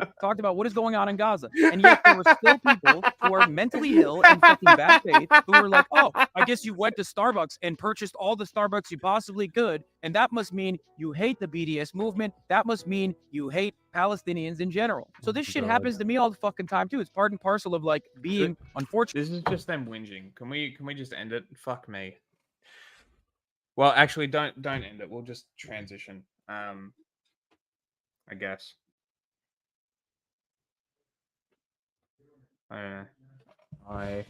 You talk. Did you see Count Dankula interviewed Lord Miles? I saw he interviewed someone. I have something that I need to pull sound bites from. So we ordered a pizza pie. There was 8 slices. Last night we ordered a pizza pie. There was 8 slices. Okay. Amongst us 2. So just so you get the visual, I'm sitting here. Give your honest opinion. Here. You're right in front of your 4 slices. Right. Okay. Okay. So I ate this corner. He ate that one first. He ate this corner. I ate this one. Right. He ate that one. Yes. Right. I ate this one. Yes. Right. He skipped that one. Maybe I didn't want that. Maybe I wanted the corner. He skipped that one. I went to the corner. Stood up and took mine. I didn't stand up nothing because if he reached across and he took my slice. Was this corner bigger? No, it was smaller. As a matter of fact, that's why I took it. You should have ate the pizza on your table. You notice behind him, there's a Forza Italia thing too. Oh, Jesus! Watch. That's why I took it. You see, Forza Italia. Oh my God! You should have ate the pizza on your table. I could take it. Pizza I want. No, you can't. Mine. That was yours in front of you. You're wrong. You chose that side.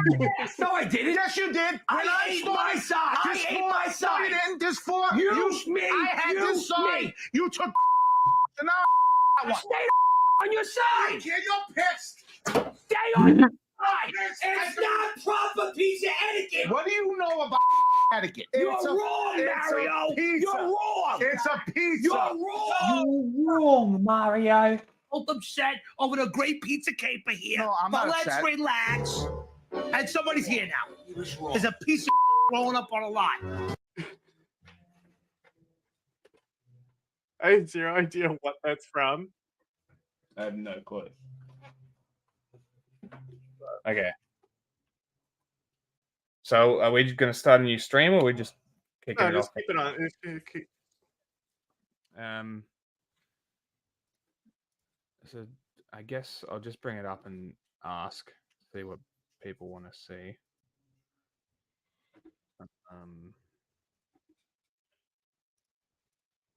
Yes, and we'll see how it comes through. Audio's good. Mm-hmm. Right. So we got options. I can play Crash Team Racing. This is the superior kart racer, by the way, everybody. Mario Kart sucks, right? Mario Kart is garbage. Diddy Kong Racing is the superior kart. Everyone knows this. Fundamentally disagree. No. Diddy Kong, the original Diddy Kong is the the original on what Diddy platform? Kong. Nintendo 64. Ah, okay. It's objectively true. Okay. We got Star Wars, Forbidden West, samurai stuff, Japanese game. Is that Metal God Gear? of War. They're truly a weapon to surpass Metal Gear. Oh, I haven't seen God of War 2 yet. I haven't started this yet. Yeah, let's start there. So we could now do we that. can learn about healthy relationships.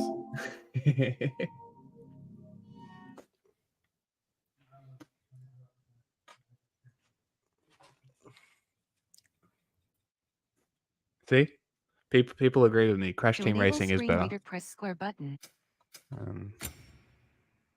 Yeah, well, they don't know the glory of Diddy Kong Racing. Glory? No, we want performance.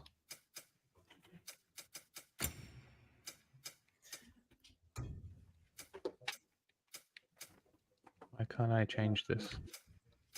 Rodents. I guess it is on TV. God of War.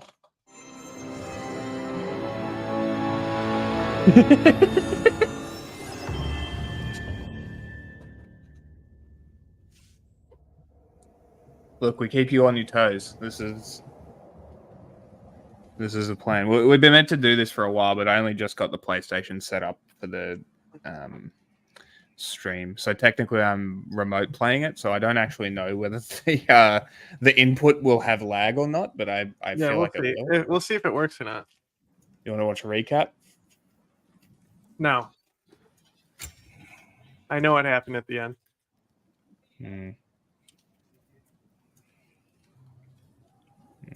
Let's just go normal.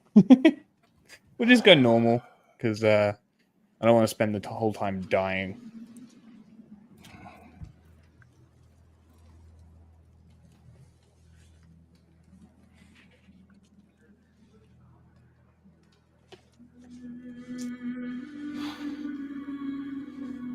Other one had a better opening because it started with you cutting down a tree, and that was fun.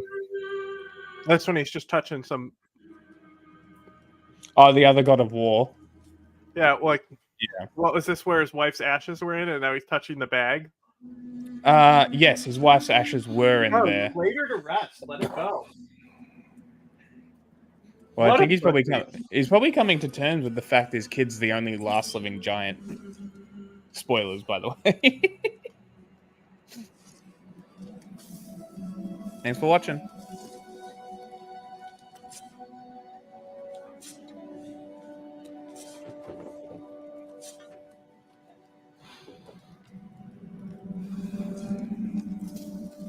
I don't have my cool armor sets anymore. What the fuck? Do I still have my Blades of Chaos? Well, like in the if you like do the new game plus, I think the armor you get there is fish themed.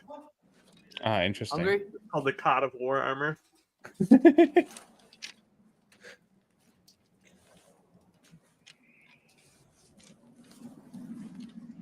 You mean the boy hunted while he did the woman's job of making arrows? What's next? Goodbye. Oh. Storm is getting worse. I'll get them ready. Let's go. This intro sucks. It's very slow compared to the other one. Yeah.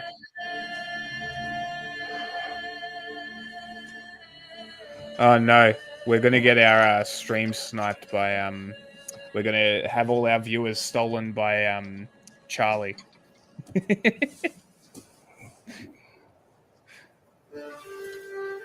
He's streaming at the moment.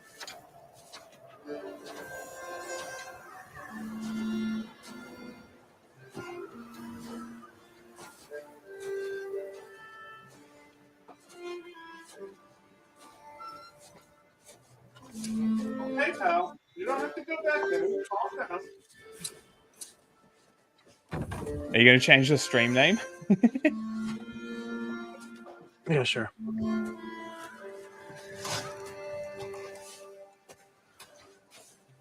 Need help? Went away and came back with playing games. Real politics. Yeah. We don't even know if it's going to work yet, too, because it's been a cinematic the whole time. Yeah. Isn't that great? It is good. It's good. I like the cinematics, but I also haven't played the game, so I sit control. through You it. don't know if the lag is even going to be good enough. Yeah, yeah. So you just we'll, sit here we'll waiting see. through all this to potentially not even do it.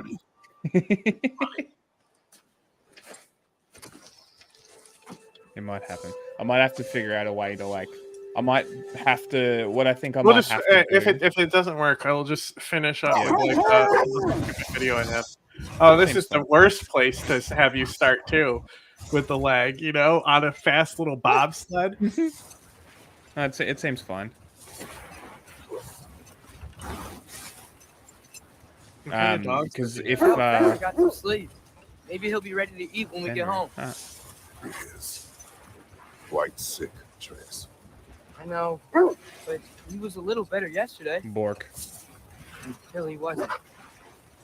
If he keeps eating, I'm not giving up on him. But they got a sick dog. Fenrir is like the Norse dog, the big one, the one that guards the Nether Realm, I think.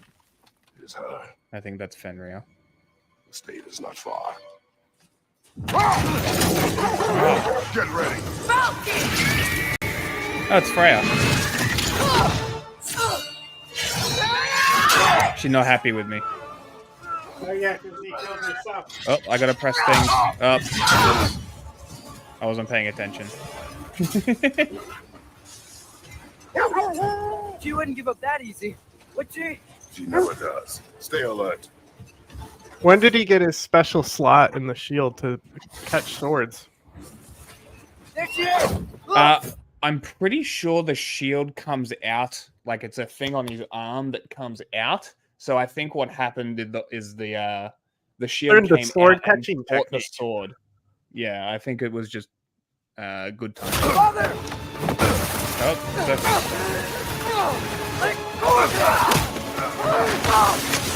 Got you! Freya's not even. She's not even a fucking Asgardian. She's an elf. I shouldn't be losing to her. The trees! They're coming down!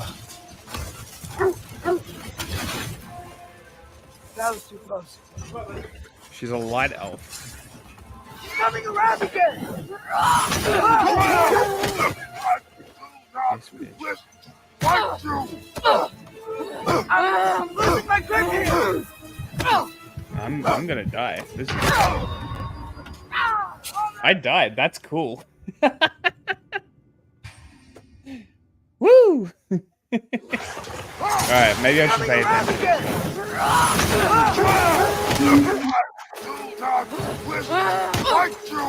I saw the death because there's no delay. I got it. Man, shit.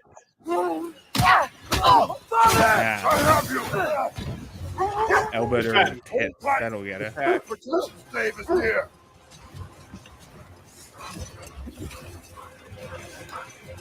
Man, she's mad. She's mad. I killed Boulder. Wait till I kill Thor. Wait, we're not your enemy! Cool. Whoa, you like took your whole health right there. Yeah.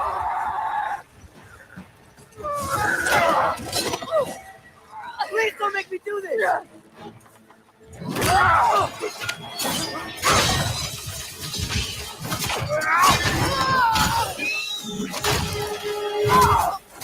Wrecked.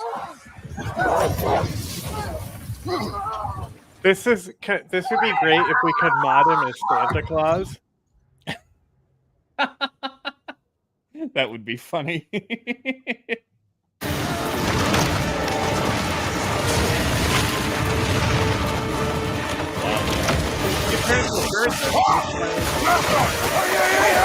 What? You can just fly over this. You can turn into a bird. Yeah.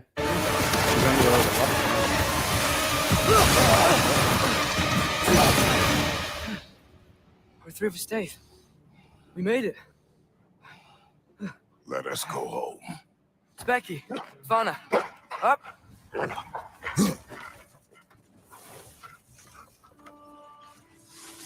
Does this one not have a boat? Do you do the sled dogs instead in this one? I don't know. Maybe the boat's hoping later. she'll let it go. You saved her life. Because I'm not sure the whether sled it's dogs based seem in more the fun same. to do than the boat, though. I agree. The boat was awful. At least they would like tell you a story while you did it. Yeah. The head would tell you stories. I would literally go into the boat to get all the stories, going around finding gold and shit. I actually have a platinum trophy in God of War 1 or God of War 4. I've never 100% completed an Xbox game, but I got a PlayStation for God, what is Kojima's game?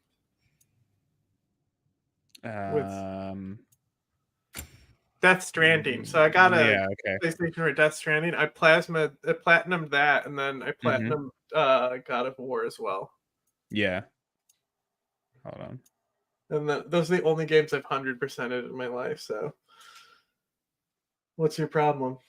I changed the attack settings on the other game to the classic attack settings, so I just need to change that back. Too bad. That's not an option in this game. It has to be. Nope, too bad. Learn the controls again. No. That one. Yes, I'm weird and I play inverted. Judge me. Here we go. Classic. Yes, that's the one I want. Because that is the normal one. Yeah, sure. That's the one I want. There. Boom. All right, we're done. But the worst is still ahead of us. We must be strong. So far, this intro is pretty subpar to the first one. Yeah, the first one was definitely better. But you've also got the story already, because that was technically the first of a reboot. So you've technically got the story, so I guess it doesn't need it.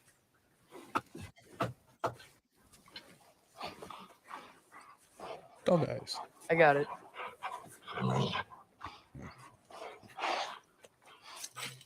Oh, he's got a spear now? Where are my fucking chaos blades? I worked very hard to get those back. Yeah, but they're cursed. I don't give a shit. They're awesome. They're shackles to him. That being said, I haven't played the other God of Wars, so I didn't even know about the Blades of Chaos. I just got them. I'm like, that's sick. There's like whirling fire blades that you can like crush people in. That's fucking awesome. It was one of the best games I've ever played. Was the first yeah, it's really first good. one of this. I really like Death Stranding as well. One of the most dynamic games I've ever played. I've got that too, by the way. I don't hear him. He always says hello. Atreus. Fenrir, you okay, boy? No, it's the same house. It is the same house. Do you know there's a secret ending in the first game? No.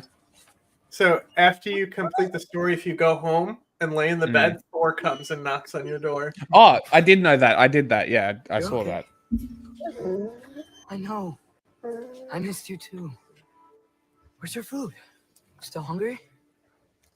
Come on, boy. Man. Poor doggo. My animal's like sick and dying right now too. Too big?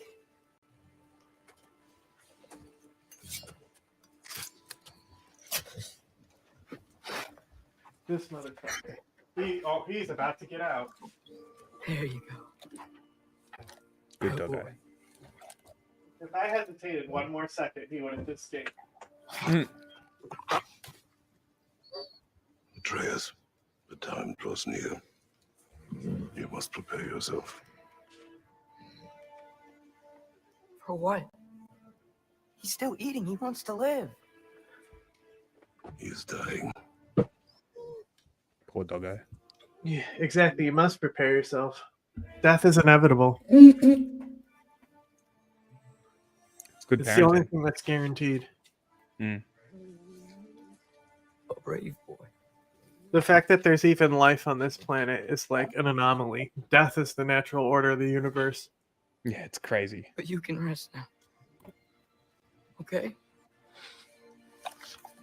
I'll be okay. You gonna kill the dog? You can let go now. You have to let go.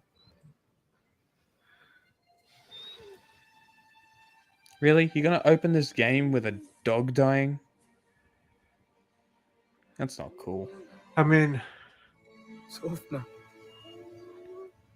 Afra. Jesus. Sofna. Ethan. Sofna. stop trying to escape. Sofna. Sofna.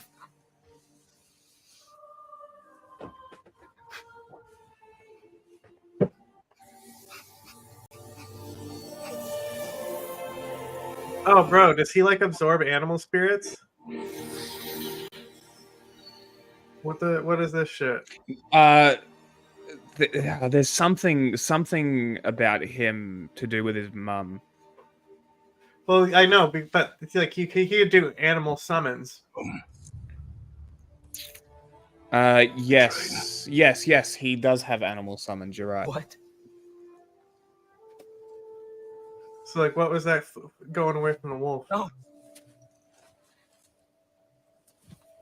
It's the middle of the night. Night does not stop our enemies. Why? What for? Drinking is all we ever do, ever. It's not enough. We can't hide forever. The boy wants to fight. Hide. We prepare for a fight for which we are not ready. We'll go. Time is running out. The prophecies say Fimbulwinter leads to Ragnarok. War is coming. Whatever Loki's supposed to be doing, he's supposed to be doing it now. My story doesn't end hiding in these woods. Doesn't know. I should be out Who doesn't there, know that he's Loki? finding out who I am, who Loki is. I will not allow you to pick a fight with gods.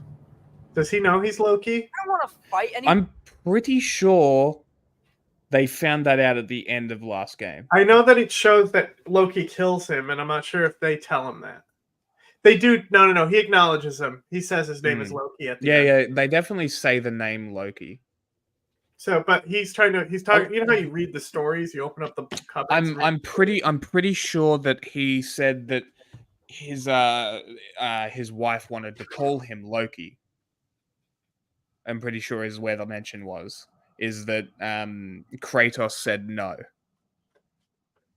I think that's what the story was. Yeah. I just want answers. And if those answers lead to war with Asgard? Maybe that's what Mother wanted.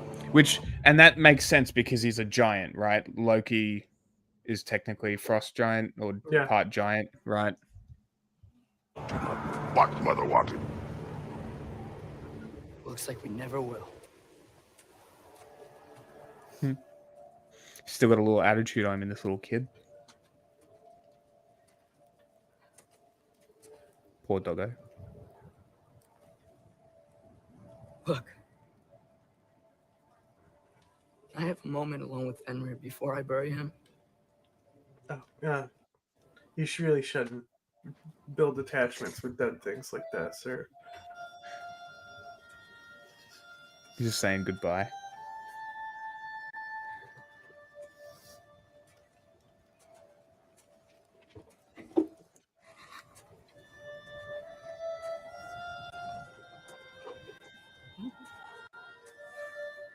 Big tough Kratos, man.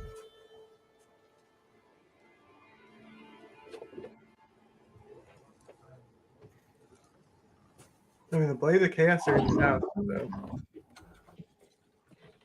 They must be in the house. Don't honk. Hey, head.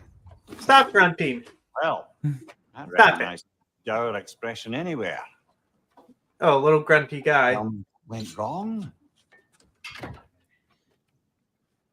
The wolf is gone. Is that them? Oh, no. Yeah, the Blades. Not Fenrir. They're right there. Fuck yeah. How's the lad taking it? Not well.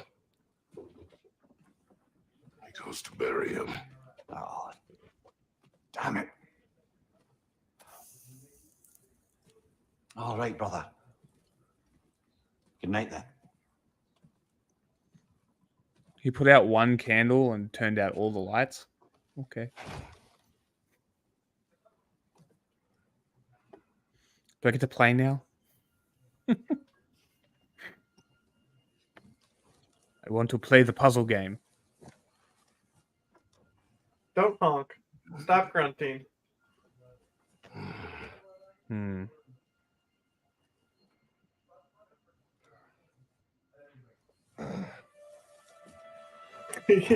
How bad do you think his back is? Who's Kratos? It's awful. It'd feel like a cement mixer.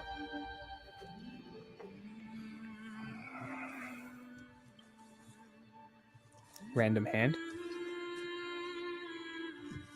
Another dream sequence. Weird. That was some grudge shit. Yeah, that was strange. Kratos?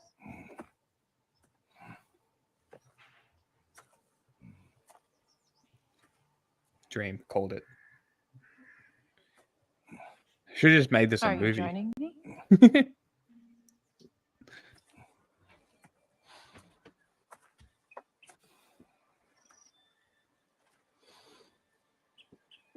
Okay.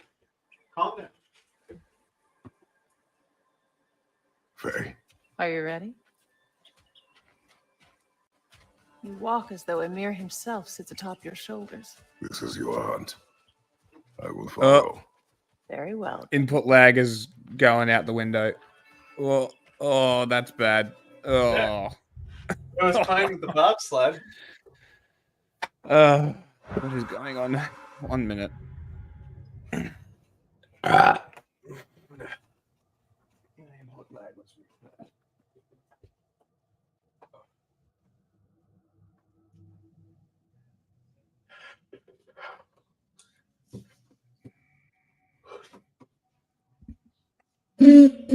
Hi, chat.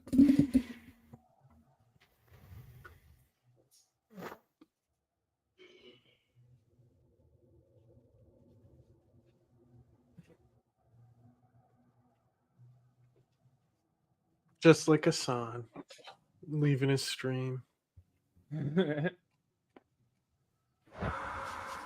Yeah, that's unplayable. It's about 1.5 seconds of input lag. Okay, it's cool because I found a new channel to check out. Yeah, that's just shit the bed.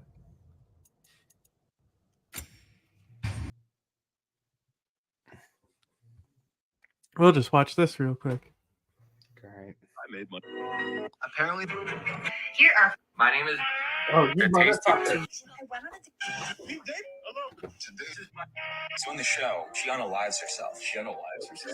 Yeah, right after the essay. Oh my god. Did they show Nipnop? Bro, this shit that I just caught him in was so raccoon pilled. He was like halfway over the barrier and his legs were caught on the back. And he was like fat as fuck trying to turn around because I caught him and he didn't have like a stable place to jump to. I think that was during the panini. You know how things work. I'm so opposite of love about that. I opposite of love that too. She was leg booting, wasn't she? I think she was a corner. What the fuck is this? Too herself.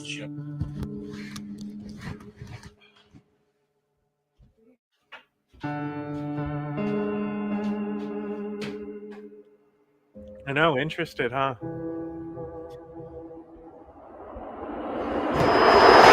Censorship has a long history of changing the way we think, speak, and write. Not only does language evolve to describe new objects and ideas as they appear, it also changes to bend around censorship from those who want to suppress it, be it the state, the church, or institutions. The most current and encompassing form of this censorship is that imposed by tech platforms, for the sake of creating the safest possible platform for advertising revenue. This censorship is not ideological in the same way North Korea punishes disloyalty with the death penalty. However, it is no less insidious. The goal of making the safest possible platform is as subjective as it is impossible. And this subjectivity Bro's trying so hard. is given eyes to a cult of content creators who bend language in real time in order to appease their faceless algorithmic gods. This new form of language is known as algo speak. In the corn industry of a great scenario. In the middle of a panini. My revenge corn story. Great. Corn man. 4, 6. First off, I'm going to show you a list of words you allegedly can't say on TikTok. Subscribe to me on YouTube because the other platforms don't like me. YouTube barely likes me. My last video got shadow banned. Also, if this video hits 1K likes, I'm going to unalive myself. Check this out. Ready? So sex. Maybe that's why you spelled on your SEGGS. Segs for some reason. Corn is translated to corn. That's where the term revenge corn comes from. I can't hear a thing you're saying. I said this is like a seminar we have to sit through. My personal favorite, instead of kill, people say unalive. Instead of suicide, people say unalived. You can't say hate, I guess. You have to say opposite of love. Panini, instead of notice you can't spell instead of nipples. Cornucopia instead of...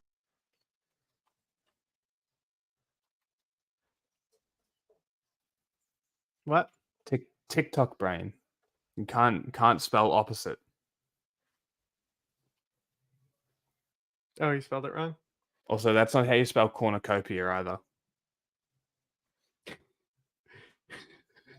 Jesus Christ. I don't know about this one. I mean, I was like, hey, this looks like something interesting to look at, but anyway, I think that's enough for tonight. Yeah.